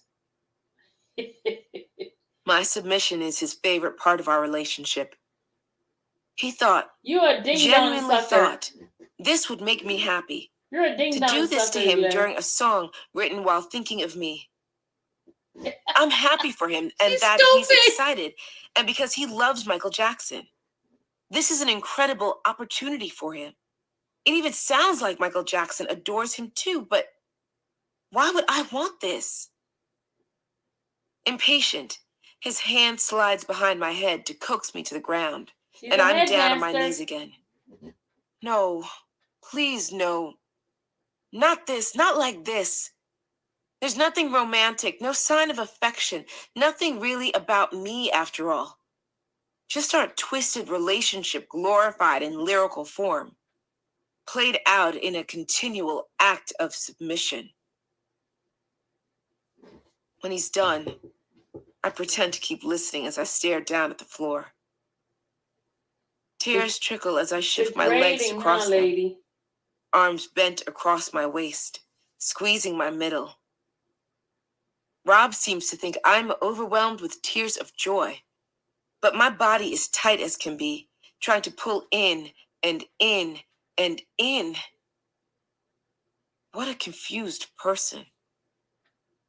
I'm not sure he's in love with me He's as not. much as what he can do with me. He's not all How into I'm you, there young for lady. him.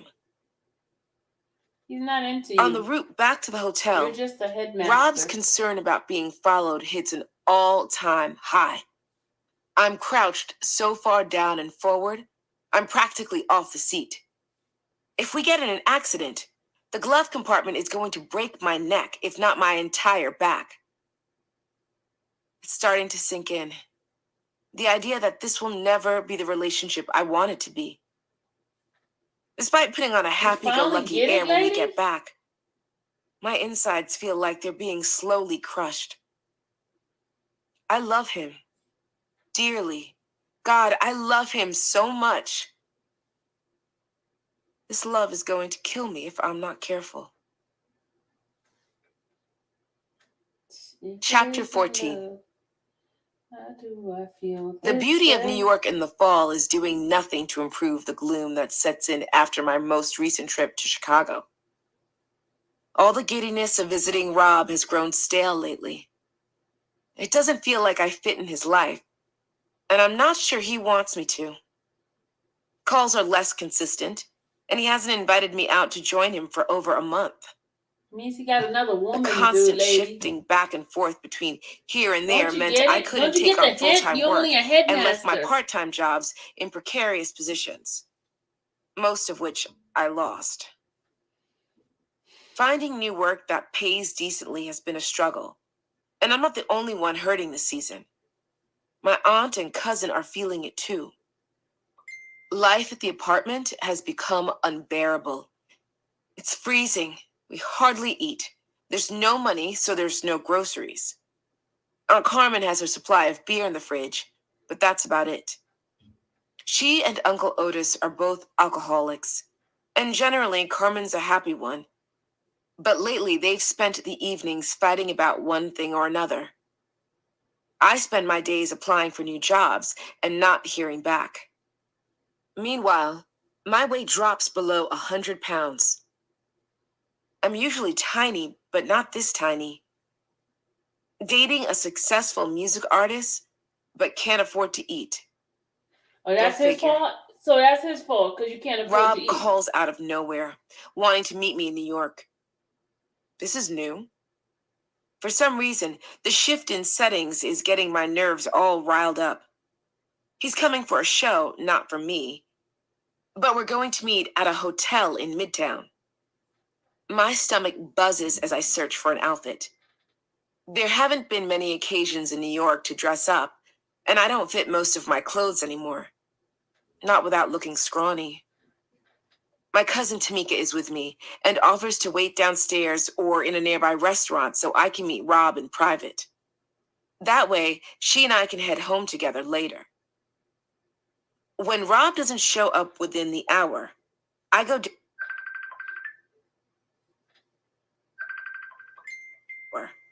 go down and tell her not to stick around. It's going to be a while.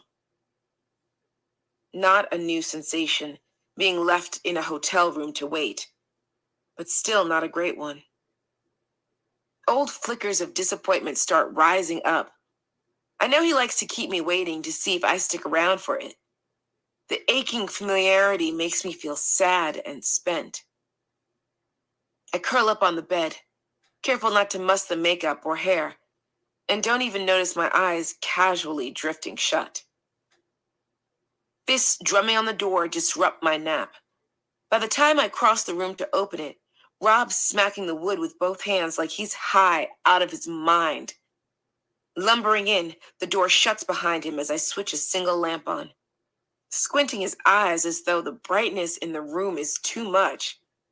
He gives me a good look up and down. You don't look too good, Zet. My hands immediately fly to my ribs, holding them protectively as I look down, examining my body.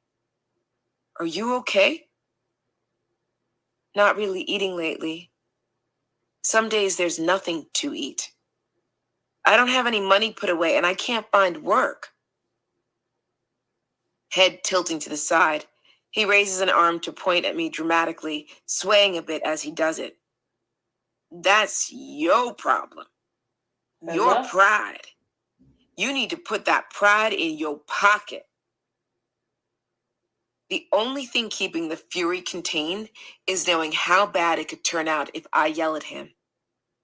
I don't have a job because I couldn't steadily keep one when I was visiting him in Chicago all the time.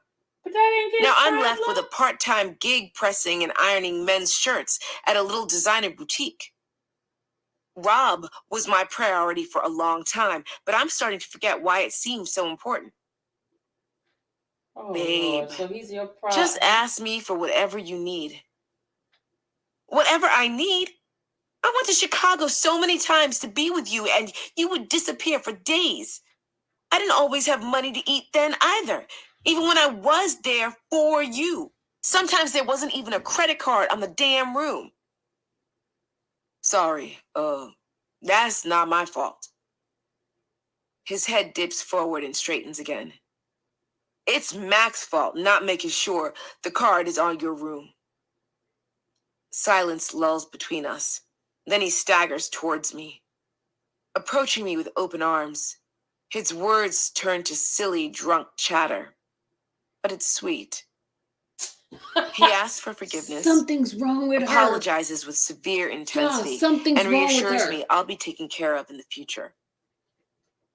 The crumbling on my part is pretty much foreseen. As soon as I'm smiling too, and he's clearly forgiven, a competent hand takes mine and tows me over to the bed, where Y'all, he lays I'm down sorry. and pulls off his shorts. You cannot blame Robert on this, y'all. You know what to do, Zed. Of course I do. His favorite. When it's over, Rob jumps up, slides athletic wear back on, and heads to the door. Pausing in the doorway, he turns to look back at me. You can stay here the night. The hotel is paid for. And he's gone. I invite Tamika back. We watch movies on pay-per-view and order a bunch of food so we can have plenty of leftovers to take home. It's the most I've eaten in ages, and we'll all be able to eat for a week. There are more visits, more phone calls, but by late December, they've all dwindled down to just about nothing. Rob seems to have disappeared from my life again.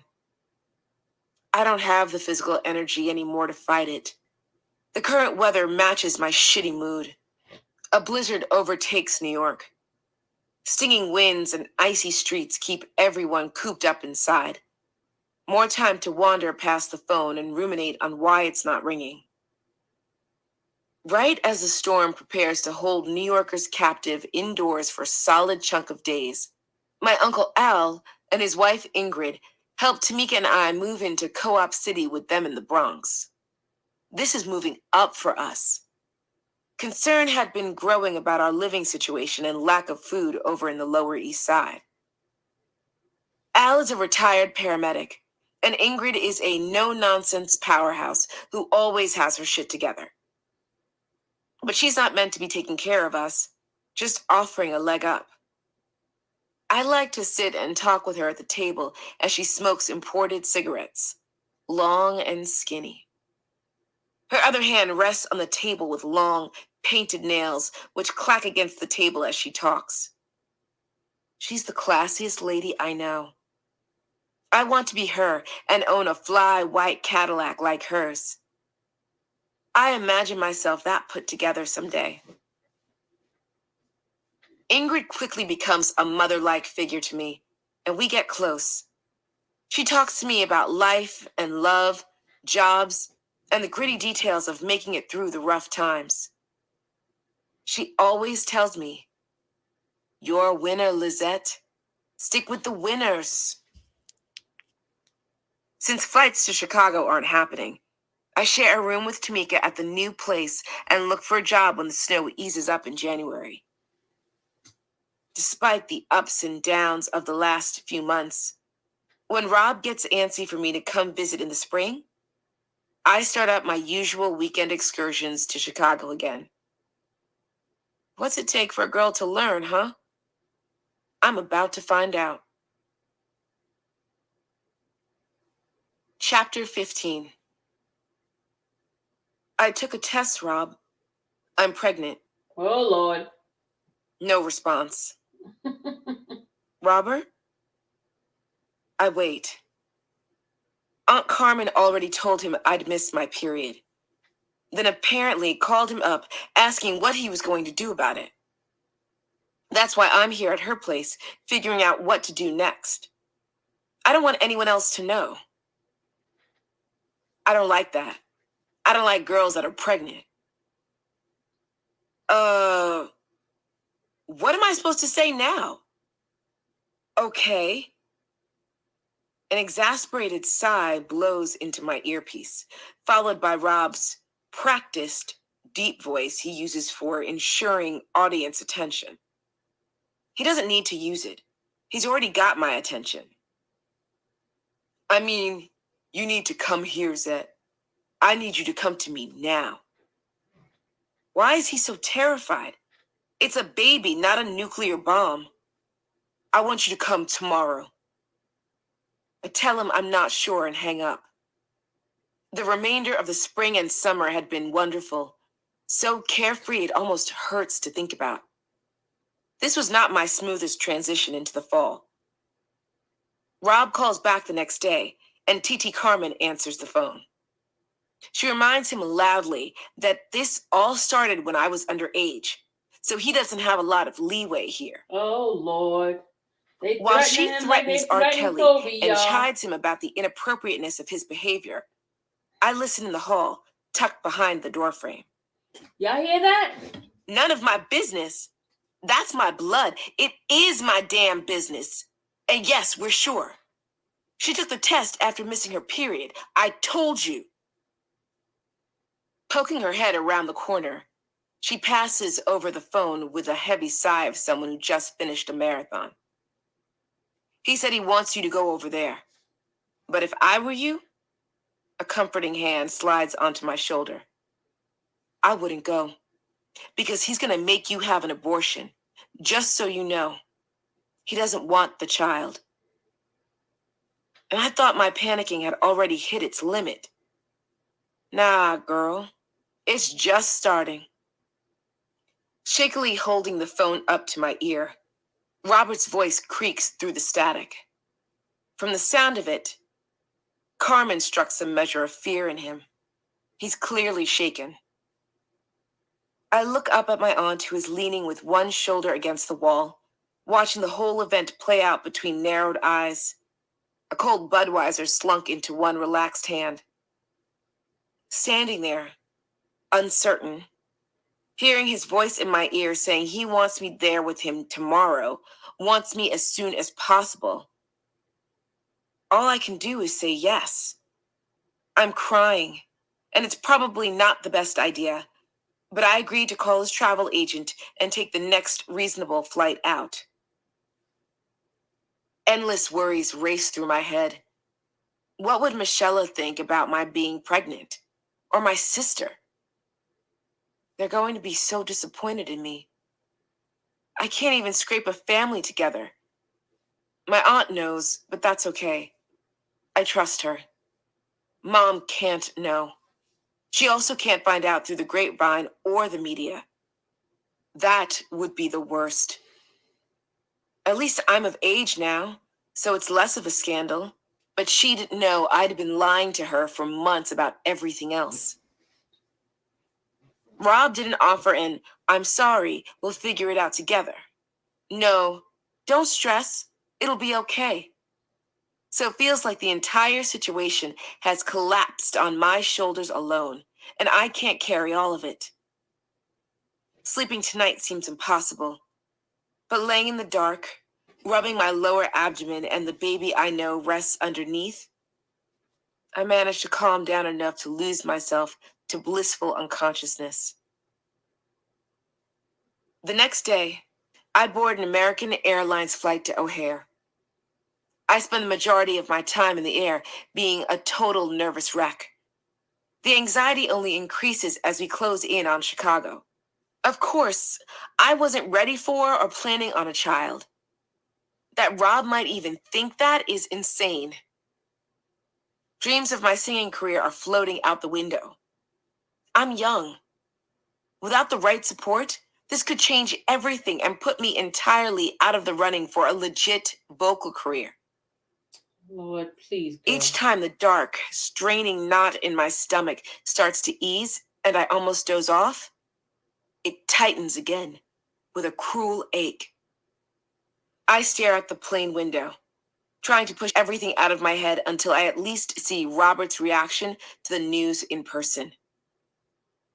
This flight feels like it's lasting a lifetime. By the time I'm crossing my way back over a boarding ramp alongside other passengers, the internal battle has left me dazed. My body seems hollow, almost unreal, like this isn't really happening. Looking for the limo driver holding a Martinez sign is trickier when my eyes keep blurring with tears. Be strong. You gotta get it together. Hold it in, swallow it down, and stand straight. There's no other way to get through it. Spotting my driver, I wave and allow myself to be escorted into the expansive vehicle. The man offers to take my bag, but it's small, so I keep it with me.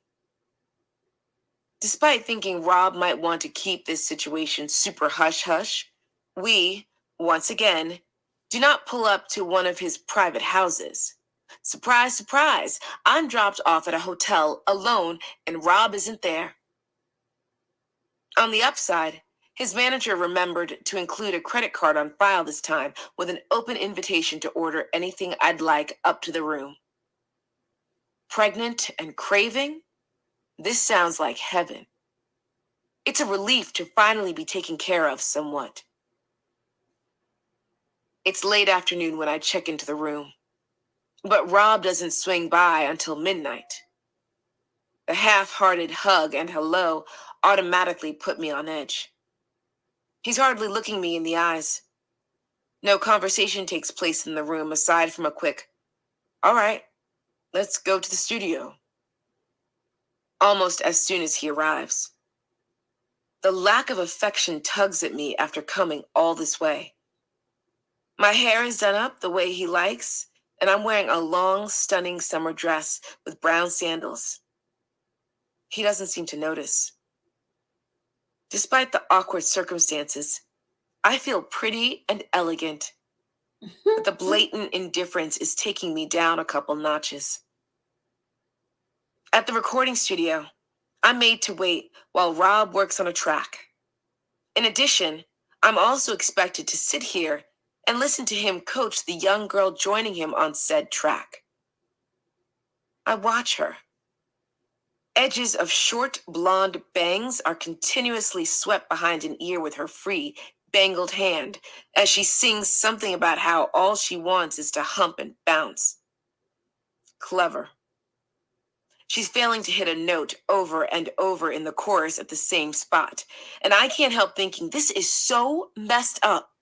What the hell is going on? Rob and I have been working on music together for a while now, and I'm still not singing on any of his recordings. Now this kid is here, and I'm supposed to just watch from this stupid black couch? The girl isn't even responsive to his critiques and keeps making the same dumb mistake. It's infuriating. I find the correct note in my head. I'm burning to sing it correctly with him over her. Steve, the tech engineer, plops his chin in his hand in frustration as she hits it flat again. So now I have to wait until the newbie gets it right before Rob can talk to me about our child. A few choice words fall out of my mouth before I can stop them, and Steve turns around, locking eyes with me in slight surprise. My anger melts away when his face fills with sadness and concern. That look unnerves me more than anything. Rob stops the session. I'm still strewn across the couch, but his head jerks roughly to the right as he walks past. My cue to follow him outside. To the fire escape. Great place to talk about having a child. He starts.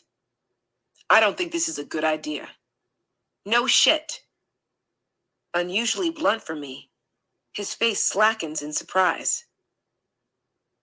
It's not like you to get like this. And what was that back in the studio?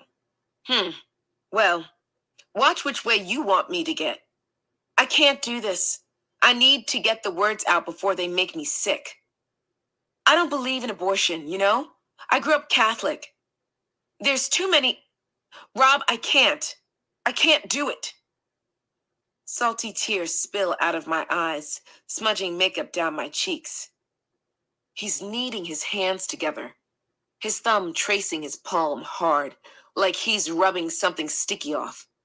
A sign he's really trying to hold back right now. I can see the tension in his knuckles, in the way the veins are slowly rising to the top. You're going to ruin your career, Lizette. What career? I demand. I'm getting it together. When I have my own record label, I'll make you an artist. It's gonna happen. Flustered, his words stumble, unsteady. Shit, you're going to ruin your body. What will you do then? I don't know what I'm going to do. This shuts him up. I can tell he doesn't want to talk anymore. Not looking at me, he says, I'll sign you when I get my label. Glances back once at my stomach, then shakes his head and drifts back into the studio in silence. I break down. I want to die. Knowing it would be ideal for him if I left, I decide to stay. Working angry might inspire him, has before. Tired and emotionally drained, sleep comes to me quickly on the studio couch. Waking up to the commotion of a bunch of people after a talk like that, not exactly ideal. But here they are, at Rob's invitation. Minus that Rob isn't here. He left without me again. Next thing I know, Steve is telling me I should go, that Demetrius will take me back to the hotel. Steve has taken me home on many occasions when I've been forgotten about and left solo at the studio. Helping me up, he searches for my purse with me until we find it under a chair. As he rests it in my hands, he whispers, "Don't be with him. There are so many different girls." Then he guides me out and passes me off to Demetrius. I cry the entire ride back to the hotel. Who cares anymore what people think? This is my fucking life. Pacing back and forth in my hotel room, I try to think of ways to make this better. Apologize? Probably not enough. Not sure Rob would even come here for just that. Fall on my knees and beg for mercy? Nah, it would turn into a weird sex thing, and I'm already feeling destroyed by all of this. Let my aunt threaten him a little more? Tempting. But I want to be with him, to make him happy, not drive him away. I can't stay still, so I head downstairs, charge cigarettes to the room, and smoke outside, sucking in nicotine like it might save my nerves from complete She decay. pregnant and smoking? I never smoke. And I realize now is the worst time to do it. But everything feels frayed and falling apart. The same mantra flies through my head every minute. You can't lose him. You need him. My fingers continue to dial Rob's number over and over. The wall of silence is shattering what little sanity I have left at this point. I call Michelle, who picks up. Between my choking tears and borderline hysterical thought process, she manages to get the basic idea. Lizette, get the hell out of there. The wind is picking up, and I sink down against the wall. I can help you. Please, let me help you. I don't have money to get home. I don't have a way to get money. Oh my God. Saying it out loud starts to bring my thoughts back in order. I don't even know if I can get out of here. That night, There's no word from Rob. He stays elsewhere, doesn't call. The following afternoon, he arrives without notice, trailed by his manager, Daryl McDavid.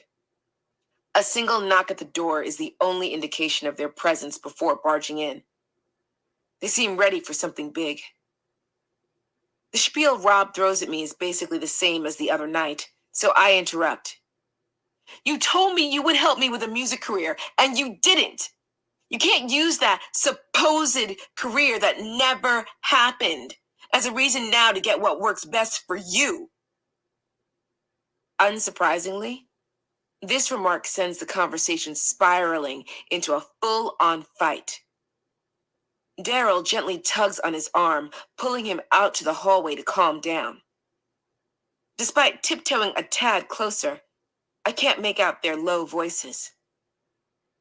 Daryl has always been nice to me, but I don't trust him, especially after they saunter back in for Rob's final comment before they leave. Disturbingly calm, Rob looks at me and says in a quiet voice, I'm going to come back tomorrow to be here for you. The instant change in demeanor is throwing me off. I will take you to the doctor. The tension cracks as they glance at each other and both break down into uncontrollable laughter. They leave without saying goodbye, but I can hear their chuckles echoing in the hallway. Demetrius scurries in with a concerned frown. Are you okay? I'm trying not to let my tears turn into full-on wailing that guests will be able to hear on other floors. He settles down next to me, and we talk about the other night, how awful it was, and how stressed I am at this point. Sharp pains in my abdomen and lower back are starting to drown out my thoughts. I don't know what's wrong. I'm starting to have pretty intense cramps. Then I'm taking you to the doctor. Now. The hospital is a blur of questions, nurses, cold tiles, and endless waiting. Somewhere between the commotion and the foggy lull from the meds they gave me, someone hollers that we need a test for HIV. Sorry, what? It's negative, thankfully. And I notice Rob has finally shown up. The hospital staff is trying to figure out how many weeks along I am. It sounds like an auction. The nurse is just throwing out numbers. 5 weeks, 6. Okay, maybe early on 6. Early on 6. Good thing we're so well informed now. They tell us there's nothing they can do at the moment and send me home. Home as in the hotel where Rob drops me off and leaves me to cope by myself. For the next 4 days. 2 days in, I find myself staring out at the world in fear from the thick hotel windows, waiting for Rob to call while the pain gets worse and rest feels nearly impossible. Demetrius continues to make me feel strung along on our phone calls, saying he's not sure where Rob went, and my anxiety grows with every passing minute. This is not normal pregnancy pain. I need help. After crawling to the shower with Michelle on the phone and blacking out, I wake up hours later to blood everywhere. It's incredible I haven't bled out. Everything around me is stained black and rust. On weakened legs, I attempt to stagger out of the shower, but end up lying on the cold tile, stomach pressed to the cool flooring. Fancy tile with an ornate design. Here I am in this fancy place, gilded with money and hopes for a better life, and I just know without anyone telling me, I've lost my baby. On the 4th day since the hospital visit, the hallway door creaks open, and Rob pokes his head in. For 2 days, I've been too exhausted to so much as move. My deadened limbs drape across the linens, and I know the soft fabric is permanently soiled from my sweat and blood. The room probably reeks with the iron stench of old blood mixed with salty But tears. she wanted and fluids. something, Chi-Town. Somehow, She wanted something. I don't care. Emptiness has taken over. There's nothing left. Just a limp body sprawled on a pile of expensive cushions. The sharp pain has dulled. Feelings are long since gone, and nothing penetrates the dizzying fog in my head. I hardly notice I'm being taken to the hospital. Am I carried away? Do I walk out of there with assistance? Do they whisk me away in a wheelchair? There's no memory of it, just the blur of being in the room, followed by the more substantial and chaotic blur of being back in the hospital, with a nurse saying there's nothing they can do but stabilize me. Only me. No baby. Did Rob know this might happen? Is that why he was gone for so long when he knew I was pregnant and sick? Well, I'm not pregnant anymore. Deep down, I already knew. But hearing it said aloud is like having the nurse shouted into a massive canyon where the words shout back at you over and over. Each echo, a reminder pounding in my head that my baby is lost, lost, lost. Chapter 16. Dark, dreamless sleep turns into nightmares about miscarrying over and over again. When I fully wake, still in the hospital, Rob visits me. He doesn't apologize. Instead, he brings a giant teddy bear. This happens a lot. Not sure why it's a thing, but he's really into buying me stuffed animals as a substitute for his words. There are flowers in his hand as well when he sits down beside the bed. His face, unreadable. I'm sorry, Zed. I don't respond. Can't respond. Even if I tried, there are no words for this. You know, I Yep. had people here in Chicago to work on stuff. And we were in a recording session for a long time. Tears start falling. I can't help it. I was alone for my miscarriage because Rob was in a surprise recording session for 4 days and couldn't check on his pregnant girlfriend right after a hospital visit. A meeting so important, he couldn't even pick up the phone. Babe, I couldn't leave. Robert, just leave it alone. The snap in my voice shocks him into silence. It wasn't meant to be. I roll to face the window so I don't have to look at him. This is how you treat me after so long? He doesn't say anything, but I don't really expect him to. At last, I hear his steps shuffle and dim as he walks away. When Demetrius arrives to check on me, I ask for money to get back to New York to be with family, and he complies on the spot. It's not like Rob is going to be waiting around my room while I recover. How did Demetrius get to the money? There are To give no to her. adequate words for how difficult it is just to be alive in the days that follow. A lot of time is spent in my bed at Ingrid's place in New York, burrowing under thick blankets, trying to forget reality. Lights are always turned off because the dimness helps. You can get lost in darkness. It's harder in the bright of day. Leaving bed is an effort, but leaving the room feels impossible. The only moments I really consider leaving are when I look down through the window and imagine jumping in front of a truck. This thought needles at my brain far too often. Blissful forgetting, though, just being done. It's so tempting.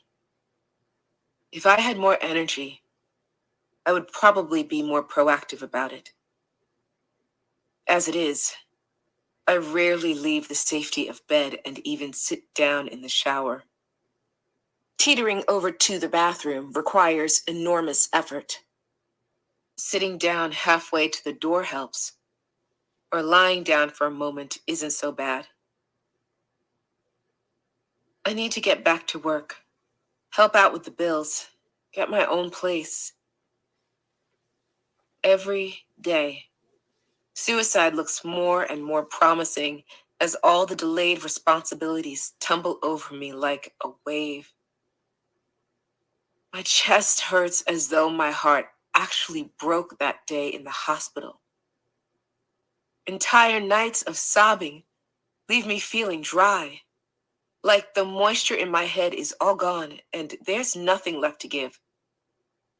This is then replaced by dry-eyed staring at the wall. With time, I start to move around a bit, open the blinds more, But you notice she don't and give chat dates, with right? Michelle on the phone, She don't give nursing dates. comfort from our talks.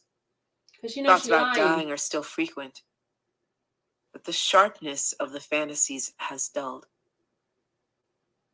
Eventually, life starts going back to normal, or whatever kind of normal this is. I find a new job and new ways to distract myself from the hurt. Rob has called my phone a few times and wants me to come back to Chicago. Every once in a while, I talk with him briefly, but generally, I ignore it. A few weeks before Thanksgiving, Rob calls the apartment and I happen to pick up. Zet, you're gonna hear some things. He mutters in a low tone I can hardly hear. What things?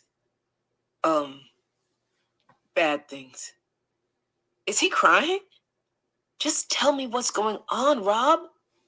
I whisper, hoping no one else in the house can hear me.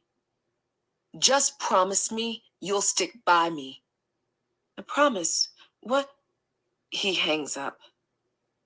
Ingrid suggests I invite Rob and the entourage for Thanksgiving. So I call and leave messages. No answer. I'm assuming it has something to do with the cryptic phone conversation. Maybe it really is something bad. Thanksgiving Day comes and goes with all the fixings, plus cheesecake, which I've been getting really into making lately. Everyone is together, and any tension between family evaporates as we fill our stomachs and chat closely, comforted by one another's presence. But I can't blow away the cloud hanging over me from my conversation with Rob. I'm worried. A couple days later, he finally calls back, asking about my Thanksgiving. It was really good. The family all got together, made my own cheesecake, and everyone loved it. Why didn't you invite me? This elicits a huge sigh on my end. Really, Rob? I've been calling for days, running up my aunt and uncle's phone bill on that 312 number that never answers. Instead of admitting he's avoided the phone like the plague, he turns it around on me for not calling enough or at the right times. You could have found a way to get a hold of me, he says. I was already calling and leaving messages. Plus, I didn't think you would come anyway. Directly after the holiday, I meet with an agent couple in New York who are looking to snag a deal for a singer, preferably with Motown Records. A friend gave them my tape, and now their only hesitation is my relationship with Robert. We meet at a coffee shop where they sit me down and say they need to know exactly what is going on between the two of us. They're worried his preferences will affect my career decisions. I'm reluctant to talk to them about it, especially since I haven't seen him since the miscarriage, but also don't want to start a professional relationship without complete trust on both sides. After listening to me ramble for a while, their faces have taken on a distinctly familiar mask of unease. The woman rests her hand on mine as she tells me she's so sorry, But I need to understand that Rob will not act in my best interests, only his own.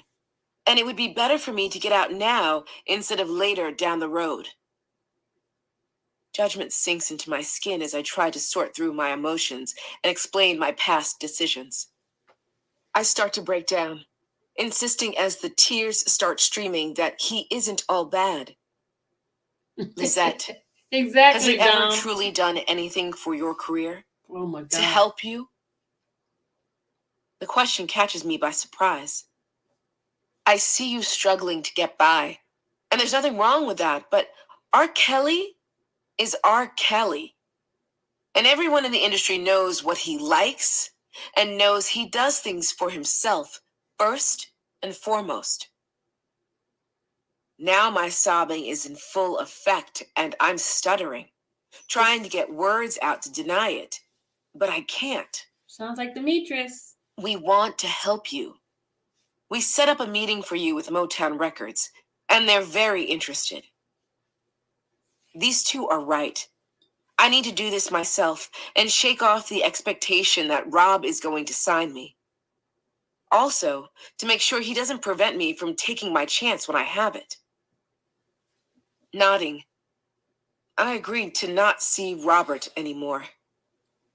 Reassured, they nod back as they tell me they'll be in touch to make sure I have the exact date and time for the meeting. Your voice has a strong presence, and you have a beautiful look. We want you to know we think you can make it, but you have to let him go. That kind of relationship is going to hold you back. It's going to interfere. We've seen it before. They both offer sympathetic smiles and leave with one more promise to let me know about the meeting as soon as possible. I'm working at the United Jewish Federation as a telemarketer when the call from my supervisor comes to see him in his office. Hovering at his door, I wait in silence as he squints down at a note and says that someone named Robert has been calling all day for me. My throat clenches, and I wonder how many times he called. He can be persistent. I hope I'm not about to lose my job. I'm so sorry. It won't happen again. My supervisor raises an eyebrow and holds out the slip of paper with a phone number written across it. No, it's okay. Just make sure you call him back so he stops. Yeah, I think the job is gonna have a fit because I somebody rack called. my brain Come as on I now, walk back stop. to my desk. Stop. I never lady. told Rob where I worked, not even the previous jobs, because then he didn't care. These past several weeks, I've been trying to separate from it all, meaning he tracked me down somehow to get a hold of me here. Not unusual given his history, but it's not like he's reached out much lately by calling the apartment. Why would he try to contact me elsewhere? When I get home, I tentatively dial the number. Swallowing panic, each ringing trill seems to take forever. My heart jumps when I hear the classic click, signaling someone's picked up. Rob? I heard you've been called. Zed, I really need to see you. He's crying and mumbling something, but I can't make it out. What's wrong? I can't talk about it over the phone. A muffled noise resonates in the background. Definitely crying, but I think he's attempting to block the noise by covering the mouthpiece. Why? I'm starting to lose my patience. Rob, hello? Why can't you tell me on the phone? I haven't heard from him in weeks, and now this? Anger swells up until he starts to weep. Well, now I feel awful. Rob, what the hell is going on? I can hear him trying to catch his breath. Finally, he sputters out. You're gonna hear some stuff about me that you're not gonna like. More sobs. It's bad, Zet. Really bad. Okay, what do you mean by bad? Like, how so? Please come to Chicago. Please, please come. My heart is pounding. I've never heard him this scared. I have a job, Robert. I can't just leave right now. I will pay any amount. I'll make up for it. Just come. I'll let you know. His pain gnaws at me, but that record deal meeting is coming up. My agents even said Rob would be the reason I didn't make it if I kept giving in. Let me think about it, please. I just need a day. As anyone who knows me would have guessed, a few days later, I'm being picked up in the limo at O'Hare. The second I set my things down in the hotel room, I snap up the phone and call my managers in New York. Their confusion quickly turns to frustration as I try to explain. I say Rob was crying, so I had to come. It sounds so lame saying it out loud. The meeting with Motown is in 2 days. Get back to New York now. Per usual, Rob shows up late that night, but this time, he's clearly rattled. Crying and hardly making sense, his words stray off at times and practically dissolve into babbling at others. Drunk and upset aren't generally a great combination for important communication. As he starts to get his head straight, I start piecing things together. Something about a girl he claims he didn't have a relationship with and a lawsuit. I didn't do anything wrong. I didn't, he keeps repeating, collapsed on his knees in front of me. Someone is bringing up lies against me. I don't know what to do. I can tell he's fucked up on something. Please stay, Zet. Don't leave. For the second time in 24 hours, I call my managers. This time, it's to tell them I don't think I can make the Motown meeting. Understandably, they're upset. The meeting can't happen without me. They remind me this is my chance. There might not be other opportunities if I back out now. My stomach twists as I repeat that I probably won't make it back in time. Ugh, another chance out the window. But what am I supposed to do? Robert is here on the freaking floor in tears. I could hear their disappointment through the phone. We suggest really thinking hard about this relationship with him. We wish the best for you, but this opportunity is not coming again. Just in case you change your mind, we'll be there waiting for you. The second I hang up, I feel like I've made a mistake. My heart aches for Rob and whatever he's going through. But I needed this, really needed this. I turned back to the dejected man behind me, standing now. Rob paces, drinks, mutters about the unfairness of it and how it's not true. Partially to me, but also kind of just to himself. I'm sitting on the end of the bed, waiting, struggling to be consoling wherever I can. Sinking down next to me, his eyes are wide and worried, staring into the carpet at nothing. Gradually, with more swigs of alcohol, the intensity starts to leak out, replaced by crumpled defeat. We exchange words for a little bit, but he's unwilling to say much more. Then he reaches for me. Even distraught, in the middle of some legal fiasco about another woman, he reaches for me.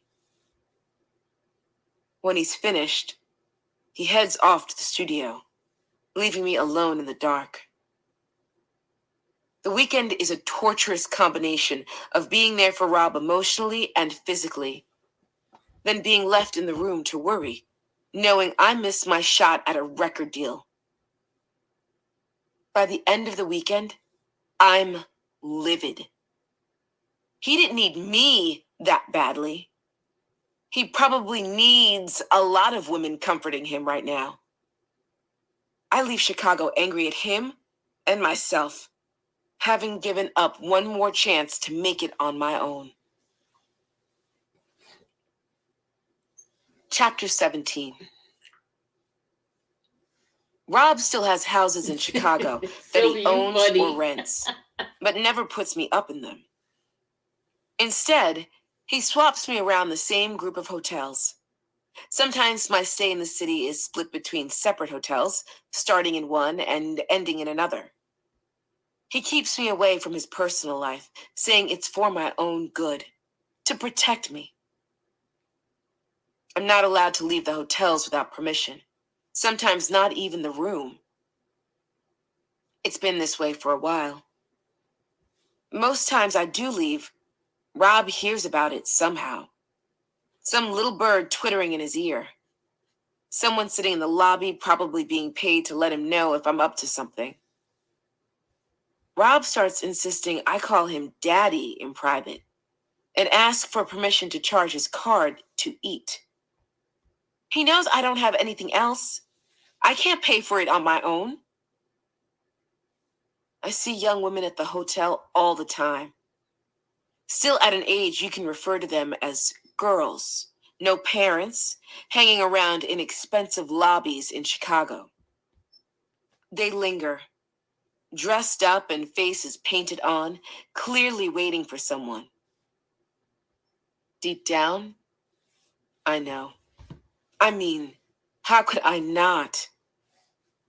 One day, these two Spanish girls are waiting in the lobby. Must be 17 and 18 if She's I'm still being extremely 17. generous. As soon as I see them, Oh my I God, can feel the that's the truth of their longest presence 17 crawling ever. up my spine.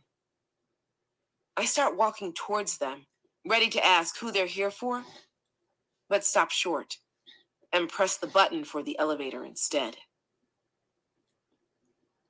With a couple years of trekking between Chicago and New York under my belt, the O'Hare Airport is routine to me now. I know where to get the better coffee, where the closest bathrooms are from the terminals, and don't have to follow the signs to get to the baggage area or the loading stations. Rolling just one smaller bag, plus the purse on my shoulder, I stroll through the glass doors to encounter hordes of slim young women with large chests squeezed into tight shirts. They're all gorgeous, excited, and I'm honestly a little confused as to why there are so many in one place.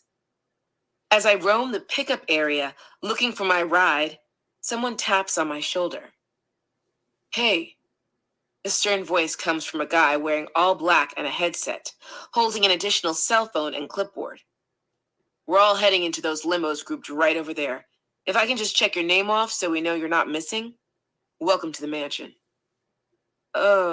What? He looks me up and down. Are you not here for the Playboy event? Nope. I can see one of Rob's drivers waving from a limo nearby. I point. I'm over there. Rushing over, clutching my stuff tightly, I breathe deep. Thank God I'm not here for that. Nodding at my driver, who comes around to open the door for me, I shake my head at the offer to take the small bags and set them inside on the floor as I scooch in. No, Rob. Seriously? He's been asking me to come back for months. I left my job for this. Again. Breathing deep to stay calm, I watch the city go by. And the traffic. More traffic than city. Pulling onto an exit, we swivel a bit on a mix of one-way and two-way roads and arrive at our destination. A valet opens the door and offers a hand to take my things and help me out of the limo. Grasping his hand and pressing my heel down hard to lean out and stand, I look up to see where I'm placed this time. The Hotel Nico. A good spot, one of the usuals, and my friend works here, but I'm also pretty sure there's no Rob on the way to welcome me. At the front desk, I state my name and, once more, the desk agent gives me a knowing nod and repeats someone else's name as she hands me a key. It's never under Robert Kelly. Ever. Plastic keycard gripped between my fingers. I stalk over to the elevator, trying to pan the area as I do so. Just in case he's here. He's not. I open my suitcase in the room, disappointed he's still nowhere to be found. After the miscarriage, I felt broken. And as time passed and it hit harder that nothing could change my loss, something snapped in me. I don't know if I'm becoming a stronger person, attempting to negate the brokenness I feel, or finally emptying that teenage angst a million years too late. But I've started caring a lot less about Rob's rules. When someone doesn't show up for the loss of their child, your child, it does something to you. Hence my automatic stroll to the room's minibar in his absence to see what's up. I try calling, but there's no answer. So I do a little post-flight grooming, slip on something for Rob's first glimpse, and head down the elevator to chat with the front desk. She's so contradiction. Any messages from Robert Kelly? Oh my gosh. No, my she's apologies. Contradiction. I'm not seeing anything. Were you expecting a call? Possibly, but no worries. Pushing through the hotel's main glass doors, I wander over to the street corner, away from the valets, and lean against the wall to smoke. Technically, this act alone isn't allowed according to Rob. I left the premises, didn't even ask. To rub it in a little extra, I finish the cigarette entirely, then saunter back in the doors and head to the bar downstairs instead of returning to my room. If he comes to see me, I won't even be up there waiting for him. A group of Middle Eastern musicians sit clumped up at a bunch of tables that have been lazily squashed together.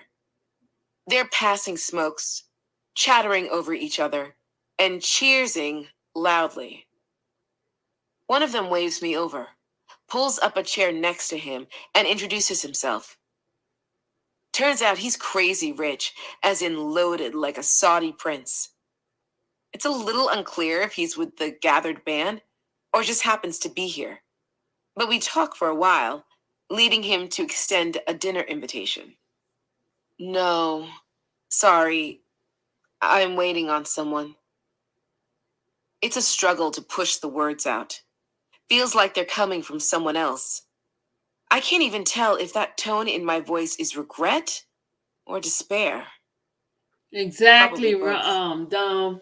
As he nods his understanding, Lying. a cold line shivers down my back, and I get that feeling of someone watching me. Since I know the spy of the day will disappear as soon as I stand up, if they were sent by Rob, I try to sip the remainder of my cocktail while directing a subtle side-eye glance around the room. There are only a couple other groups scattered about, and none of them look connected to R. Kelly or his managers. No one in sports gear, chains, or dressed like a security guard. Am I at the point of real paranoia? Drifting off the charts? I'm over this bullshit. With a goodbye to the whole table, I keep my eyes sharp as I head to the elevator. That watched sensation raises all over my skin like beads of sweat. My finger jabs at the elevator button a couple more times. I don't care if I break a finger. I want to get upstairs. A few hours later, the knock at the door comes. I can already tell by the aggressive knock that its bearer is not happy. Swinging open the door, a pissed-off Rob braces himself in the doorframe. You think I don't know what you're doing? As he strides in, livid, he seems to swallow up the whole space, even the air. You think I don't know you're smoking cigarettes outside by yourself and talking to some fucking old man? I'm backing up fast. My heel catches on the carpet. You think I don't have people watching you, Zet? I was I was just bored, Rob. You weren't here. It feels like you're never here. And I came to see you. I don't want to hear that shit. That's why I don't take you serious. You hear me? His hands clamp around my neck and wrangle me onto the bed. Coughing and gasping, I can't see his face. It's blurred by the front area lights shining from behind. That's why you never gonna make it, you dumb bitch. You don't listen to me. His hands release my neck, but the rage that fills the room makes it hard to breathe. The darkness is thick, like there's weight in it. Smoking a cigarette with some old man. You want an old man tonight, bitch? My feet slip on the bed's top cover as I shift myself up against the backboard. I cough and cry out. You weren't even at the airport to pick me up. You've been asking me to come for months. Why am I here? The second the words leave my mouth, I want to pluck them back and swallow them whole. Never let them float into existence in the first place. I'm busy, Rob screams, now a dark figure at the end of the bed. What? You don't know I got a Grammy Award now? I'm doing big things. I'm friends with famous people, and you think I have the goddamn time to pick you up from the airport? My body is squeezed as close to the wall as it can get, wishing I could slip through it to a better life, leave all this behind. I press my fingers harder. The pain helps me shut out Rob's voice, whatever he's yelling about right now. A moment of silence takes hold, and I look up. He's in the main area of the suite, sitting under the lights on a chair, floor-to-ceiling windows beside him, looking out to the busy streets of Chicago. Hands folded like a prayer across his face.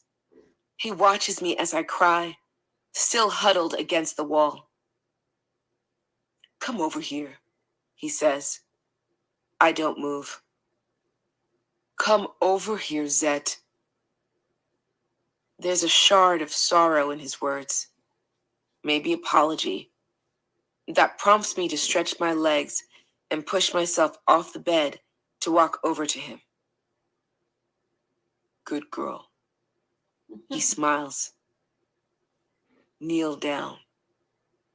He's sliding his shorts down and holding himself out to me. It's not a choice anymore.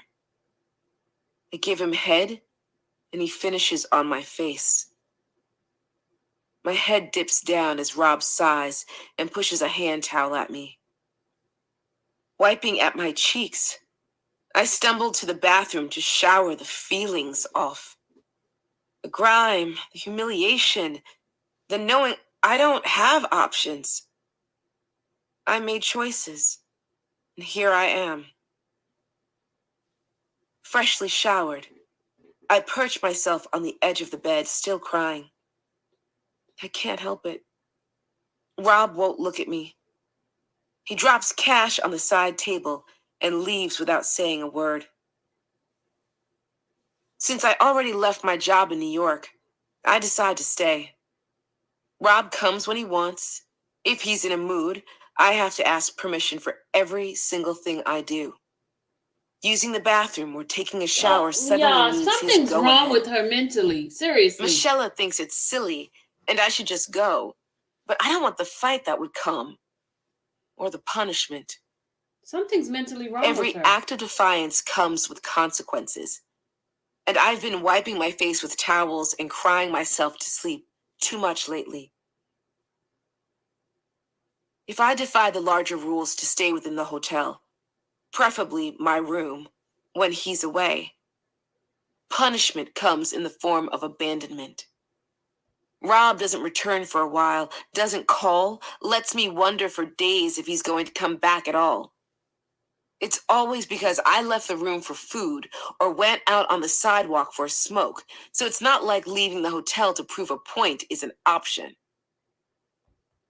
Then he'd just be gone longer. If he stayed away long enough, I'd probably starve waiting for him. So I hide in the room and order room service, read magazines and books, sit bored out of my mind, and watch TV. He rarely brings me to the studio anymore. Days I'm allowed out, it's either accompanied by Robert or because he's given me money for shopping as a conciliatory present. One morning, I wake up to $3,000 in cash lying on the side table with a note telling me to go buy myself some new clothes. It's probably a good idea. My wardrobe consists of the few items I packed on the way to Chicago, not expecting it to turn into more than a week or two. So I repeat the same pieces over and over with adjustments. Excitement flickers at the thought of fresh clothing and new dresses, but it plunges as soon as I picture myself entirely alone in the bustle of downtown Chicago. Since no one has been able to take me anywhere, and I haven't been allowed out by myself to wander, I don't know where anything is. There's a well-known mall somewhere, but I don't know if it's a reasonable cab ride or if I'd even end up at the right place. Instead, I end up on Michigan Avenue in my heavily recycled outfit, which is looking a little drab, uncertain which places sell clothes I would wear. I walk around the blocks for a while, window shopping and occasionally ducking my head in a door to see something specific.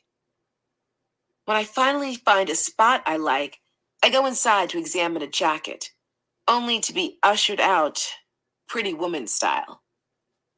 Sarcastic comments, nasty giggles at my clothing and all. Still needing something to wear, I try a few more shops, but they all treat me the same. So much for an updated wardrobe today. Giving up, I notice the Nike store down the street and walk a little faster.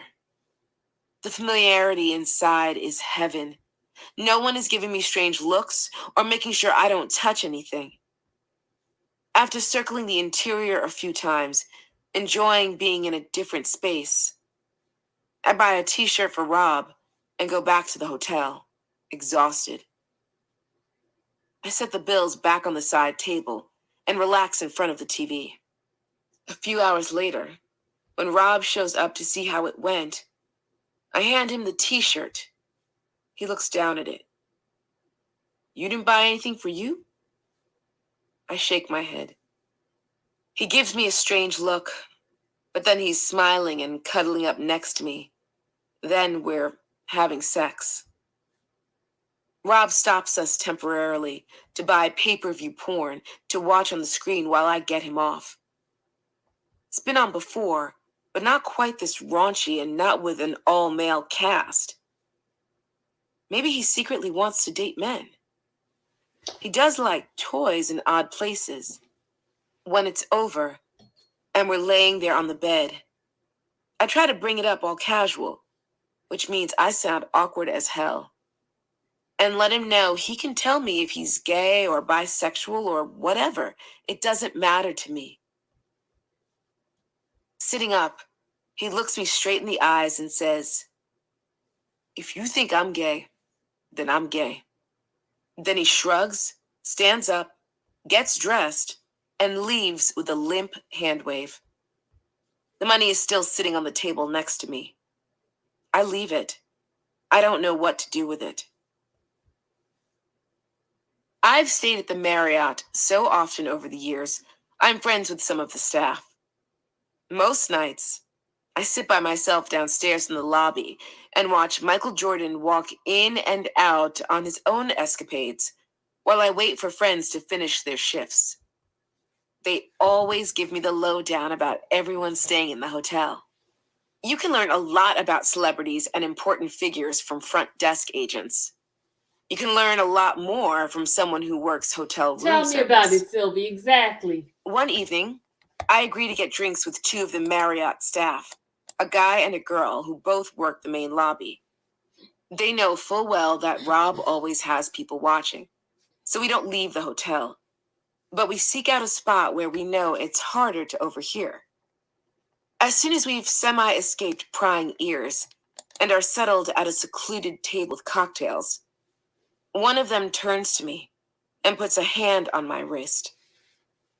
Lizette, you need to know that Rob comes here with other girls.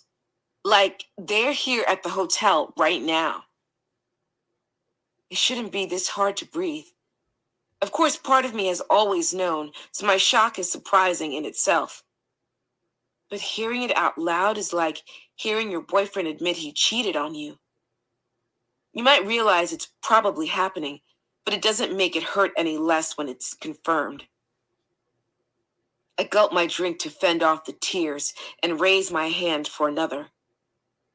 Not sure if it'll help, but there's nothing else I can do at the moment. Several cocktails later, I tell my friends I'm going back to the room to rest.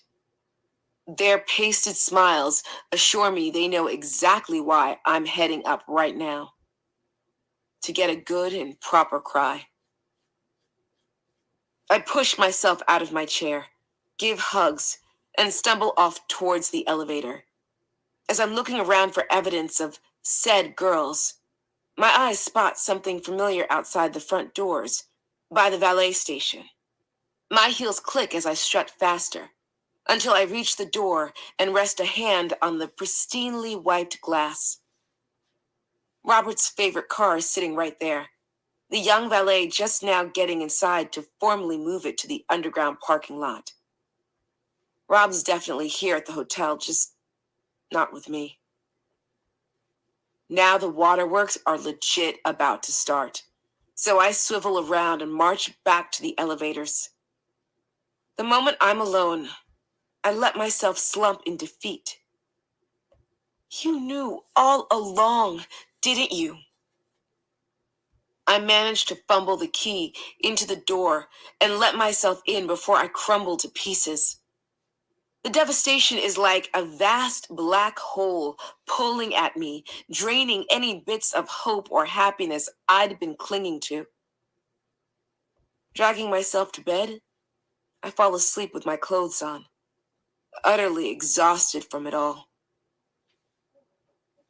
The longer I stay in Chicago, the more our sex life becomes a humiliating ordeal. And I wonder over and over if this is what love is supposed to be like. Girl, you would have Is putting up with your partner's sexual kinks part of loving them? Or should you say no and hold your ground? He's not a regular dude. And what happens if I tell him no? A regular dude, get an ugly one. He would probably be upset, refuse me, and then our relationship is ruined. Over. On top of it, Rob won't wear condoms. So I pray all the time that whoever else he might be seeing is clean and healthy. Girl, bye. The romance in our intimacy died a while ago. God, girl, if it was ever really there at all. Lately, I've felt like I'm just a sex object. Really? A doll to get pleasure out of you just realizing whenever Rob that? pleases. I won't see him for a couple days. Then he'll show up, want me to perform in some way, and you do and it? Maybe stay the night or maybe go to dinner. But generally, he just leaves right after. Yeah, you jump off. The brief visits are more common when he stops by in the middle of the day. It's at the point where it's not uncommon for him to burst through the door around lunchtime, immediately take off his shorts, and make me give him head until he comes all over my face. Mm. I'm on my knees the whole time, held there by large hands. The worst part is that it's usually after he's been playing basketball. Dang. Everything is sweaty and rank, sticky before we even start. She's hold on. It's not unusual for me to cry through it. Yeah, she's nasty. She's nasty. You gonna give him head while after he plays basketball? He's sweaty and stinky. Oh my God, she's nasty. She's nasty. She's nasty. There's no way you disgusting lady. Mm-mm.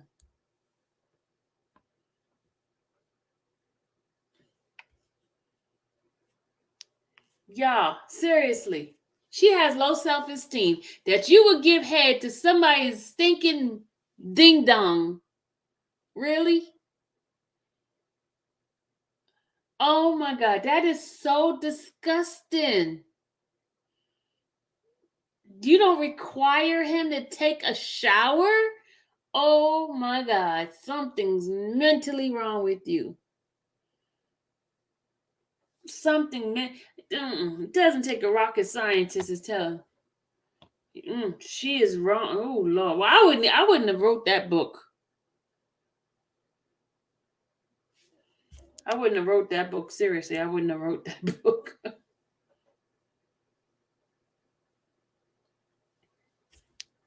I wouldn't have wrote that book. I'm sorry. There's no way. Because she looked more stupider than stupider than stupider. I'm making up words, y'all. Stupider, stupider, stupider.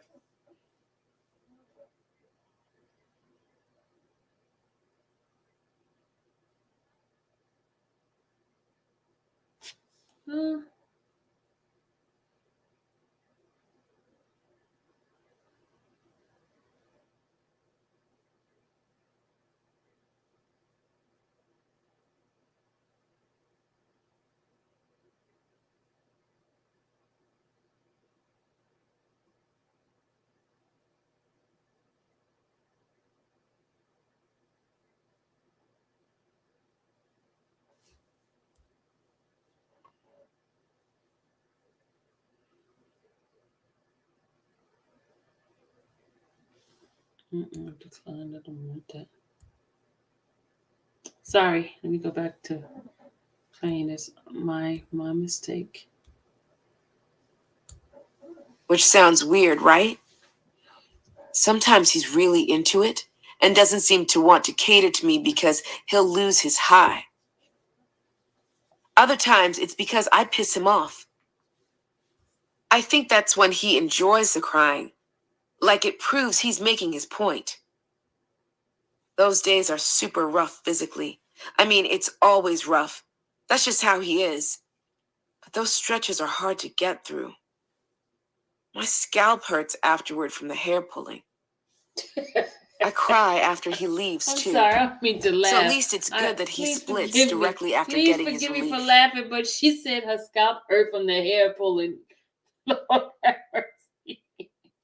Girl, what is wrong with you? Oh my God. Y'all, she really has low self-esteem. I'm serious. Oh my God. She likes the torture. Something's wrong. You keep coming back for the same torture. Girl, oh my God. I'm sorry. I don't mean to laugh at her, but oh my Lord, why do you keep coming back? What is wrong? Why does she keep coming back? She all the way in New York. He in Chicago. Why you keep taking a flight and coming? And you feel degraded and all you do is give him head. And I'm like, girl, what is wrong with you? Oh my God.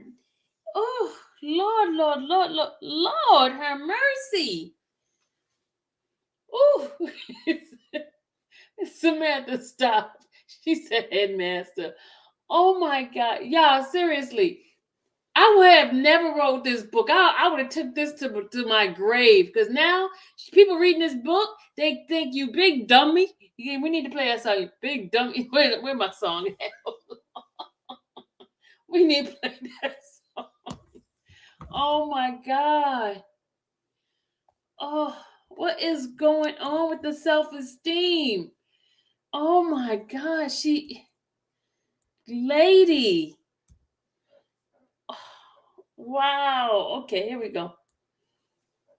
When he does finally walk out the door, I'm always so mad at myself. I don't want to do this stuff. But for some reason, I do it anyway.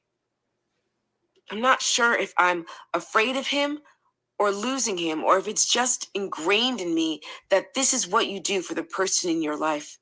No, that's not what you do. Maybe it's ingrained in me that you get in trouble if you say no. What? My childhood could testify to that. But this isn't how I was raised. I never would have imagined my adult relationship would include being smacked in the face with his clammy post-workout manhood. It seems so normal. He took his ding dong and smacked you in the face. Some days, when I have too much time to think, I wonder if I'm turning into someone else, something I never wanted to be. Oh my God. I don't feel strong enough to stand up against it. And when I do, it always ends badly for me. Yeah, she needs some One night, therapy. Something Rob going on calls with her. up to the room from downstairs, and I'm tired, so I snap back at him when he says something mean. The line clicks off, and I'm assuming he's going to avoid me for a few days to teach me a lesson. Nope. Less than a minute later, he's in the room, hands around my neck, threatening to show everyone how disloyal I am. Wrenching open the door, he drags me down the hallway towards the elevator. My kicking, screaming, and crying do nothing to deter him until we're almost there. The second he loosens his grip to press the down button, I'm flinging myself down the hallway and sprinting back to the door. He runs after me, catching the door before I can slam it shut. Within minutes, security is knocking and Rob motions for me to answer. I crack the door and peer out into the bright hallway at a large, rumpled man with a badge signifying his security status. Miss, are you okay? Rob stays hidden behind the door, but he's so close, I can feel the heat of his breath on my shoulder. I'm fine. My words don't even convince me. To my left, Rob has a fist raised and ready. If I mess this up, I'm getting knocked upside the head the second we're alone. No, you're not. What's going on here? The guard is trying to edge his way in with his bulk to get a better view of the room. Really, I'm fine. Please, it's okay. His eyes are gentle as he dips his head down. No, I think it's best if you came downstairs. By now, I have tears streaming down my face as I beg him to please leave me alone. Silently pleading for him to please get the point. Please don't get me in trouble. The man offers a swift nod, one last concerned look, and turns back towards the elevator. My body slouches against the door, pressing it closed from my weight, and I sink into a sobbing crouch. Rob throws me one last look and lowers his fist in slow motion directly in front of my face before walking over to the bed. I know the point he's making. He owns me. What? Chapter 18. Oh my God. Every time I try to leave Rob for good, I keep coming back. The same pattern as my early days in New York return. Weekends spent in Chicago, fly back to New York for work, then, every once in a while, stay with Rob for a couple of weeks and call out for my job. Find a new job when I get back, if I even come back. When we fight, he leaves for days, using the pressure of the silent treatment to coax me into feeling bad enough to forgive first. I'll be angry, then flustered, and start to worry, and once I'm worrying, the doubt creeps in. By the end of the cycle, I'm practically panicking that Rob won't be back this time, and I'm alone for good. He always comes back, though, usually with a gift. He's always gentle and sweet when I see him again, and I wonder if I'm blowing everything out of proportion. When I confess my doubts to Rob directly, he reminds me how busy he is. There isn't always time for me. He's vital to the music industry right now and where it's going. I guess it's easy to forget that he's not just Robert to everyone. Anytime he feels I've been too needy, he reminds me, asking if I remember who he is. Usually he leaves for longer after these conversations, just to make sure the point hits home. It should be a vivid fall morning in Chicago, but I wake up to irritated, oozing eyes. Between how swollen they are and the thick layer of goo sticking them together, I can't open either more than a slit. I manage to shuffle around and find clothes, dressing myself awkwardly, then call the front desk to set up a taxi to Northwestern Hospital. Once admitted to the ER, after wandering in blindly, I'm told one of my corneas is scratched and infected. The infection is already so bad it spread to the other eye. They keep me at the hospital for 2 days to watch it and ensure I don't go blind or lose my eyes entirely, since apparently those are real possibilities. A doctor explains that my contact severely scratched my cornea, but asks if I've had anything unusual, possibly unsanitary, in my eyes lately, since the contact alone shouldn't have led to an infection this extreme. A ding-dong in her eye. That, I don't answer. It might lead to other questions that would end in having to explain my relationship with Rob. I know he doesn't want that line of questioning right now. Underneath, though, unease about something this simple, making me go blind permanently, scrapes at me with fear. Early on, I asked the nurses to call Robert. They leave messages and assure me he'll probably show up. He doesn't. Demetrius does instead. He sent you instead? The bitterness in my voice is like cut glass. Lizette, Demetrius says as he drags a chair up next to the bed. You gotta understand. He's in his own world.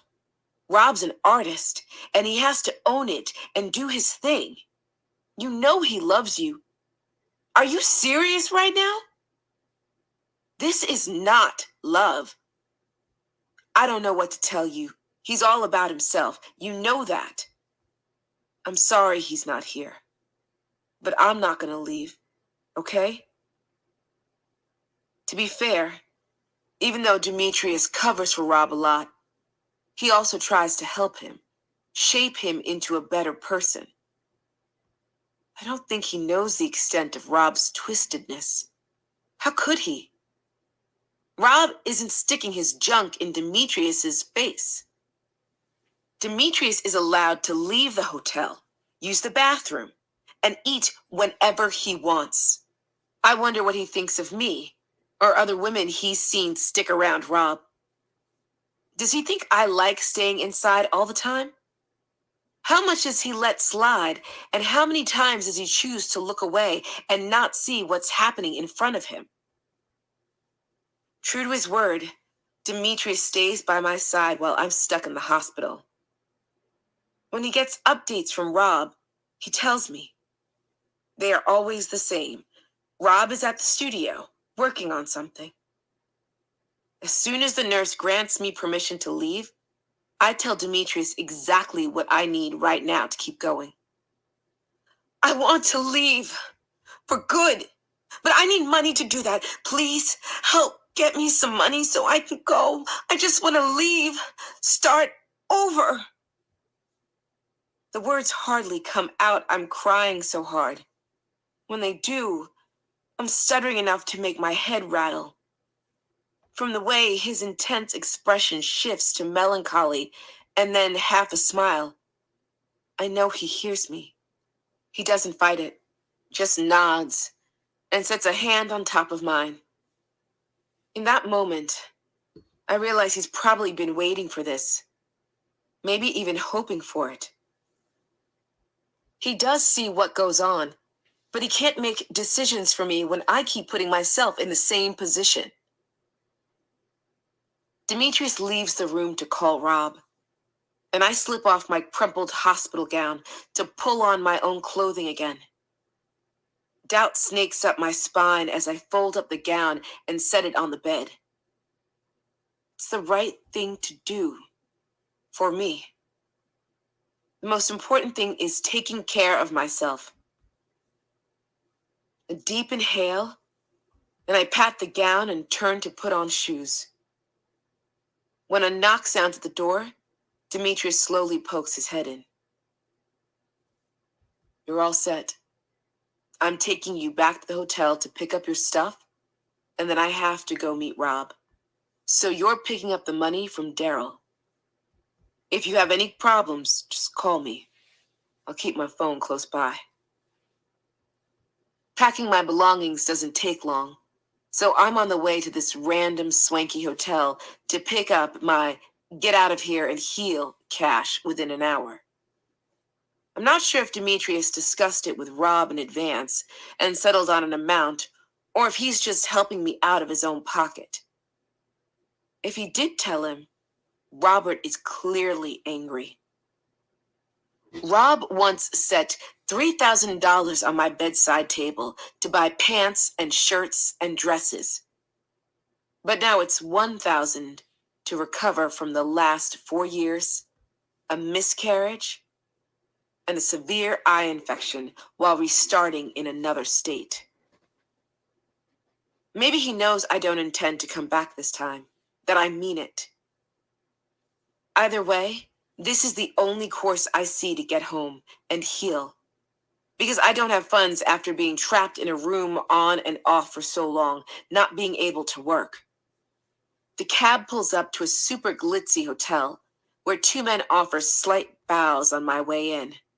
Glass doors with intricately carved golden handles are opened far in advance by a gloved hand belonging to a cheery man in a vest and bow tie. Looking around the extravagant marble lobby, I notice a couple plush chairs past the reception desk and make my way over to wait. No, we're on chapter 18. He knows I'm coming. Within minutes, Daryl McDavid is exiting the elevator. I stand up to catch his eye, and he ambles over to me in a button-up shirt, mustache twitching with a smile. Wow, you're looking very pretty. The wink is a little much. Thank you, I say, hoping my business voice sounds professional and severe enough to make this an easy and swift transaction. I want to be on my way.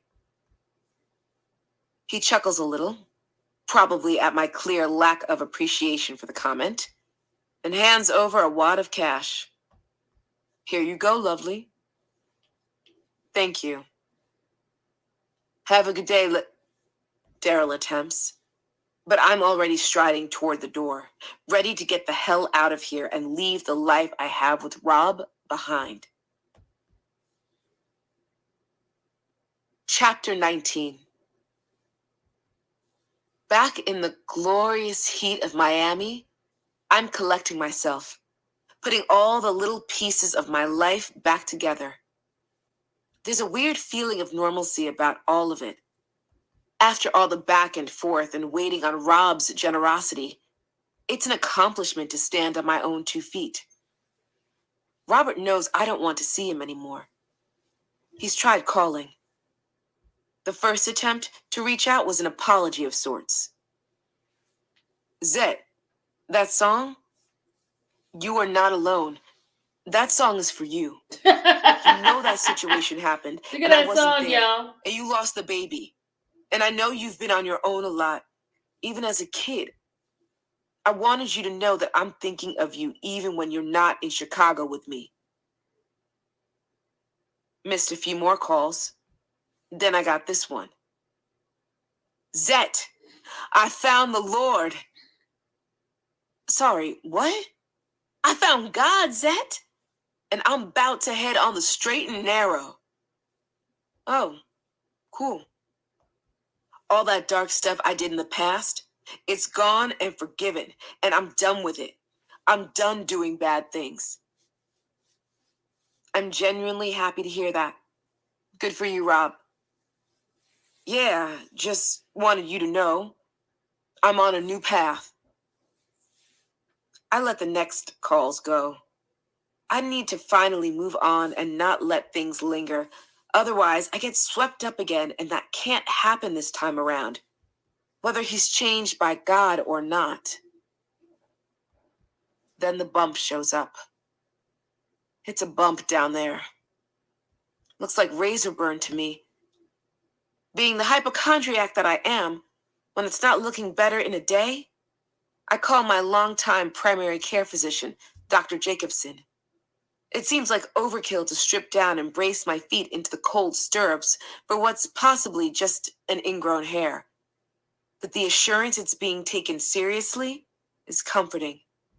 At least it is, until Dr. Jacobson's female partner scrutinizes the area, prods it a bit, and announces she's ordering a blood test. Why a blood test? It's most likely an STD, she casually responds. I don't think she expects the immediate waterworks breakdown. It's okay. It happens, she tries to reassure me. It's not that uncommon. At this point, I can't hear her, really, because after all the shit that's gone down, this one extra cherry on top has set me blubbering like there's no tomorrow. I can hardly catch my breath. How did this happen to me? Stepping back, she uses a very matter-of-fact voice. Well, who have you been with? Just Robert. Rob. R. Kelly. If he's it, then that's how you got it. She lets me take my time getting dressed so I can compose myself before leaving. A week later, blood tests come back positive. I call Rob right away, like a responsible adult, despite how much I do not want to hear his voice right now. There's a strained silence in between each sentence as I explain the positive results and that he needs to be checked, and at the very least be careful, because I haven't been with anyone else. How convenient, When I'm through y'all. with my spiel, he still hasn't said anything. Robert, are you still there? Yeah, Lizette. I don't know how you got that, 'cause I don't have that. Excuse me, must have been someone else. Huh. By the time our conversation is over, and I'm pressing the button to end the phone call, I'm on the floor bawling. Not just because I'm upset about having an STD, but because I feel humiliated about having it. And then humiliated again by him not owning up to it. He straight up accused me of being loose, talking to me like I was trash who's just out with anybody and could have gotten it anywhere. I haven't been with anyone. I couldn't even go to McDonald's alone or smoke a cigarette on the sidewalk, much less have a late night tryst with a stranger. I knew he was seeing people. Tried to not think about it too much, but I knew. I was really, desperately hoping he would at the very least be safe, since he was also proclaiming his love and how much he needed me all this time. There's probably 30 girls in Chicago finding razor bumps right now. I can't believe I'm one of them. Letting myself cry it out is somewhat therapeutic. And it's there on the floor that I decide I'm going to give in to my anger. Start protecting myself from him. He's having a concert and says it's essential that you call him. Robert, don't talk like that. Zed, come on, girl. You know what I mean. He came into my store the other day and recognized me. All he could talk about, though, was you and how he needs to speak with you, blah, blah, all that stuff. Asked if I'd seen you in the last few months or if I knew how to get a hold of you. Months I've spent trying to move past and, more importantly, away from the trauma of those nights in Chicago. I've been staying with my mom in Miami in a little one-bedroom, working and going to night classes to get the high school diploma I missed out on before. I should have foreseen a pothole like this coming, but somehow it catches me unaware. I spent a week considering it. Hi, heard you were looking for me. Damn it, I gave in and called. Zed! There's a surprise in Rob's voice. I miss you, you know. Of course he does. I love you, and I'm sorry. Wait, listen. You did a lot of things, I say. My head is screaming, don't cry, don't cry, keep it together. I'm trying to get my own life together now. You understand?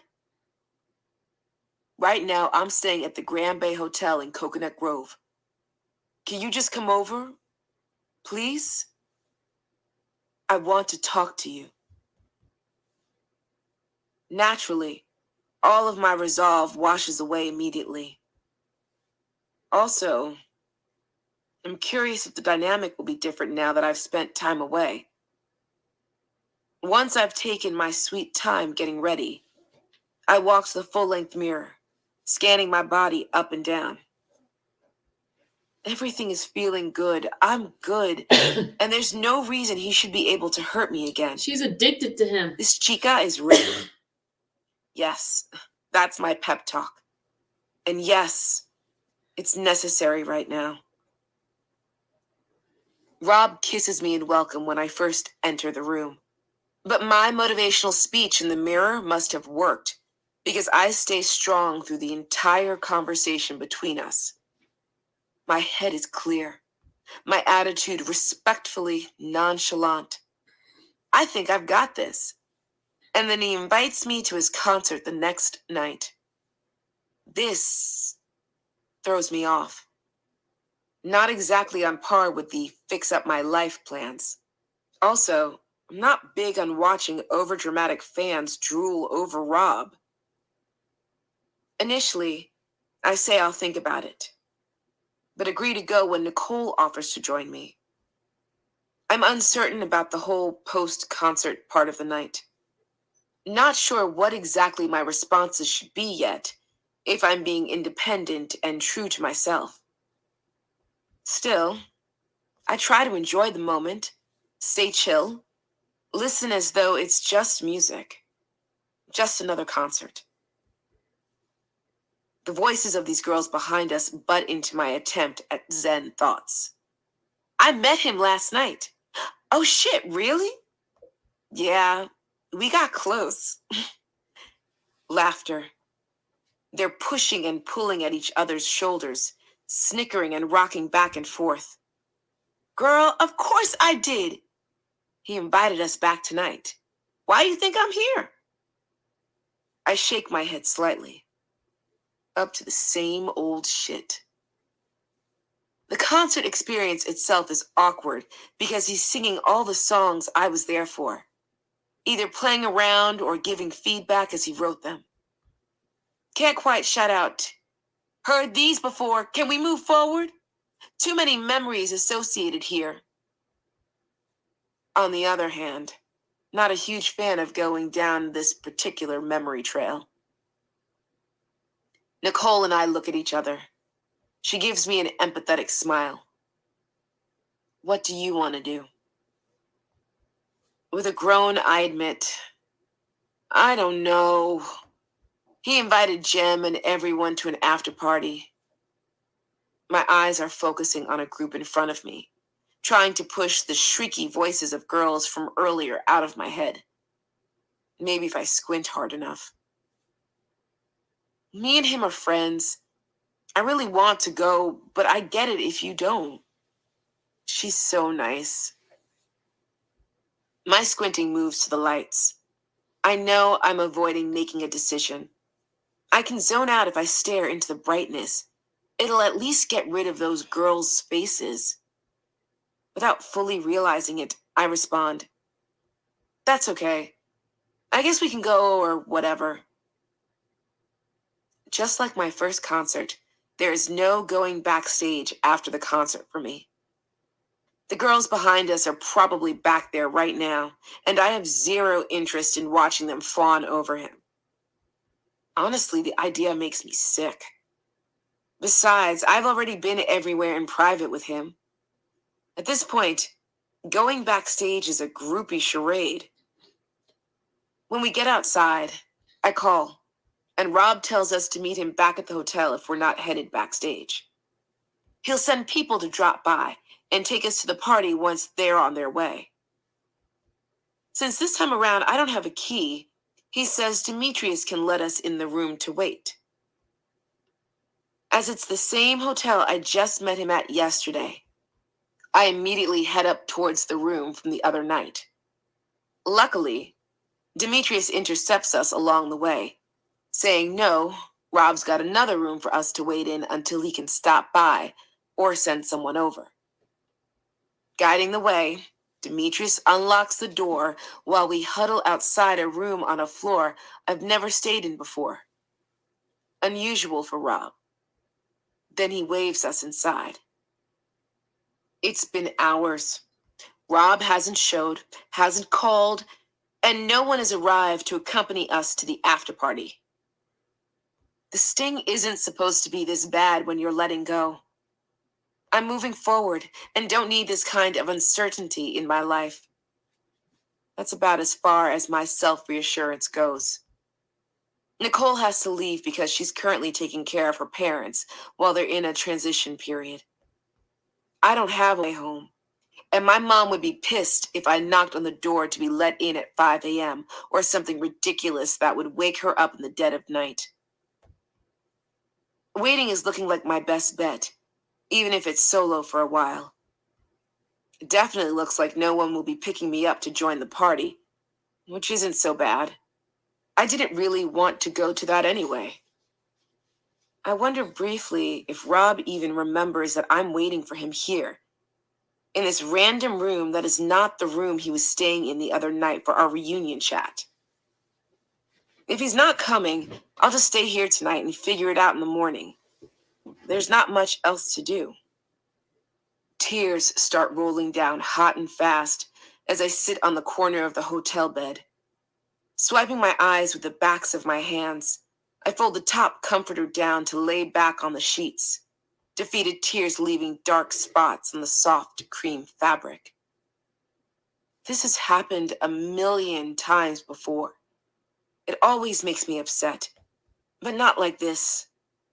The same injured heart that cried for her lost baby is now crying at being abandoned after trusting this person I keep trying to love, this one last time.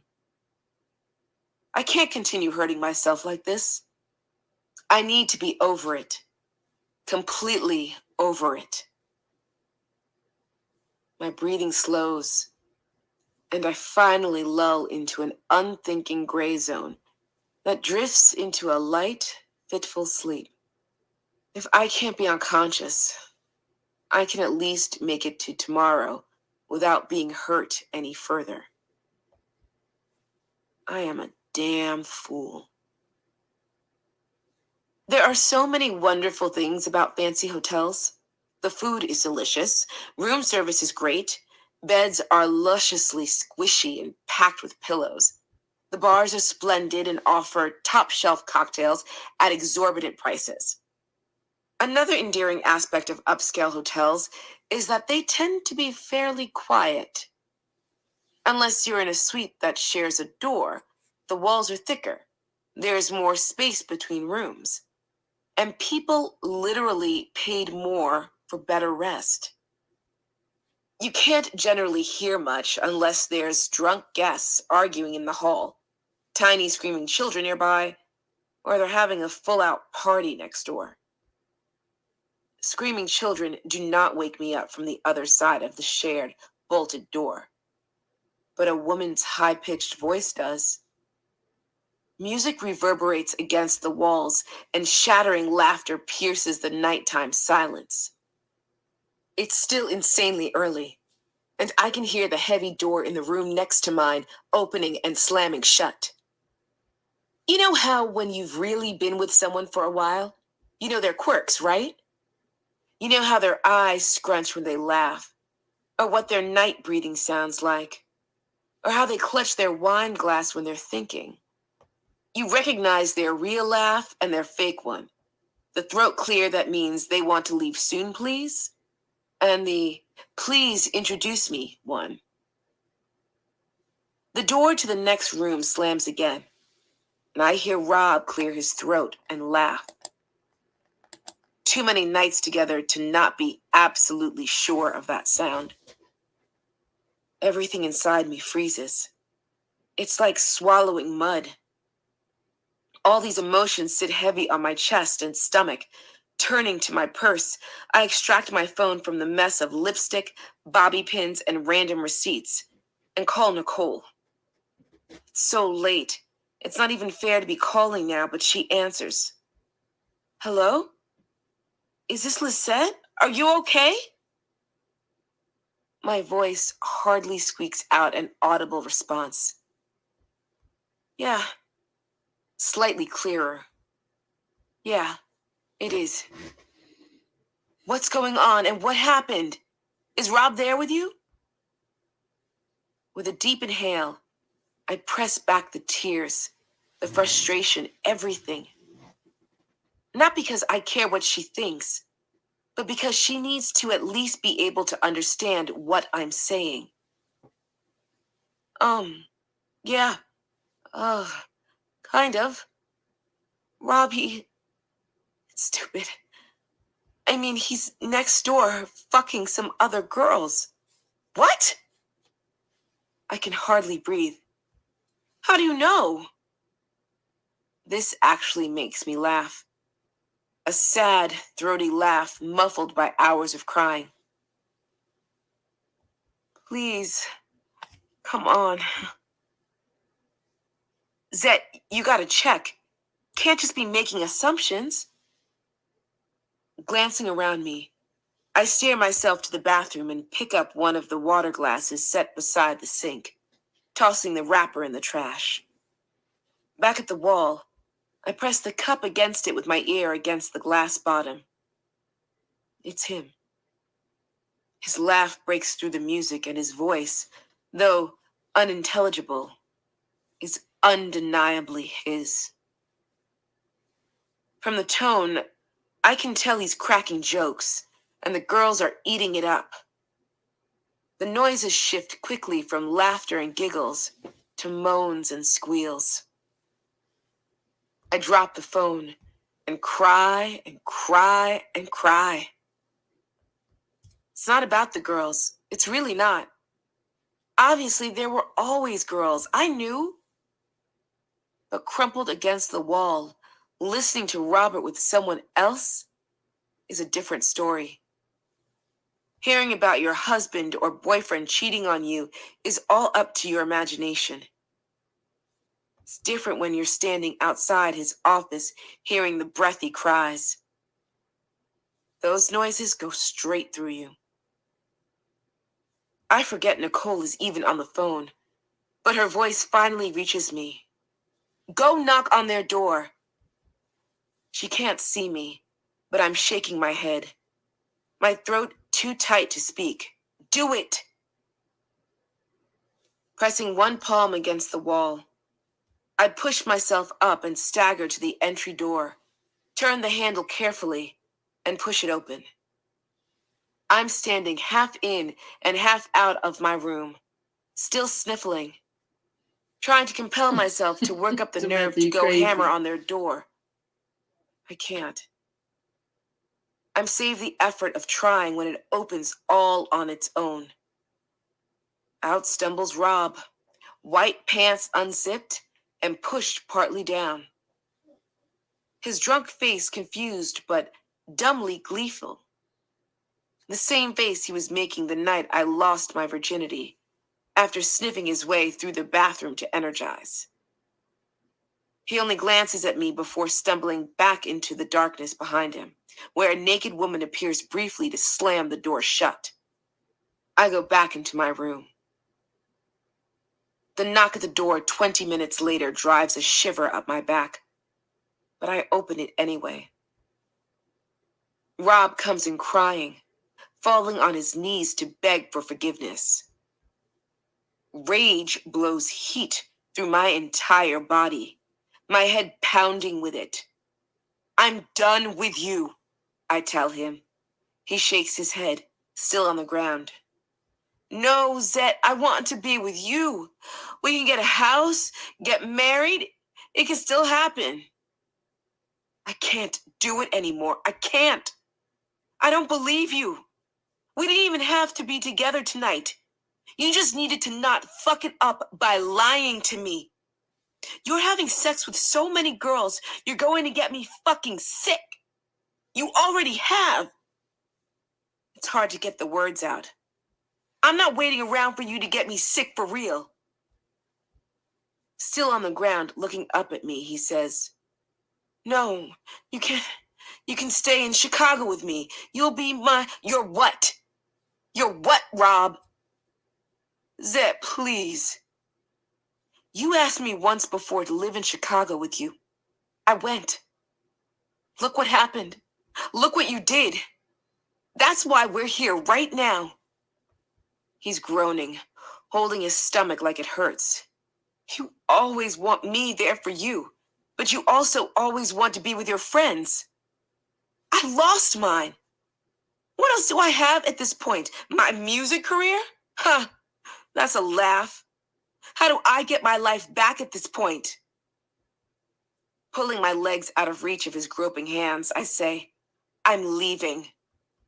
"No, please don't go. Please. I don't even know if you'll remember this tomorrow." No stopping. I strut to the door, fling it open, and I'm gone. My face must look a wreck, makeup streaming everywhere, nose wet, eyes swollen. Pushing through the glass lobby doors, I see cabs lined up with cabbies leaning against the yellow frames, cigarettes in hand. It must be 5 a.m. Still dark. One particularly patient and kind driver doesn't seem as afraid of my current emotional state as the others, and opens the door for me when I beg him to take me to my mother's house.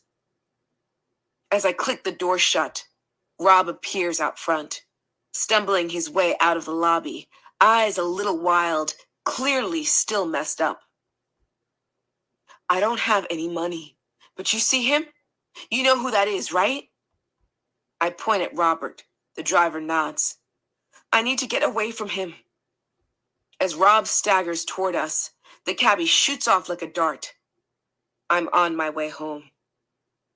My mom must recognize the look on my face as she opens the door, because there's no scolding for knocking this late. Instead, she comforts me. I sleep the whole next day. When I continue sleeping into the next several days and can hardly get up, we realize something isn't right. I call my dad, who picks me up and takes me to the hospital. Doctors show me charts and test results saying my white blood cell count is really high. They prescribe an antibiotic and tell me to stay in bed for 14 days. And if I don't, they'll sign me into the hospital to make sure I rest.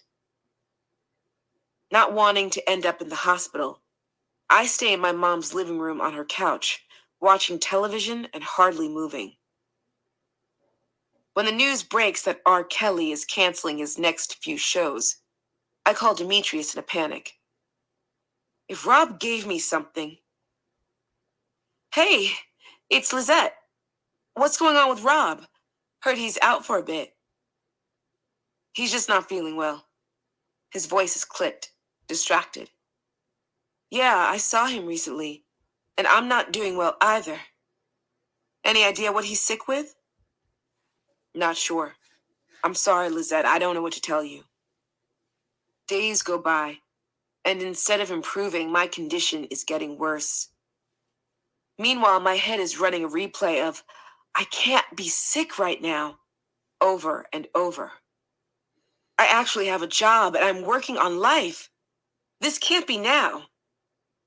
I plead with myself to stand up, tough through it. Stand up and get back to work. It's just a matter of will. I can't afford to lose my income right now, but I take the antibiotic for the full 14 days before attempting a work shift. It does not go well. As soon as I'm up and trying to perform my usual tasks, the energy drains away, and I start feeling severely sick again, almost passing out at work. In the morning, after a solid 10 hours or so of sleep, my dad picks me up to visit a store at the mall. It's his gesture to make me feel better with everything happening lately. An attempt at normalcy after a grating 2 weeks. Relieved to experience a more typical day outside of bed, I relish the shower and the act of getting ready for something, even if it's tiring. Walking through the mall together, I suddenly stumble on the tiles and nearly wipe out entirely. I pause, staring at my feet. Dad, my toes are numb. I can't feel anything. It's those shoes you're wearing. He points at my wedges. You need to stop wearing high heels all the time. No, something is wrong. There is just dead weight beneath me, with polished nails. He could be stepping on my foot and I wouldn't be able to tell.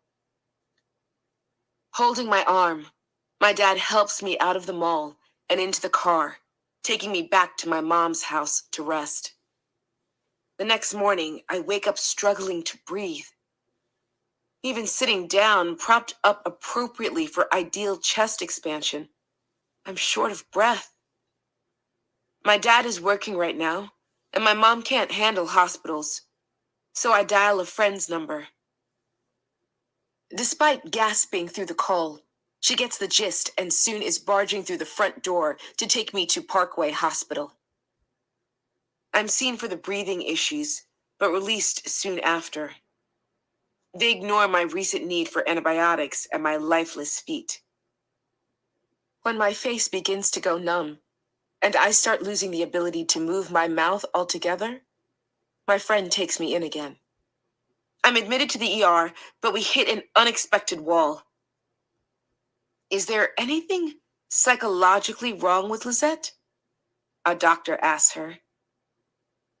Ignoring the extreme exhaustion, white blood cell count, breathing issues, limb numbness, etc., they focus instead on the numb face as a side effect of anxiety. She glares at them. You need to admit her overnight. Instead, they send me home. I immediately call Rob again. This time, She calling him I'm more again, direct. y'all. Oh my God. I don't feel well at all. Rob, please. I think I'm gonna die. Do you know what's happening to me? I'm crying and can hardly move my mouth to shape the words. I can taste my salty teardrops since my lips don't close entirely. Each vowel and consonant takes effort. Each breath takes effort. And now my feet are now entirely numb and useless. So I can't even leave the couch to pee without help. Yeah, I don't feel great either, he responds. But I think this is serious. Before they said it might be mono. But I already took antibiotics and it's worse all the time. Yeah, I already had that a while ago. Can't be. Rob, I can hardly move.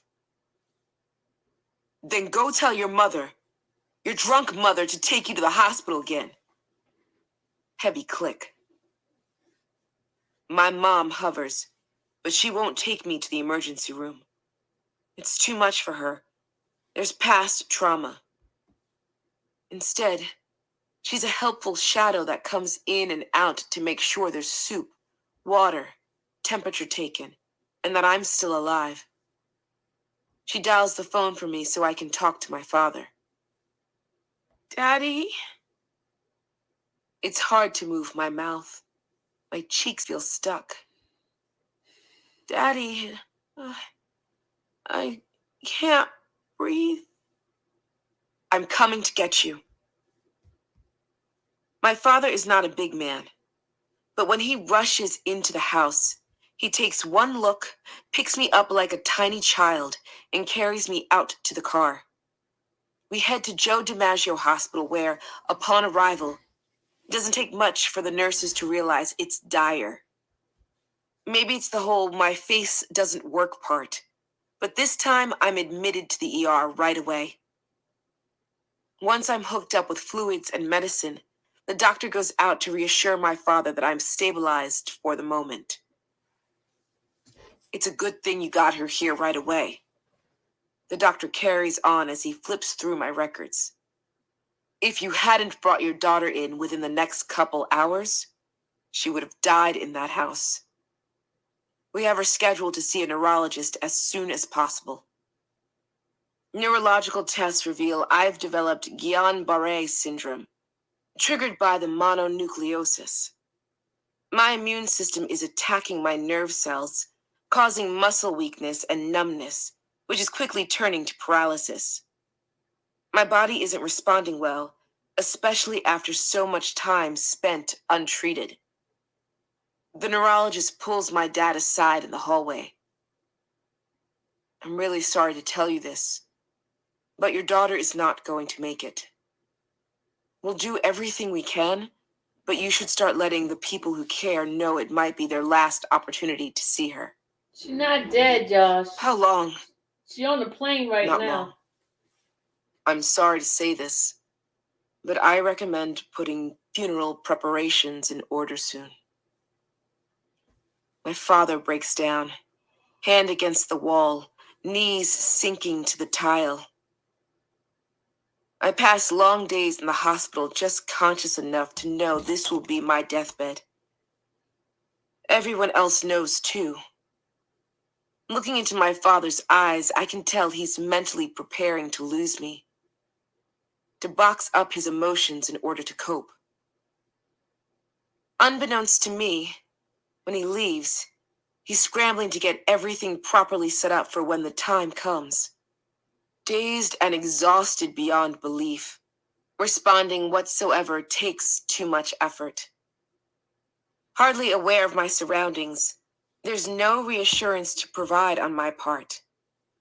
My grandfather and grandmother take a combination of 3 buses to visit me, pray over me, and sit with my dad. Grandma rocks constantly on her knees in the middle of the room, repeating the rosary over and over. Her voice sounds distant, but it's comforting all the same. The chanting sounds like a song lilting as I drift in and out. The nurses call my mom repeatedly, but she refuses to come. My dad calls her too. Could you please just bring some pajamas from home? She'll be more comfortable if she's not in a hospital gown.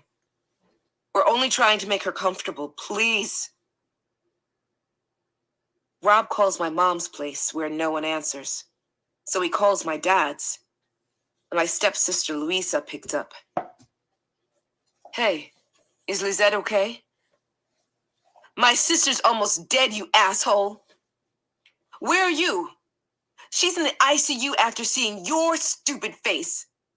She's at Joe DiMaggio Hospital. If you ever care about anyone other than yourself, go see her. This sounds That dramatic. conversation doesn't last long. We don't get any calls from Rob at the hospital.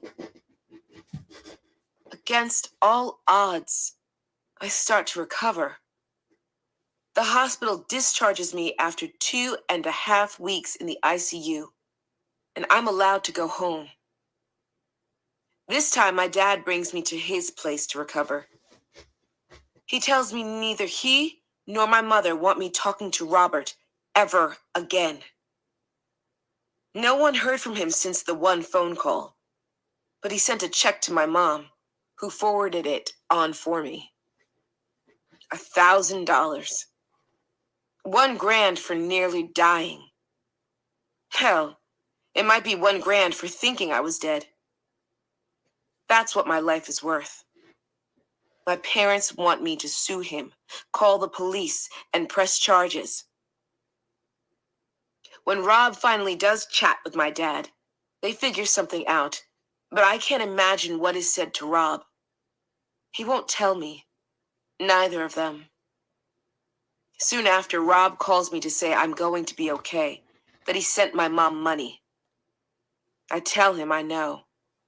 As though $1,000 would have taken care of multiple ER and doctor visits, neurological testing, antibiotics, and weeks in the ICU. Lucky for me, my dad is a paramedic and still has me on his insurance. I'm not walking away with crushing debt, but I've got nothing. I don't have my health, a job, any kind of certainty about the future. Oh my And God. all my stuff is in New York still. This girl. I buy a bed with a portion of the hush money, and we put it in my dad's house instead of my mom's, just in case He hospital says visits hush are money. necessary again. I still need help with basic things. Being released doesn't mean healed. By the time they started treating me appropriately, my nervous system was shutting down, my limbs and face were partially paralyzed, and my feet entirely so. Now physical, occupational, and speech therapy happen a few times a week. I need assistance to use the bathroom, where I specifically refuse to look at myself in the mirror. It's devastating. Every time I do, I see a slack face I have no control over. I start to cry so hard it hurts my aching body. Don't want anyone to see me like this. Not even me. I ask myself a lot if this is real life. I know it is, simply because it doesn't just go away with wishing or hope. I can't lift a fork to my mouth yet. Can't control my bladder. Forget about using fingers to hold anything. She wears I have to diaper? relearn everything. Oh. I have to learn how to walk again, how to stand, how to speak. I'm too frightened to ask my therapist if I'll be able to sing again, much less with the same range and tone. One simple virus, and I almost left the earth altogether. One silly welcome kiss in a hotel room, and I may lose everything I've worked so hard for. Chapter 20. Recovery trudges slowly along. It's a relief to be around my dad more, but my stepmom resents my presence, especially since my current disabilities are attention and time-consuming. Even as I start to heal enough to contribute to the household, my stepmother and I continue not getting along. Understatement of the year. And life gradually becomes rough on everyone in the house. It's like Cinderella come to life. Stepmother who doesn't want me, stepsister who can do no wrong. And it's my job to clean up the house the second I can move enough to do it without passing out. It only takes so long to reach a snapping point. Tired of my stepmom being cruel and my stepsister rummaging through my things to borrow them, weeks of built-up frustration break over a backpack.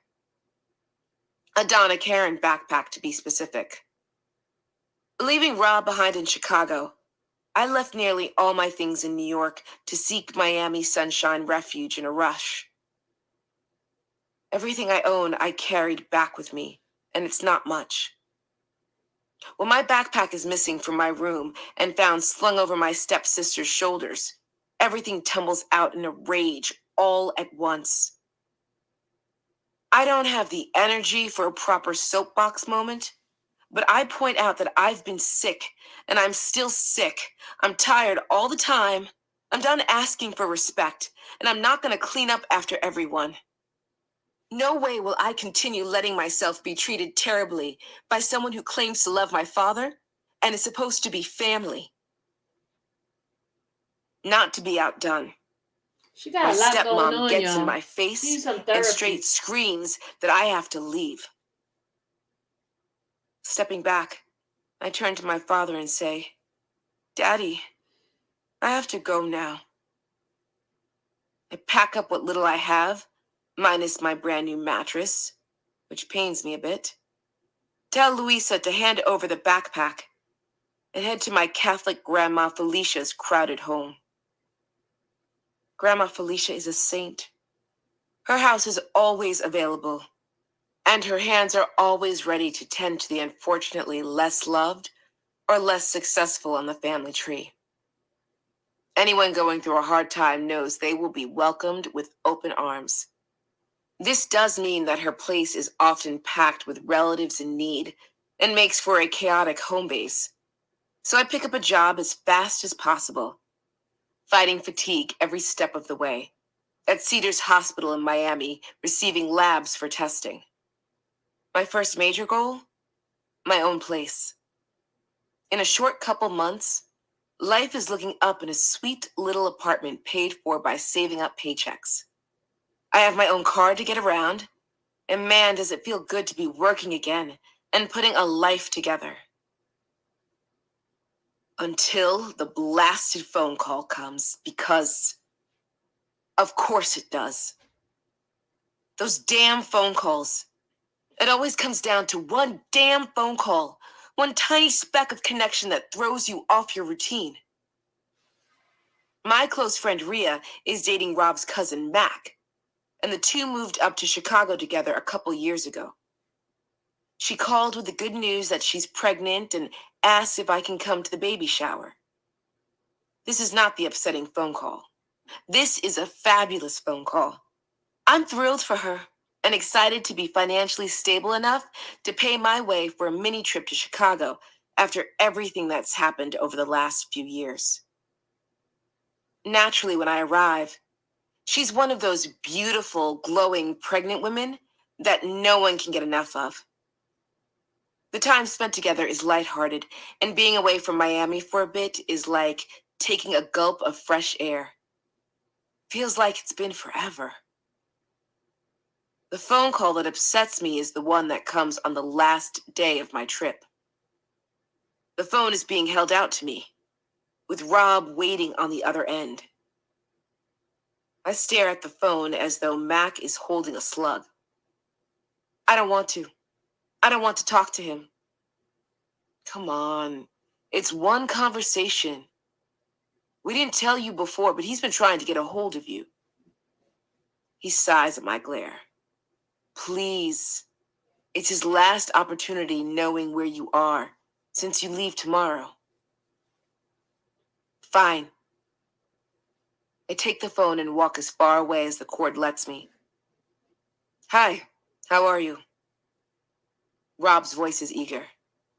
I'm all right. Are you feeling better? Please let my anger and annoyance be unmistakable in my voice, despite the nerves.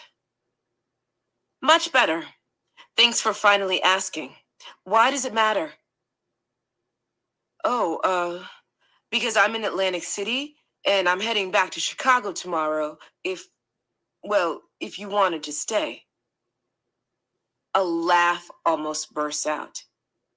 Seriously? Now, after all this and me nearly dying in the hospital, he's asking me to not return to work and extend my vacation so we can visit? Please just wait there for me, Zet. Please. Nope. I already got a new life. I can't see you anymore. I'm sorry. In my head, I'm screaming at him. You kill me in every way possible with your up and down and leave and come back and everything else you do to me. On the other end, Rob's tone is getting frantic.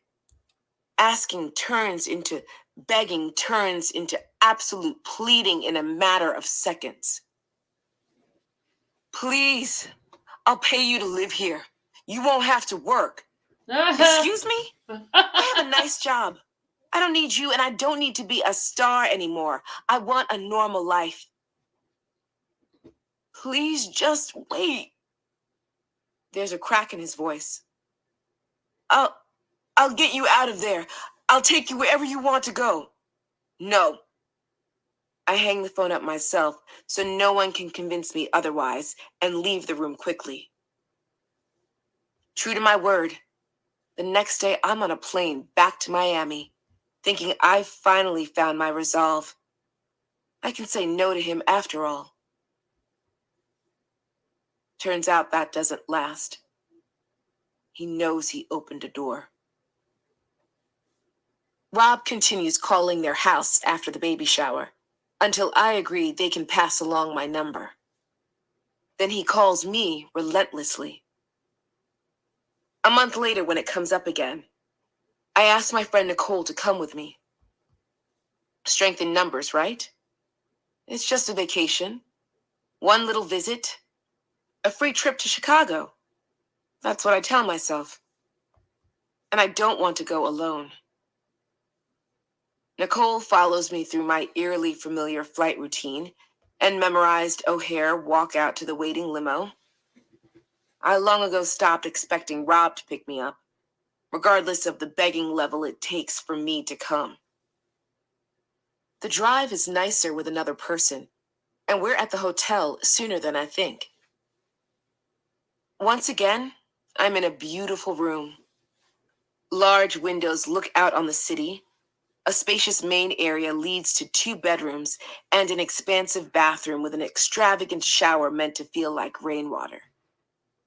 We drink a bit from the minibar as we chat, and it's a refreshing contrast to my final hotel days of times before, when I started downing anything present while shut up in the room by myself. As Rob arrives and walks into the room to find us happily sipping drinks, I immediately see it all over his face. He wants Nicole too. First, he flirts, then he pushes, then he guilts. Look at this nice hotel I got for you two. You gonna be cold to me? After all this? He spreads his arms out to indicate his generosity. His smile is large and wide. It should seem exceptionally welcoming, but it feels predatory instead. Clearly caught off guard, Nicole is backing up, looking at me for help, eyes wide. In response, Rob grabs me by the arm and pulls me into the main bedroom. Pushing me down on my knees, he stares at her as he uses my mouth. Standing to the side, rubbing her arms nervously, she repeats over and over, "I don't want to do nothing." Done with me, he pushes me back slightly and grabs Nicole. "Come on. Look at everything I gave you two. I paid for all of it, and there can be more." His words all blend together, ringing in my ears. It's all the same, like something out of a nightmare, a guilt trip that's quickly becoming a threat. She slowly sinks to her knees as his hands slide over her shoulders, and she focuses on me for a second, eyes wide. I don't know what to do. My brain is in shock. The ringing in my ears is now deafening, like clashing cymbals. My head throbs. What if he gets angry like he used to? What if it's worse now if I try to stop him? I feel like I'm 17 again, helpless. Oh, there we go to 17. One of his hands deftly turns her head back towards him. He's holding himself with the other. Robert wants head from 2 girls, and he's going to get it. He already decided. The guilt flows like burning waves coursing through me. I can't believe I put her in this position. Yeah, do you believe this My story? head feels like it's splitting down the middle. When he finishes on her, I can't even watch. We don't stay after that. Shut up. I don't know I how said to the same fix thing. There this. was no way I would tell this story. Chapter 21. Dragging a friend down into the twisted mess of my life chips at the already present crack in my Sorry. spirit.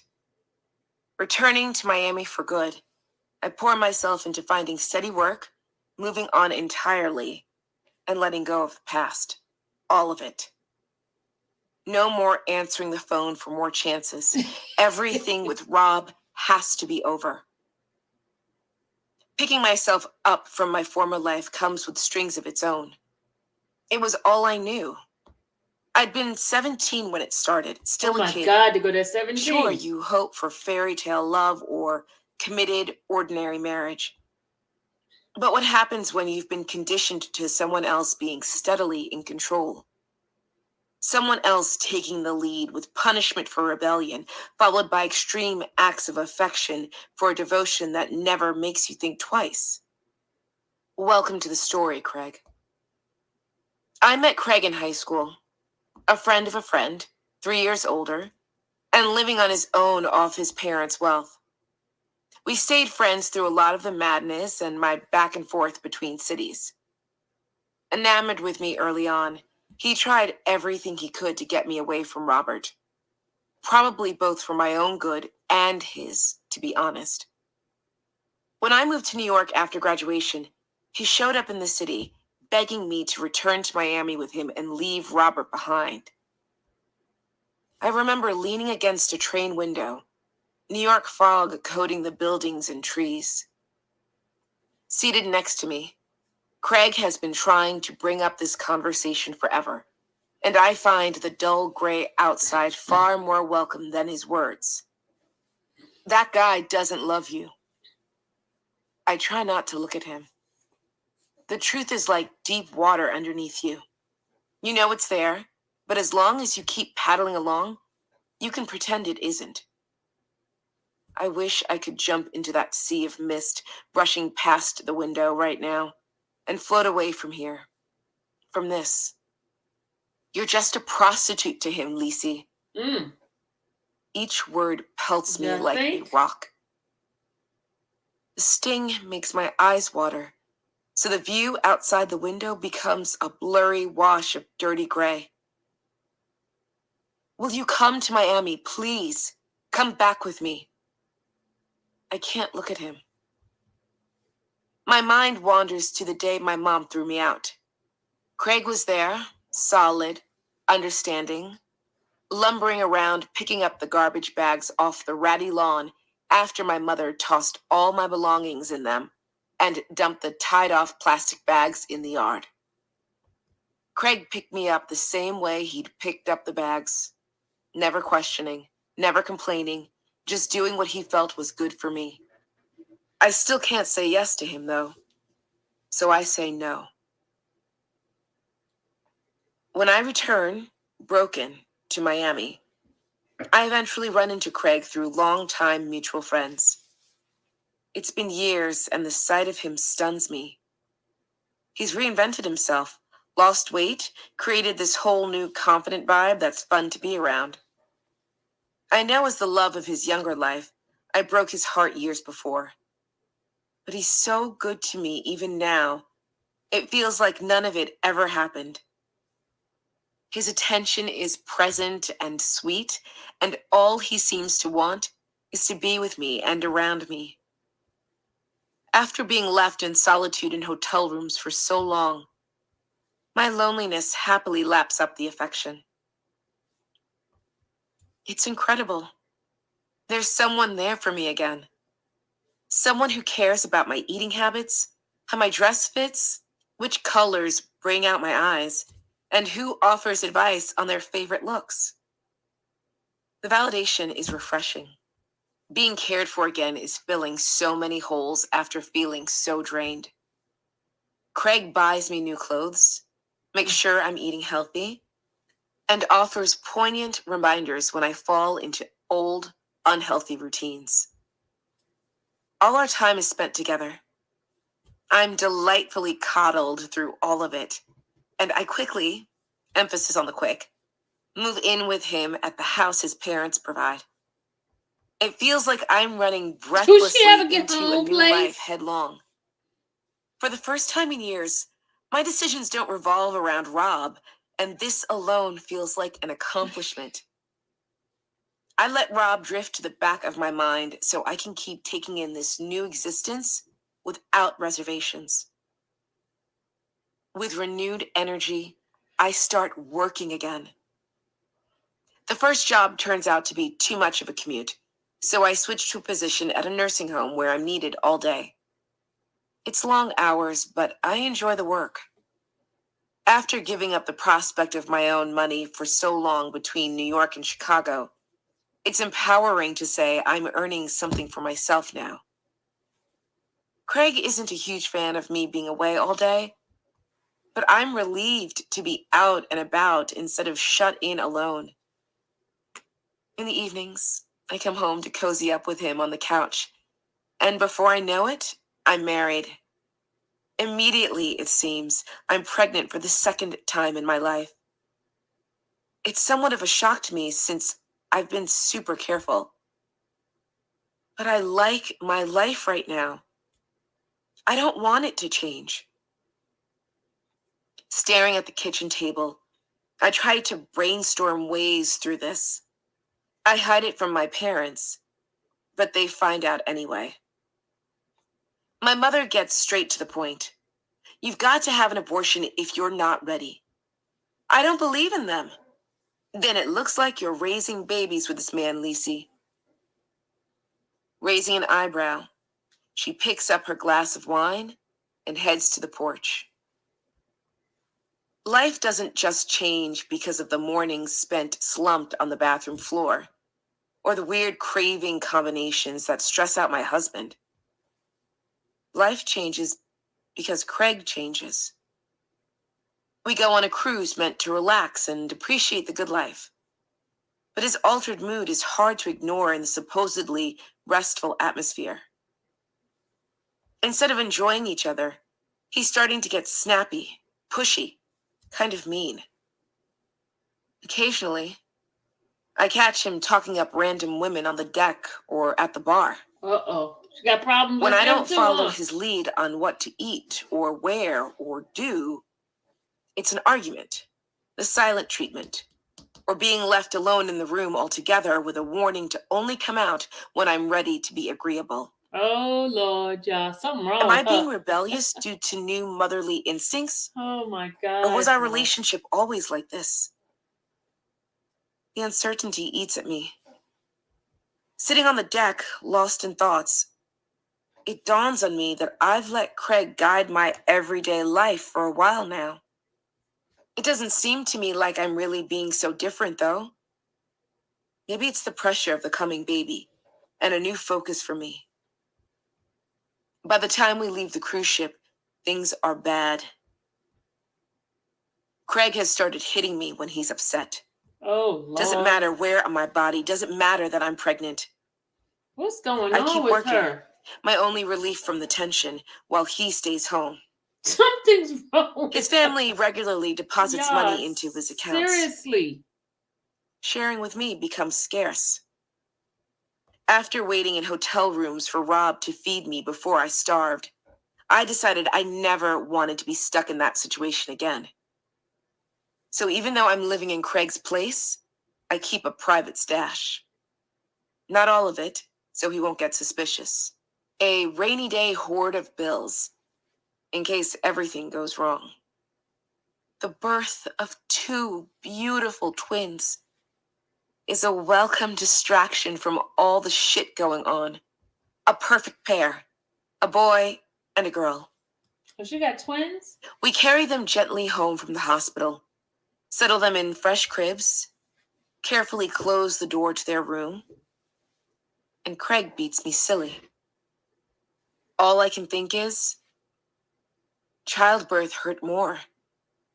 At least. Y'all, When he tires of hitting something's me, wrong with her. he screams, mocks, anything he can think of to bring me down.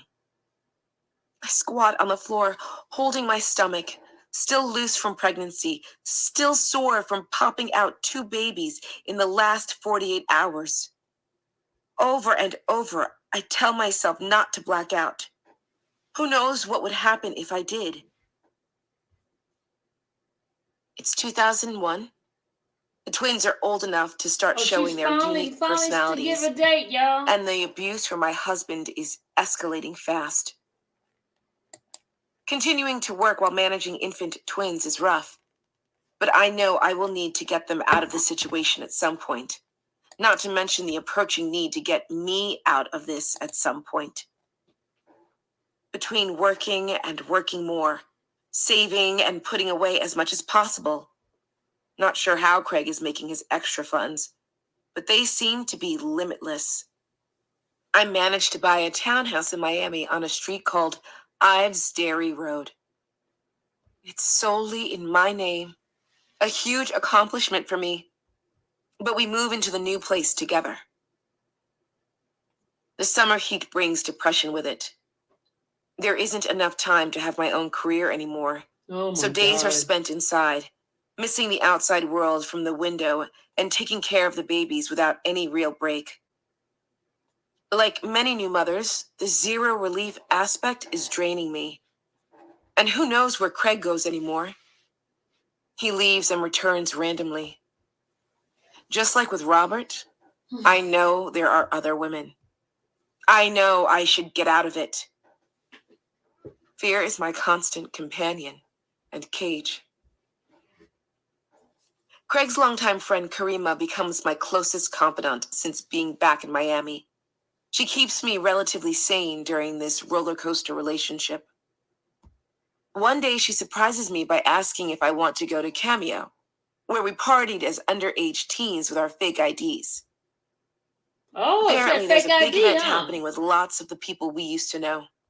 Fake The opportunity IDs, to huh? feel like old times again? Don't want to miss out on that.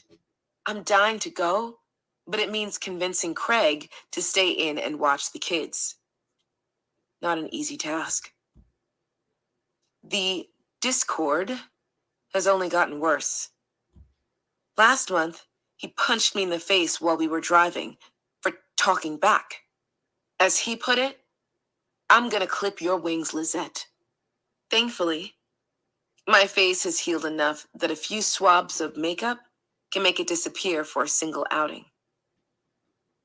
Forced to beg before he gives in, the trade of me going out is giving Craig a foot job. My body shudders at the request and I flinch. What's a foot job? But he's not looking at me. He's too involved in the TV. His weird-ass sexual tastes, plus the abuse, has pushed me to the point where I hate touching him whatsoever. But there's no other way. What's a foot job? I don't want to get beat. I just healed. What's a foot job? This is your night. Block it out of your head later. Silently celebrating, I pull on a brand new outfit. It's my post-baby weight outfit I've been looking forward to. Black leather pants, halter top, and black heels. My body looks young and tiny again from caring for the twins. Nobody ever believes they're mine. They think I'm the nanny when I take them out in the double stroller. My hair flows past my breasts, framing my chest, and it's the first night I've been excited in a long time. Staring in the mirror, I take one step forward and lightly place my hand on the glass. I can't stop looking into my own eyes. I can see it in them, dying inside. They know. I fell into the same relationship. I leave before I get upset and punch the mirror or ruin my makeup with tears. Or both. When Karima and I arrive at the club, we dance for a bit before managing to squeeze into the VIP section, taking a seat to watch the party.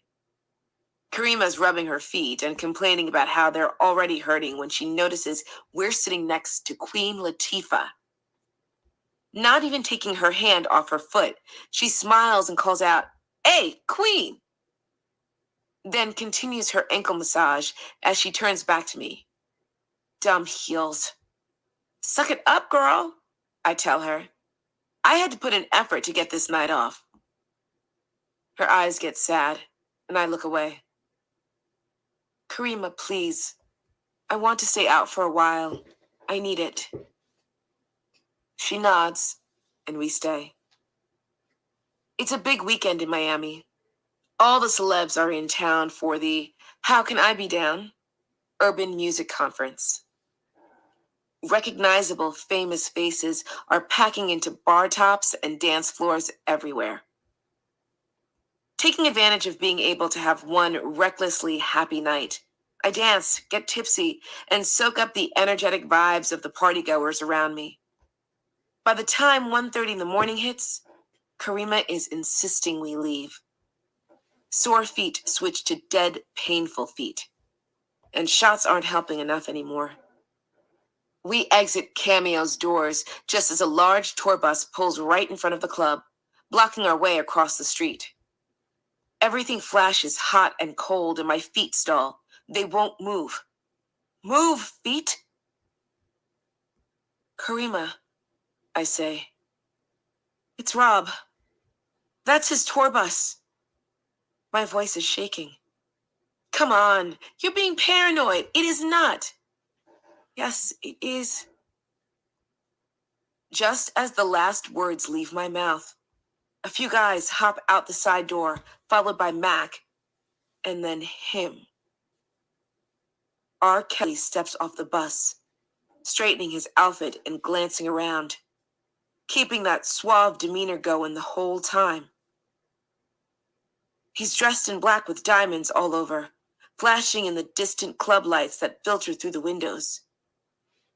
There are people between us, but he catches my eye and, unexpectedly, starts to yell. Zed, oh my God, look, Mac, look who it is. My heart nearly stops. Turning my head slightly, I make eye contact with Karima as I fight off tears, trying to tell her I can't move my feet to get the hell out of here. I don't want to cry right now. Rob pushes through the pedestrians and takes my hand. Let's go. Come on, Zet, let's go. I don't budge, so he moves closer. I made a mistake. I know. I married the wrong person. I'm frozen. I can only look at him, silent. Yeah, this There's is too funny. much in my head, too much in my heart. Everything is bubbling up and I just want to scream, help me! I had twins and I'm being abused. Get me away from my husband. Please, get me a lawyer. Help! I married the wrong person. But everything is caught in my throat. No words come out, just tears. Rob's hand is wrapped around mine like he's never gonna let go. And he's looking into my eyes the way he used to in the early days. Like he can solve everything, give me hope. Breath shuddering, all I force out is, I can't. I don't even know if I'm saying it directly to him or the whole freaking world right now. As people start to notice him and gravitate towards us like annoying flies to light, a crowd starts to form. I hear his bodyguard shouting, Rob, we gotta go. People are swarming in, hot and thick. And suddenly his hand isn't holding mine anymore, and my stomach is dropping 1,000,000 miles an hour, down through my feet, the sidewalk, the earth. Help! Karima grabs my hand and rushes me off to the side of the club entrance where surging bodies just pushed Rob into the club. At the top of the steps, he's poking his head back out, shouting at the door guy and pointing, Get her! I need you to get her! There are too many people. I'm being shoved back with elbows and shoulders by fans adamant to get close, so I walk away. It's too much. I cry all the way home. I know I missed an opportunity. Maybe not the most ideal one, but I missed it, and it's gone. As bad as things got with Robert, I believe he would have gone to the house with me to get my kids and help me get away from under my husband's thumb. Maybe Rob would have asked for something in return that I still couldn't give him, but I don't think he would stand for leaving me under someone else's brutal hands. I almost wish the bruises had still been there, on my face, so he could have just known without me having to say anything. It's hard not to curl up and cry in bed next to Craig when I slip under the covers. It feels like I lost my only chance for someone to help me out of this. Chapter 22. In the next weeks, I continually regret failing to reach out to Rob while he was there. It could have been its own can of worms, but this situation isn't going any better, and now there are children involved. The physical aggression intensifies, and I call the cops on Craig after he beats me up with a broom. He spends time in jail, but I know he's coming back soon, and he'll be angry at me for putting him there. Suicide starts flaunting its charms again. I know. It's not the best way out. But the possibility of not having to deal with men anymore seems like heaven. No falling in the trap again, ever. But my eyes always land on my kids, and I pick them up and snuggle them on the couch. I try to be the best mom I can be, but I know the only reason I'm still here is them. Abandoning them is unthinkable. Same with leaving them to any potential neglect or abuse. The biggest thing is, I don't understand. Craig loved me so much. I know I broke his heart when I was in love with another person, but it was years ago. And no one was in the wrong, it's just what happened. Things he criticized Rob for in the past are now part of Craig and I's usual interactions. Almost like he's trying to get back at me. Even more like my old relationship, Craig wants me to stay with him no matter what. Even when it's not working. Just plain awful, or I'm sobbing in pain. Even when he's angry, frustrated, or belittling me, he still wants it to be me. No one else. He previously disconnected the house phone, so I couldn't have outside communication. So it's a shock when my sister arrives at the door. My first impression opening the screen is her round, 8 months pregnant belly. As my eyes drift up, her concerned face makes it too hard to even try to pretend I'm okay.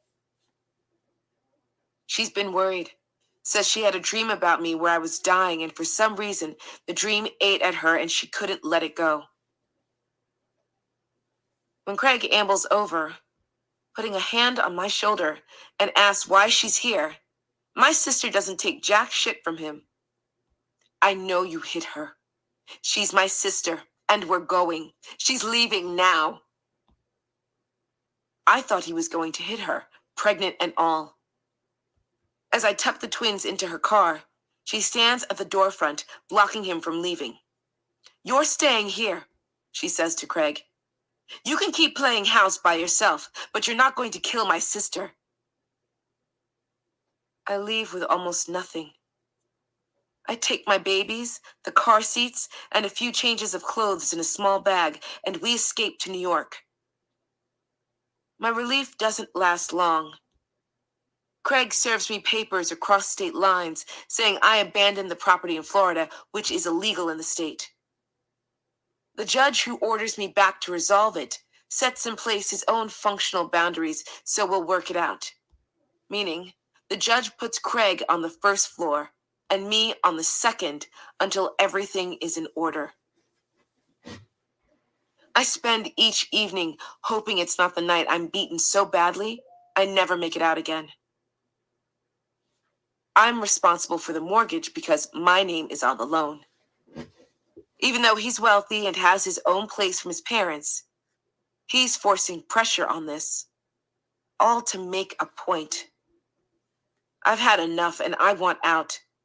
I sell the house.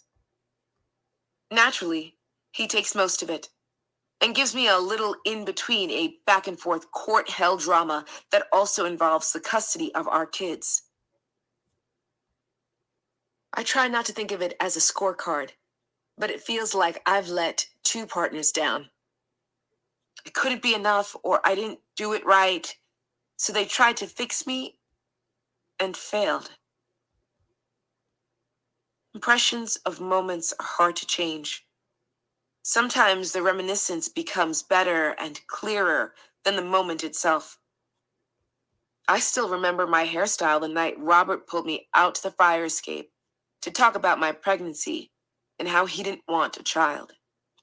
I remember what I was wearing, what he was wearing. I remember the sky and the way the light from inside hit his face. It almost turns it into a fond memory, like my emotions are trying to deceive my mind.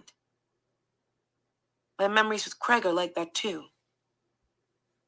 I move on again. I have to. I spend years working on myself, a career, good lives for my kids. Nothing in me wants to mess that up again. But naturally, humans are prone to error, and no good deed goes unpunished. Part 2. Chapter 23. I'm a victim of R. Kelly. I met him in Florida as an underage kid. This is the statement that started an avalanche of changes in my life. I emailed BuzzFeed, requesting to speak with Jim DeRogatis months after reading his BuzzFeed article outing the R. Kelly harem, the cult. Prior to this, I tucked everything as far away in my mind as possible and did everything I could to not raise the memories. I had planned on letting everything rest forever. Run away from the past, swallow it down, and let it rot inside of me alone. I could handle it. Then I saw parents, mothers, aunts, and sisters, all trying to protect their children and nieces, seeking justice, and I knew everything was about to be different. That single sentence roused Jim's attention. He emailed me back directly, starting a back-and-forth conversation that very night. Little did I know, Jim had been hunting me down for years. Over 20, to be more precise. He knew about me, had been following the trajectories of Rob's relationships for ages, but couldn't look me up because he didn't know my last name. I was simply the Spanish singer girl from Miami for the longest time. I've been waiting for you, he said. Really? You're the girl from Miami. Aaliyah's uncle mentioned you, Barry Hankerson. He told me about you when the first trial was about to happen. He said to me, What? find that girl. If anyone can put him away, he did a number on her. What? R. Kelly abuse allegations explode into my Yeah, life whoa, in the whoa, summer whoa, of 2017 whoa, whoa, whoa. for the first time. Did y'all hear that? Did y'all hear that? That's why I tell y'all always should listen to the books. Always listen. Did y'all hear that?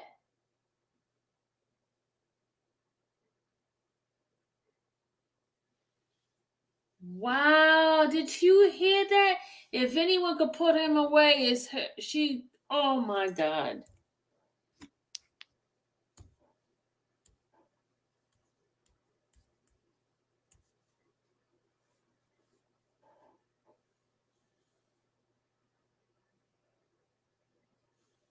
Since he was acquitted in 2008.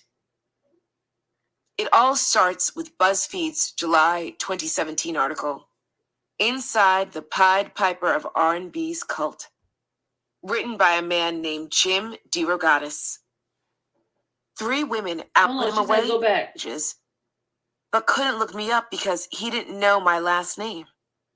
I was simply the Spanish singer girl from Miami for the longest time. I've been waiting for you, he said. Really? You're the girl from Miami. Aaliyah's uncle mentioned you, Barry Hankerson. He told me about you when the first trial was about to happen. So, Barry Hankerson behind all of this crap. He's the one who sent the stuff to Derogatis, the tape. Remember the tape? Because remember,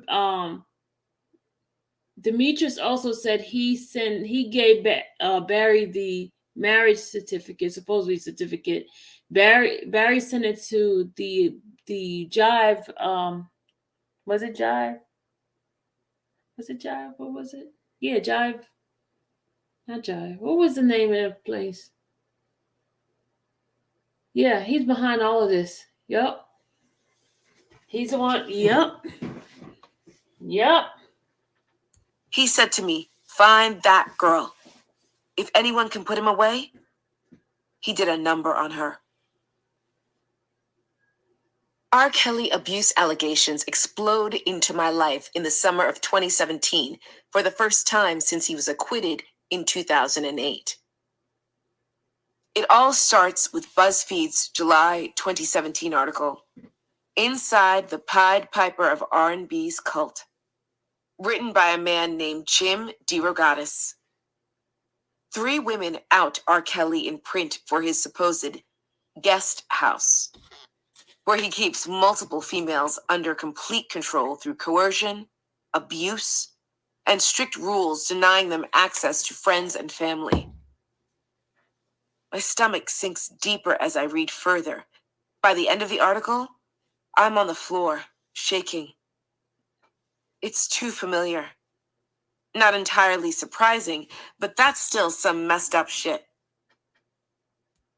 Another woman, Geronda Pace, who met him at age 16 at his trial for child pornography, adds her harrowing account in August, mentioning an unidentified friend she hopes will step forward eventually as well. It feels like women are popping out of the woodwork all over, and all with horror stories about Rob running every aspect of their lives.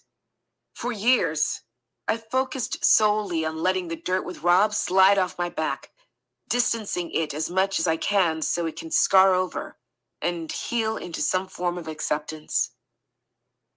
But this is a pattern, and patterns continue if they aren't stopped cold. Hearing R. Kelly is hurting women ain't nothing new, and I've tried to shut it out every time. But the voices of the parents, their pleas, the words of each woman's detailed account, I can't shut those out. God knows I try. Knowing that hiding my pain allowed this to continue happening to other young women eats at me.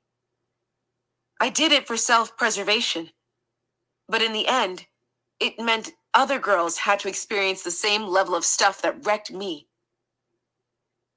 Reaching out sounds terrifying, and I start multiple introduction emails to Jim that I delete with shaking hands.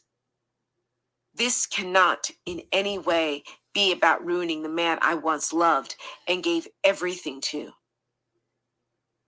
How do you come out about someone you loved?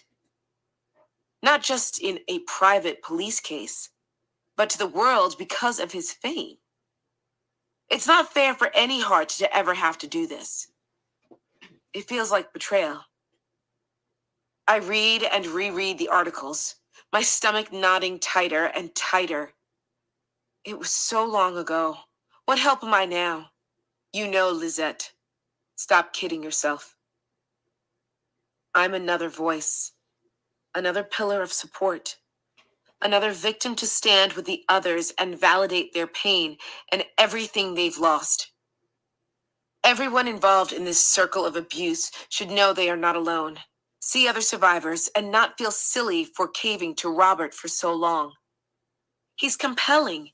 He's got the cycle down pat, and it's not wrong to open up and trust people. We need to stop beating ourselves up for trusting someone who hurt us. No, I can't let this go. Even if I tried, it's hovering now, always in the back of my mind, eating at me. It isn't until March of 2018 that I give in.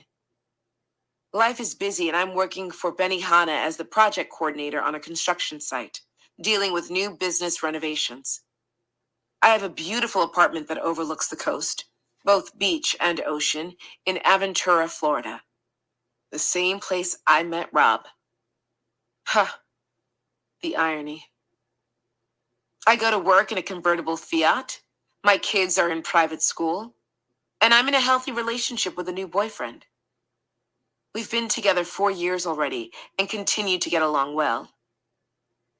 After all the shame and destruction that came from living for other people, It finally feels as though I'm living my best life for me.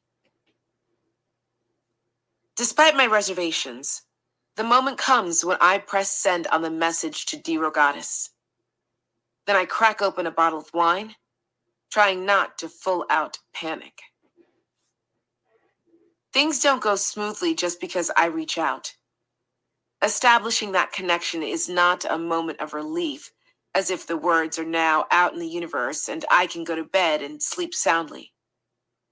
Jim is working on a story about Dominique Gardner and her mom, and he wants to include my story with hers, or at least around the same time, for solidarity and greater effect. Meaning he wants my story out and ready, now.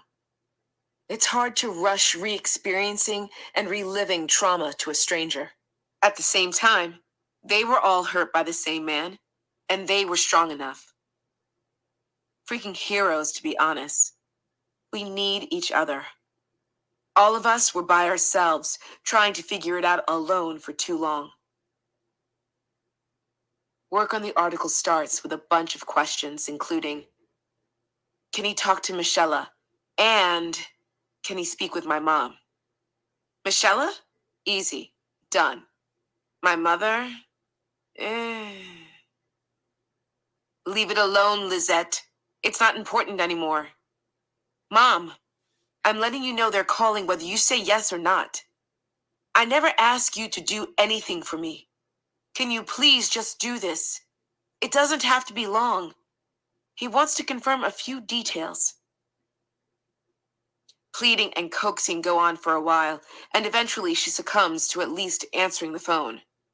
On the other hand, there's no guarantees on what she'll say.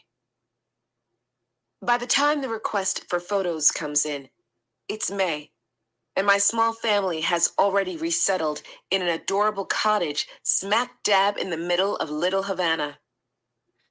A photographer for BuzzFeed is sent to my home to take my portrait and hopefully figure out logistics and such. But next thing I know, the story goes to press a couple days after the photo shoot. It's a surprise to me. Never had the opportunity to review what Jim and the photographer put together between interviews and the photography session. But I know they want to get it out quickly. Otherwise, the media wave started by the other women loses speed. Jim sends me the article immediately after it hits the internet. My fingers tremble as I scroll down. The title of the piece is, He's a Predator, with a giant photo of me at the top. Not just any photo. It wide pans to show my entire front porch. My fingers keep scrolling as the screen reveals more photos. Each picture making it more and more obvious where I am, on A Street, like a bright red target. These are photos of where I live, currently, right there on display for the internet to see. My new place, my recently acquired home that's in the middle of a pedestrian tourist zone. My home that I'm sitting in at this moment. I thought we were taking pictures outside for the light. These aren't portraits. I'm not even the focus in all of them. Keep scrolling. My job? No. My workplace is listed there in black and white, where I physically show up to work every day. Blood rushes out of my head and dizziness hits. I want to throw up. I rest my head on the table, trembling. Even my legs are shaking. We're on a main avenue for foot traffic. Anyone who reads this article will be able to pick out which house I'm in, especially since it lists the neighborhood directly underneath. In case anyone wasn't from Florida and didn't already know how easy it would be to find us. My parents called me up to let me know the photos don't really look like me, and to ask why my house is in the pictures. No good response to that. I wanted my story out there. I wanted my story out there. I keep repeating it to myself as I leave my coffee untouched on the counter and sink onto the floor of the shower. Tears already streaming down my face. I lean against the shower tile and let the water run over me as rage starts to consume the fear. Fear has held me back for so long because of Rob's extensive, influential reach. They ain't And got now nothing to do with everyone knows where I Rob. work and live. Girl, All of stop. Florida, the rest of the U.S., even foreigners. All that extra information. Why did I think I could handle this? Next thing I know, BuzzFeed is contacting me again to discuss a documentary that's already in the works. And paperwork is showing up for my review. BuzzFeed is part of At the least there's legit documentaries? paperwork this time. What? My Y'all, unease you about guys are revealing my hearing past this? to the pub. Did y'all hear this? BuzzFeed contact her to tell her about the documentary. What the heck? This is crazy.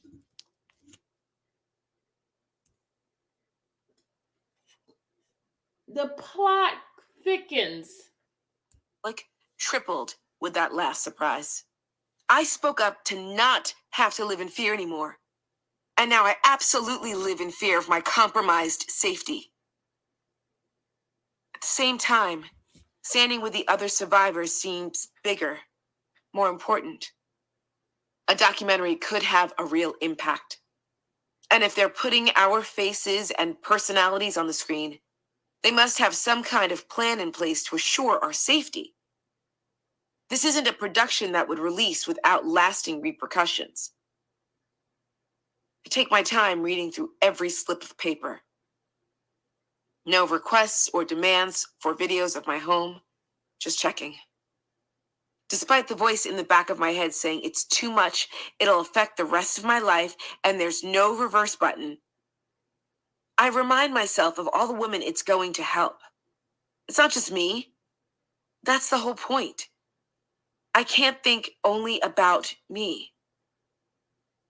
But also, once I get this out there, off my chest, and into the ears of other survivors or potential victims, then I can let go, and we can let go.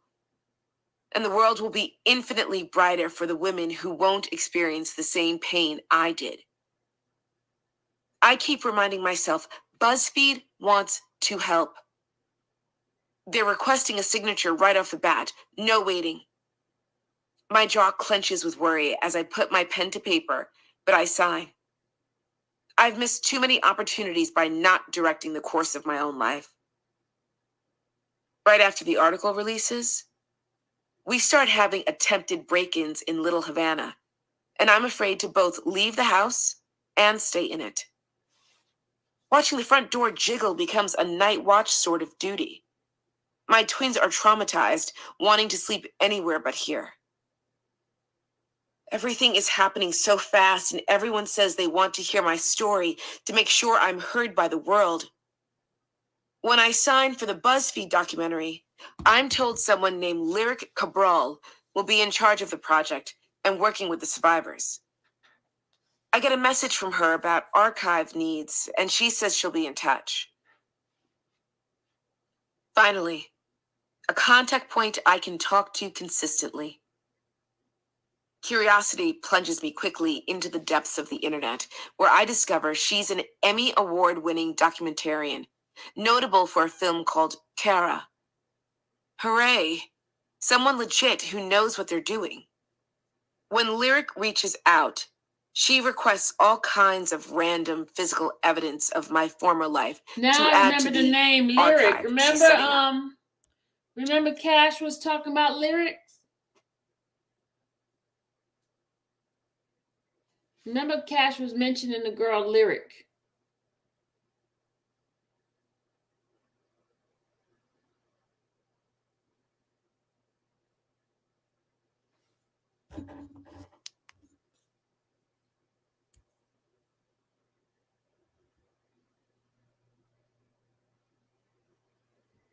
This is crazy, y'all. It's almost over. She wants pictures, music I've written, hospital records, anything that will offer credibility or depth to the story of my life.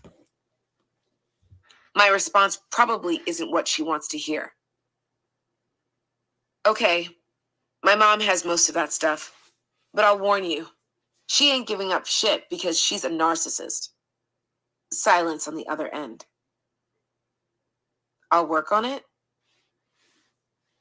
The days go by and the network keeps dragging their feet, leaving me wondering if this is ever going to happen.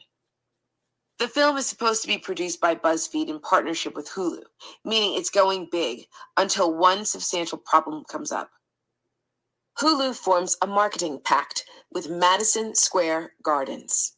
They're now partners. And R. Kelly has a show coming up at that very venue. Hulu opts to let the concert happen, in conflict with the documentary they just promised to release that outs their headliner. Surprise, surprise.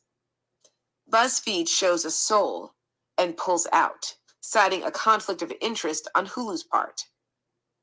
And we're back to square one of this bullshit. I'm still looking out my windows at night, checking for angry R. Kelly fans, and the effort we've put in so far is meaningless. Enter Lifetime, stage right. Chapter 24. So Lifetime came in after. I'm reviewing details on upcoming Benihana projects when Lifetime contacts me midsummer about another documentary proposal, turning my life into a whirlwind of everything is going to happen now. A woman by the name of Tamara Simmons, working with Creative Inc., is an executive producer taking a docuseries idea to Lifetime to reveal the stories of women abused by R. Kelly. A similar project to the BuzzFeed undertaking, but on a larger, more widespread scale. The parents of a young woman named Jocelyn, still under Robert's thumb, had passed along my number to Tamara after contacting me weeks before. They had been searching out the other women who had come out publicly about Rob. Sort of a who's who deal. Make sure I'm a real person. I am. Not just lying to be part of the publicity. I'm not. This isn't fame. I almost want to warn them. This is practically infamy. It's putting a target on your back. R. Kelly fans are dedicated to the bone. And anything that's been pushed off and swept under the rug for this long is not going to be shaken out easy. No one wants hatred and death threats, but for me, it's already on my doorstep, and I can't go back.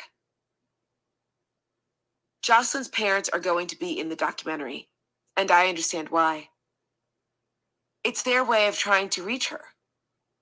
They're down to last resorts just to find her. Tamara tells me she's delighted to chat with me and emphasizes the fact that I was underage when my relationship with Rob started. I think the audience shock factor is just as important to her as the illegality. She seems to believe it's essential to include me, so I cave. Underage women were and are being groomed and exploited for his benefit.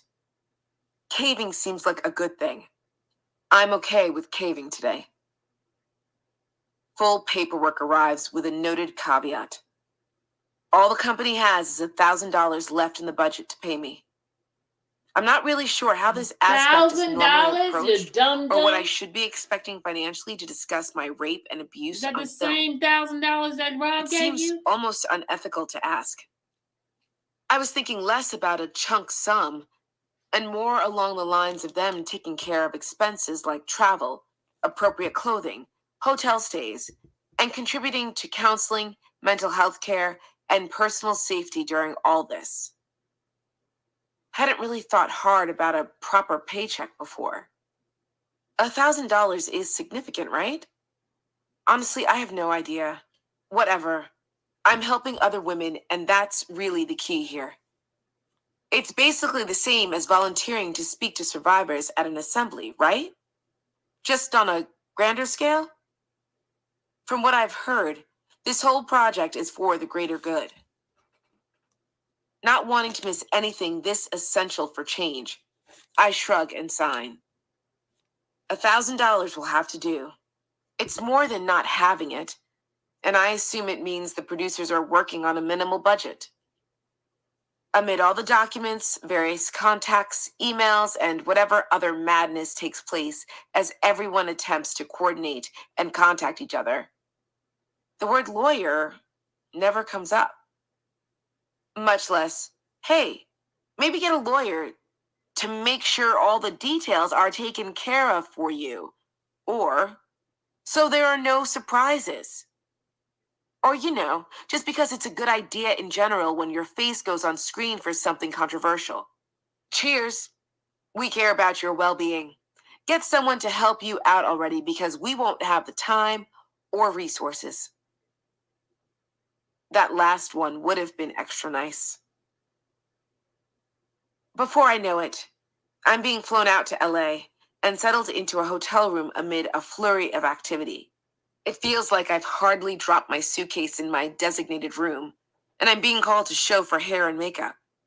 Anxiety meds don't fail me now. By the time I reach set, I can hardly walk straight. My legs are shaking so bad.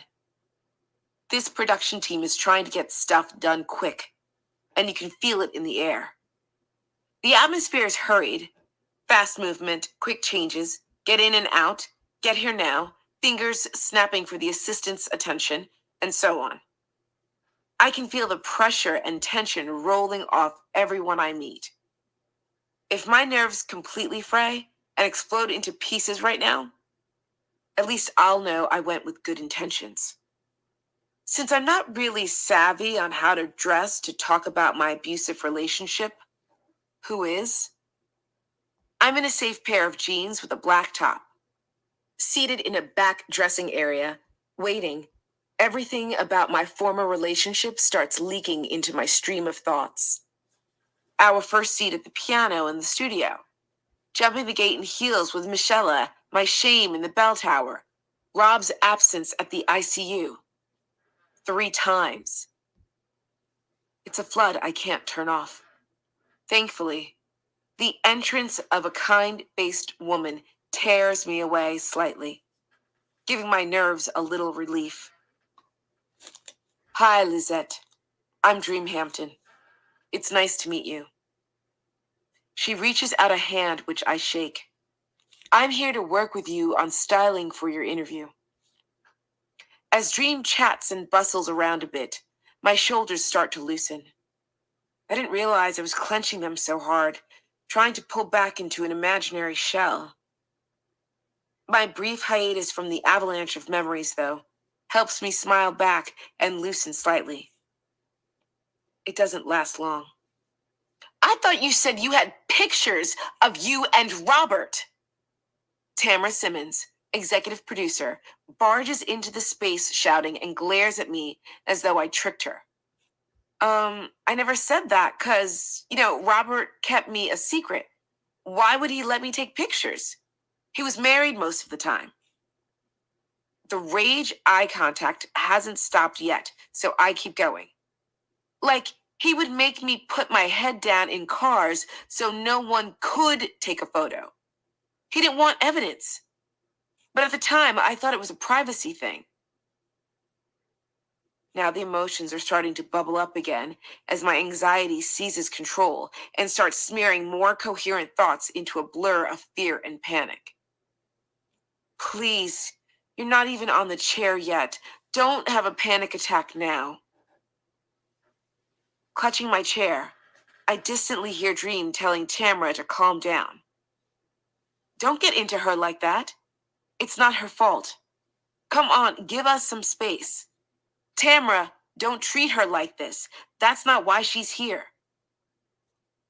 Tamara, however, is still here, eyes wide. Regaining hold of myself, I eye her right back. Bitch, if I had a picture of him and I, you would have to pay me so much fucking money just for a glimpse of it. Meanwhile, Dream apologizes and ushers me off to the interview itself. Excellent timing.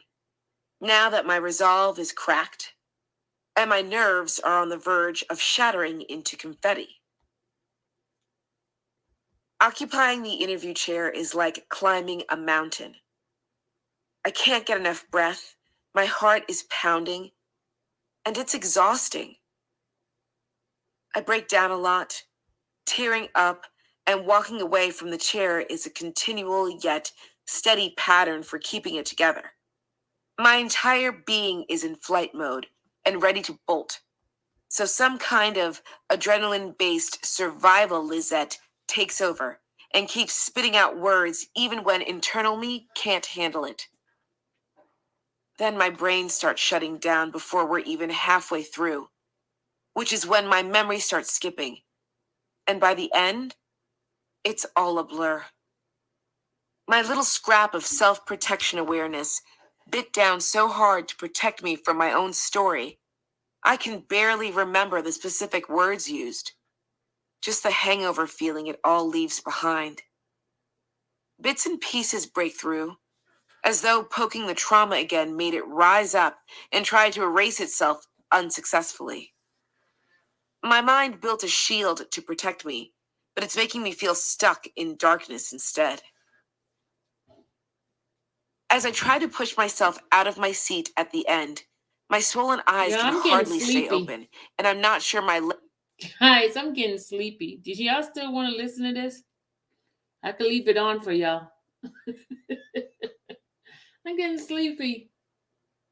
Okay, I'm gonna play it for a little bit more. legs will hold me. Everyone is basically scattered for a coffee break. The reignited grief in my gut is burning a hole that makes it hard to stand up. But there's no social worker in sight, no counselor. Nobody pays attention to me now that I'm out of the hot seat. All those It says 2 more hours. I can't stay up 2 more hours.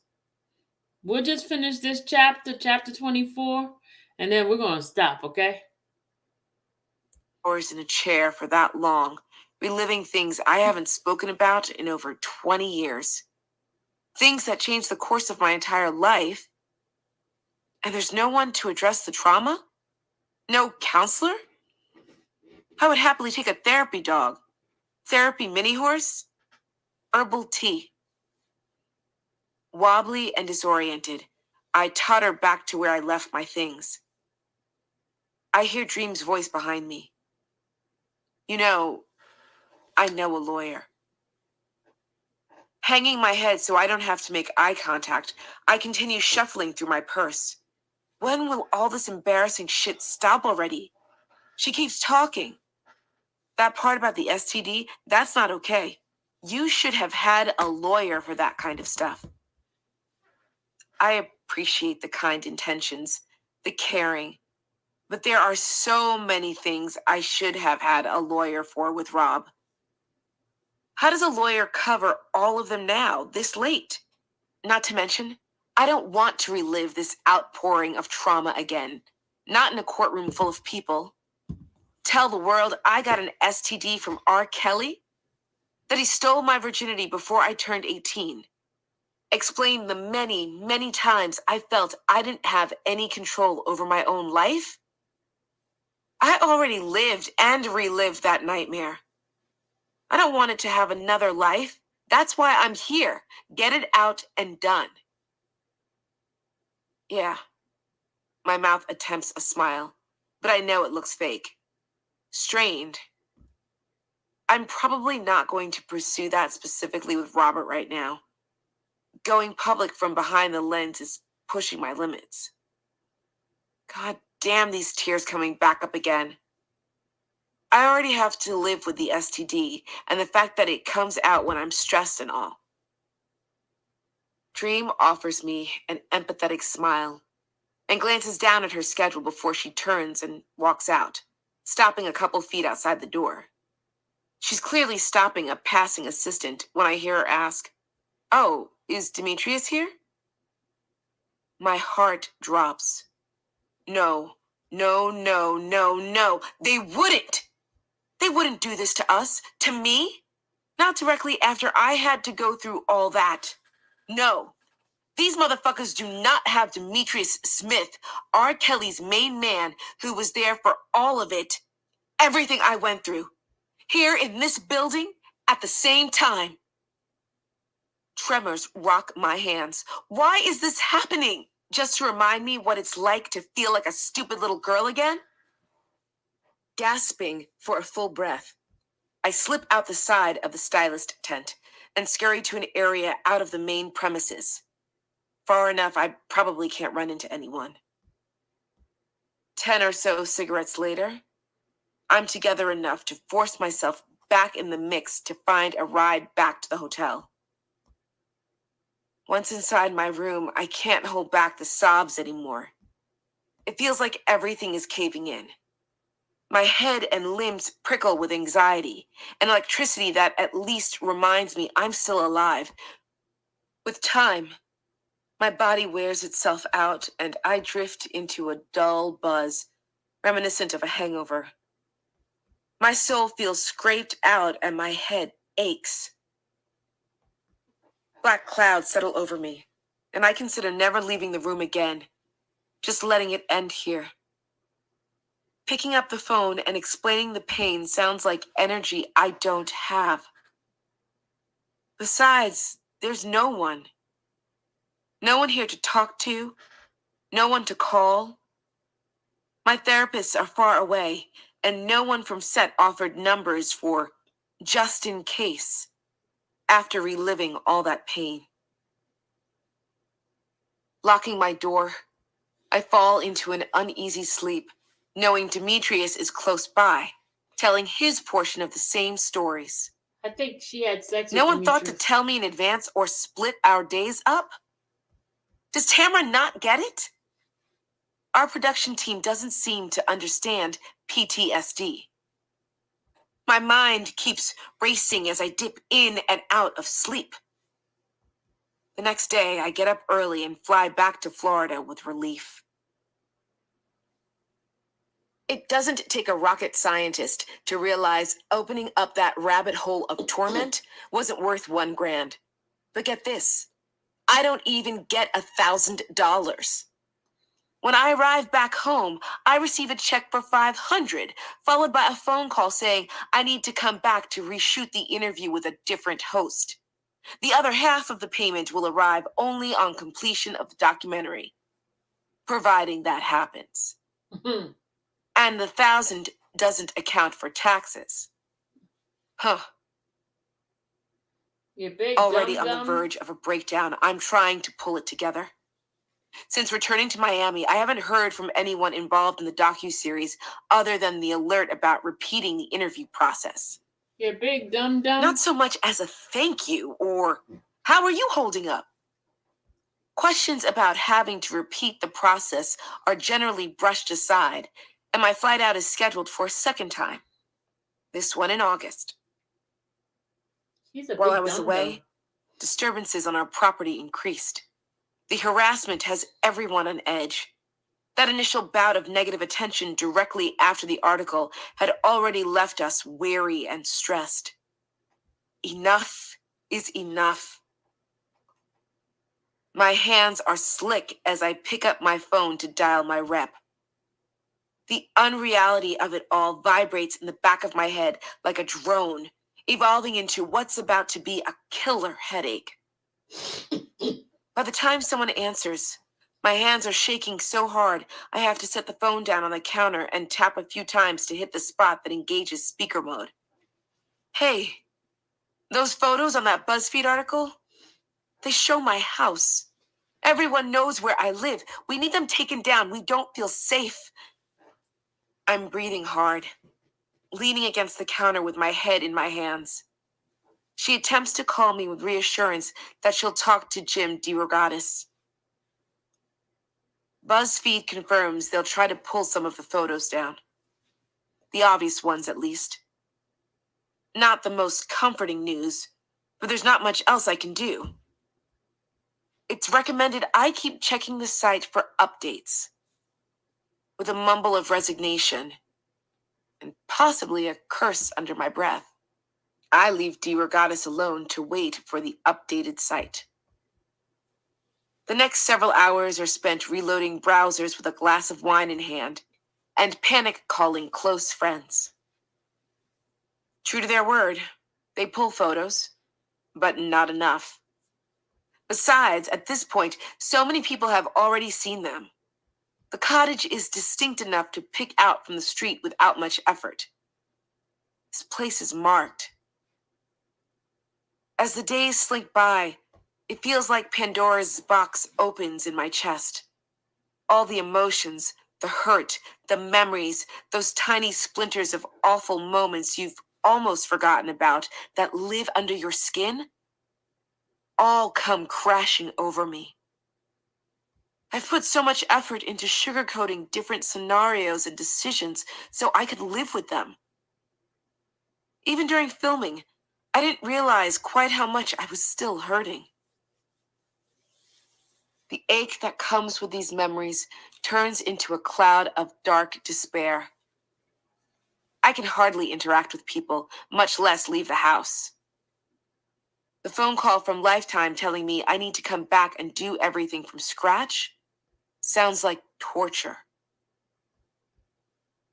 My retake with Lifetime arrives, and I'm told to bring 2 outfits this time, one white and one black.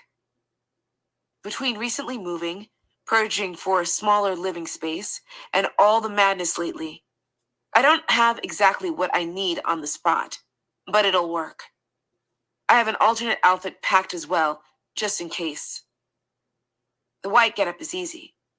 I have a pretty white skirt and matching top, just a little too fancy for work, but still professional in appearance.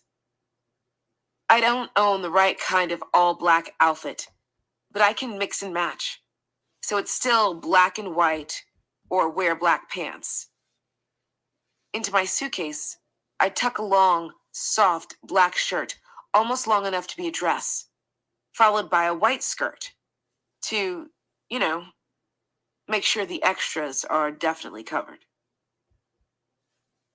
For the second time this year, I find myself stepping out of a tent after perfecting my makeup to relive heartache and some of the most difficult parts of my life in front of strangers with a camera crew. I take a slow, deep breath before hustling towards set. But I'm stopped long before I can reach the interview chair. No. Someone with a badge on a lanyard is flurrying a hand at me as they look me up and down and continue talking on their cell. No? I peer down at my shoes. Sorry, you're going to have to be more specific about whatever that is. Take it off. You don't need it. They gesture at my skirt. Oh, it's really short without it. It's not meant to be a dress. It's a shirt. Only the dress on, okay? But it's a shirt. The top is fine. No white skirt. Don't worry, we're only shooting you from the waist up. Then why does it matter? We'll see you back here in 5. Retreating to the tent to change, I slide the white skirt over my knees and past my ankles, step out of it, and look in the mirror. Oh, God. I don't think I'd let my teenage daughter wear this in public. They aren't really going to let me go out like this, right? Pretty sure after one look at me, they'll turn me around again to put something back on. Is it messing up their lighting or something to have the white bottoms? After a few pained moments of uneasy twirling in front of the mirror to see the different angles, I scooch out the door and take little steps, holding my dress that most definitely isn't a dress, down with pinched fingers the whole way. When I finally reach the lanyard wearer again, I edge my way up to them. It doesn't really cover. Flashing a glance at me, they interrupt. It's fine. Like I said, we're shooting from the waist up. Don't worry. It's really just the black top we need. So then can I just sit, please? They're adjusting my hair as I try to squeeze the ends of the shirt as far down my thighs as possible. And she's ready. Well, now I feel anything but ready. I'm really uncomfortable without anything under this shirt. Can we please change it? Our interviewer studies me briefly. It's fine. Like they said, it won't matter. Camera cuts won't dip below the waist. We're essentially shooting in portrait mode, close up. Crew members scuttle around me, making sure mics are right. Anyone with a speaking part has water and everything is perfect. Minus the minor detail that I'm not wearing pants. Every time I open my mouth to ask again, everyone looks elsewhere or doesn't respond, busying themselves with some small task. I stop trying and focus on getting through the day. Reliving Trauma, Part 2. This round includes the added effort of squeezing my crossed legs together as hard as possible while responding to intensely personal questions. Coming back to Florida's sunshine sounds warm and breezy, the perfect balm for reopened emotional wounds. But my stability is melting from underneath me. Somehow, lots of people seem to know about my involvement in the docuseries, which is unnerving. Then, after sitting through a deposition in addition to the recent filming, any part of my long-constructed preservation shell that hadn't been cracked or worn away already is pulverized to dust. I didn't know it was possible to feel more extremely than I already have.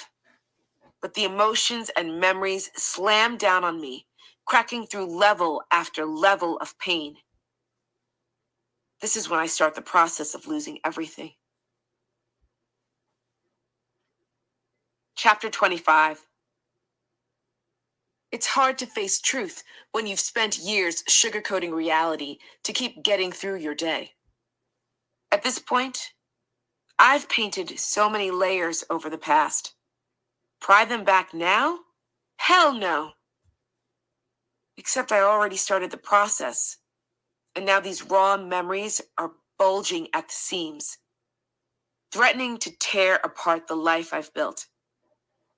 Between my already deep-seated depression and newly awakened severe anxiety, I can hardly show up to work, much less do anything substantial.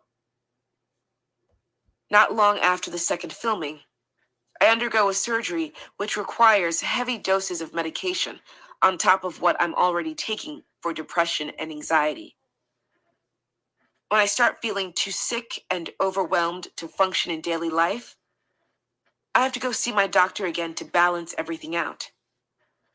Noting that I'm physically ill at this point from both surgery recovery, prescription combinations, and the stress of reigniting old wounds, my doctor at the Siegel Institute puts me on short-term disability with medical leave. From here, I go on more intense meds with a close watch on medication management to turn the episode around. Not enough money is coming in on disability to keep our own place, so we break our lease and move out of our sweet little cottage. We're packing everything we can and setting it up in my dad's place. Me, 2 19-year-olds, and 2 dogs. Since it's a huge downsize, we're forced to give away a lot, and it means I'm living in the garage. At least my kids are with me and not being threatened. On the downside, one of our pups is taking the move rough, putting him on edge. His difficulty adjusting means lots of accidents, so I'm constantly cleaning up after him in what little space there is. And just like that, the life I spent years reconstructing crumbles to pieces. Can't work, can't afford my own place, can hardly face each day without extreme anxiety waltzing in and sending me into a panic attack or totally shutting me down. Beautiful office and condo have turned into living off disability in a garage in the course of months. Wow. This girl needs Almost help. as though the universe knows I can Samantha, she only needs handle Jesus. so much. The fates coincide for a job offer in El Segundo, California. My father encourages me to take it, assuring me he can be there for the twins if they need anything. I moved from Miami to California in September 2018, ready to start making 80 grand a year and get my life back. Insomnia and such are still going strong, but it's been too long already, and I feel that it's time to try again. Work will be good for me. I hope. I go for it, following the work out to California as well as an LA guy named Peter, who I met while living in my dad's garage. No, he was not living there too. Naturally, I'm wary. I know my current emotional state isn't the heartiest right now, but we have to break beyond our past at some point and at least try to live, right? Peter and I met a little before the job offer. He's an actor by profession, so he understands the messy mechanics, sharp ups and downs, and woes of the entertainment industry. The uprooting seems like a positive on both the work and relational side. I'll have a steady job again, a regular income, and much needed support from another adult who gets it. My kids are staying in Florida for college, so they plan to continue holding up with my dad for now. I'm not sure what else I can do for them at the moment. Reflecting on the fact that I'm about to make $8,000 a month is like taking a warm bath. It soothes my soul just enough to assure me that life will work itself out. Once in California and about to start the new position, I have immediate reservations about my whole plan. Maybe it is too soon. Peter insists it's a bad idea, not ideal for easing back into the workplace. I would be running projects between California and Mexico as a procurement manager for resorts, overseeing renovations and traveling frequently. It's a great job, and I'm dirt broke. Still half expecting to wake up in a damn garage each morning. So there's that. While wrestling with my decision to start working, Lyric Cabral from the BuzzFeed documentary requests a meetup almost directly upon my arrival in the Golden State. We talk about where the project is at currently after the setbacks, and I explain that I'm on the verge of starting a new position. To my surprise, she's miffed. She wanted to meet up because BuzzFeed found backing again, so the documentary is going to happen after all. We're close to go time. Again. But we're going to start soon. Lyric rests an elbow on the table to lean in towards me. I'm taking you to Miami anytime now to film. Also, we're going to have you speak at the Hosanna for Youth event. It's a group focused on helping sexual and physical abuse survivors, mainly kids. Her energy and excitement, though deep-rooted, are sparking and fierce. Almost contagious. I cock my head and fold my hands in my lap. Okay, but this has been pushed off so many times. I came out here for this job because I don't have money right now. I've lost basically everything, and I need this for my kids. She shakes a hand at me. I'll write you a check right this minute to get it started. And so you have some money to get by. But don't take the job. We're going to be filming soon, and you already signed a contract with us. Unknown to me until this moment, BuzzFeed has finally released the money to start filming, which means Lyric writes me a check for $7,500. As much as I'd like to pour it into a relaxing spa trip to the Bahamas, which, let's be honest, I could absolutely use at this point, I set aside most of it to rent a tiny apartment for my kids so they can move out of their grandpa's house. Even with the check, a large part of me is still clutching to the security of a full-time, well-paying job. I might have tried to juggle both if it wasn't for the debilitating insomnia, plus the fear of breaking contract terms with a large company like BuzzFeed. Anxiety is a never-ending plague. When do I finally find rest and recovery? Are normal emotions too much to ask for right now? Maybe Peter is right, and trying to power through a new career opportunity in this state of mind will end up in disaster. I just picked up my entire life and flung it across the country, so I'd better be on board with the few people backing me. It's decided. Instead of going back to Florida, I'm staying in Los Angeles on medical leave at Peter's place. Relaxation and time to heal can only help at this point. My brain lately feels like it's falling apart and floating into a million pieces far away from me. Some grounding sounds ideal. The company warns me they can't wait for me, which means I'll be applying for more permanent disability until the 30,000 comes through when BuzzFeed filming is complete.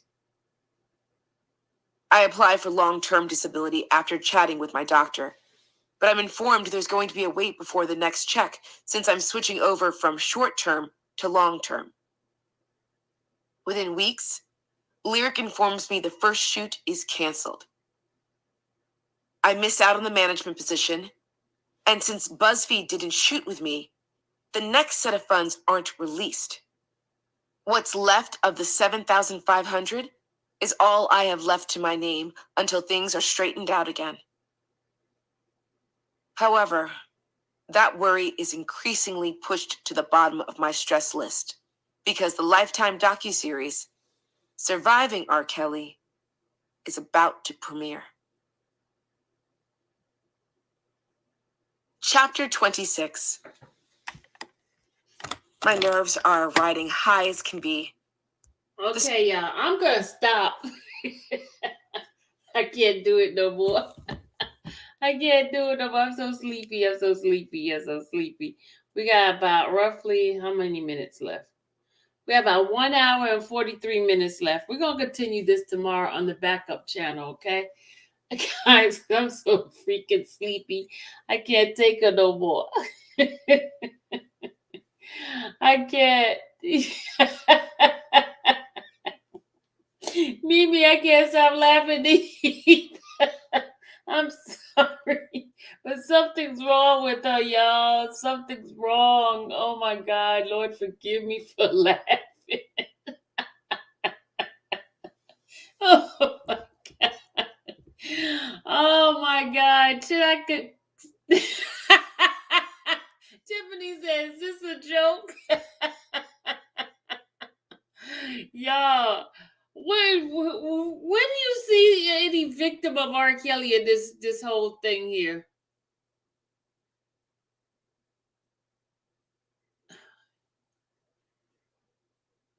I know she's trying to blame him for.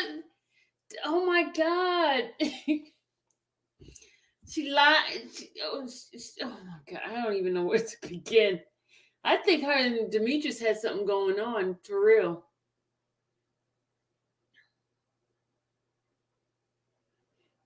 Because you notice how he was the one kept going to the hospital and stuff like that to see her and then getting money from her. Wait a minute. Why is it that Demetrius is the one that got the money and told McDavid to give her the money? Yeah, who are the twins by? Oh, by her husband. By her husband, KP. Her husband, what's his name? Greg? I think that was her husband's name. But he was beating the heck out of her.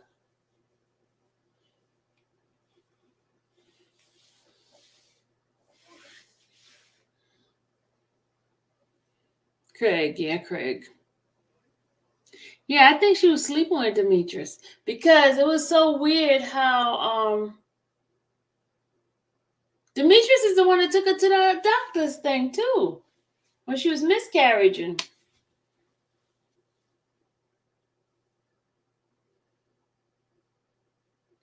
Yeah, and you notice the relationship was all only thing she did was keep giving Rob head. Did you notice that? That's all she kept doing was giving him head.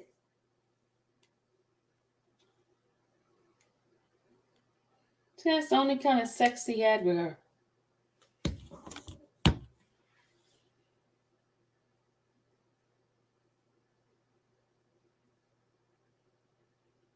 Don't laugh, Shannon.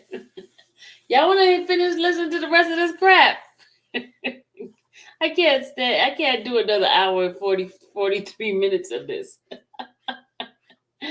Oh my God. All she did was give the man head.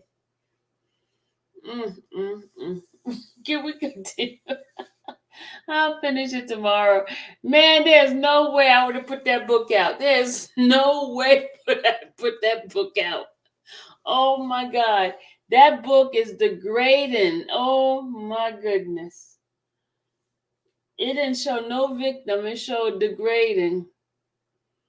It showed that you was a fool, that you was smitten by him, his because you kept going back. She kept going back. I couldn't understand that. She kept going back, kept going back, kept going back. And you notice she didn't tell the year that she started seeing him. She never said the year. It was so freaking crazy. How old is she? How old is she, y'all? Do y'all know how old she is?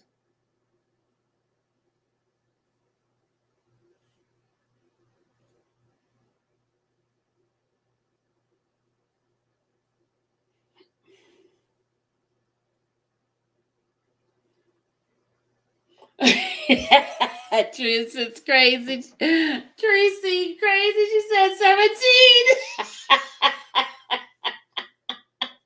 Look, she said, Mimi said 17. Y'all crazy. And said she's 17. What was her name? It's Lizette Martinez.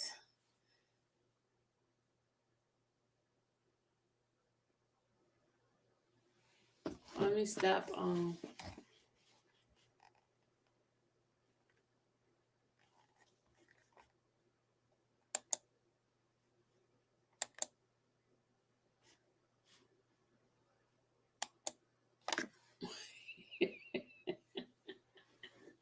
Yeah, she it's crazy. Y'all said 17.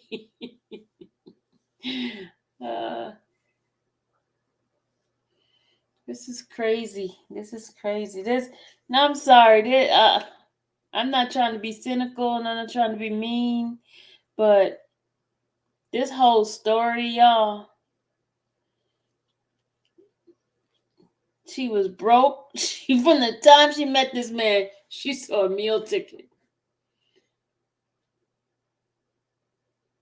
She saw a meal ticket and she kept going after guys that had money. If you notice that Greg had money too. Because remember she said Greg's family had money.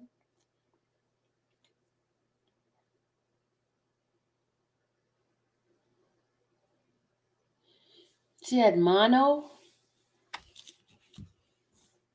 Get him, that funny looking person.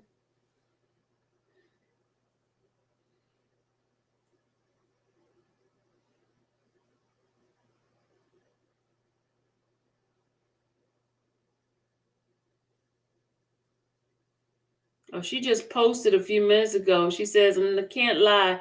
After the December, a lot of things gonna change.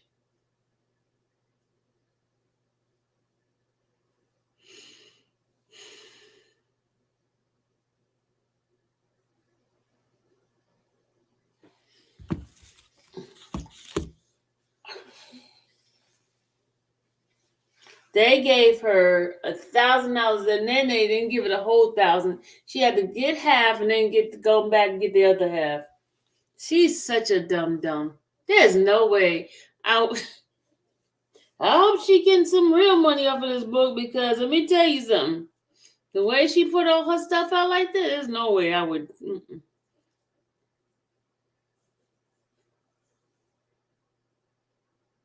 Her box was. So you crazy. She said her box was awful.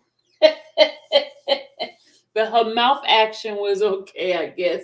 Because that's all he wanted. The mouth action. Superhead. Well, anyway, guys, I'm gonna continue this tomorrow. I'm getting ready to hide this video because I don't want her to come after me. So I'm getting ready to hide this, and tomorrow we'll continue. Okay. All right.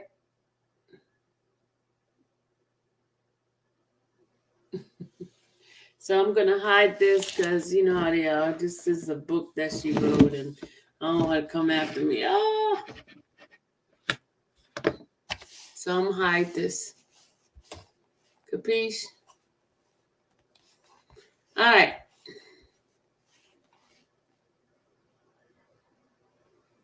You want it? No, I want to hear it again. How many hours is y'all want to finish listening to? Okay, whoever, I'm gonna leave it on. Y'all can listen to it, and then I need to. Well, let me end this live. Come back with another live and leave it going, because if I go to sleep, the live gonna get jacked up. Let me end this and then start a new live and hide the other one so you guys can listen to it, because I'm just keep my live running. Okay, you going to sleep too? I'm going to sleep. You said no, you don't want me to keep it going? It's like an hour left, an hour and 43 minutes left. Yeah, y'all all say no. Everybody's going to bed, okay. Well, good night, folks. I'll see you tomorrow. We'll be finished tomorrow. All right. Good night. We got about an hour and 40 minutes left, 43 minutes. You guys, because I'm sleepy. Good night, everybody. Good night. See you tomorrow for the rest of this book. All right. Good night, night. Bye.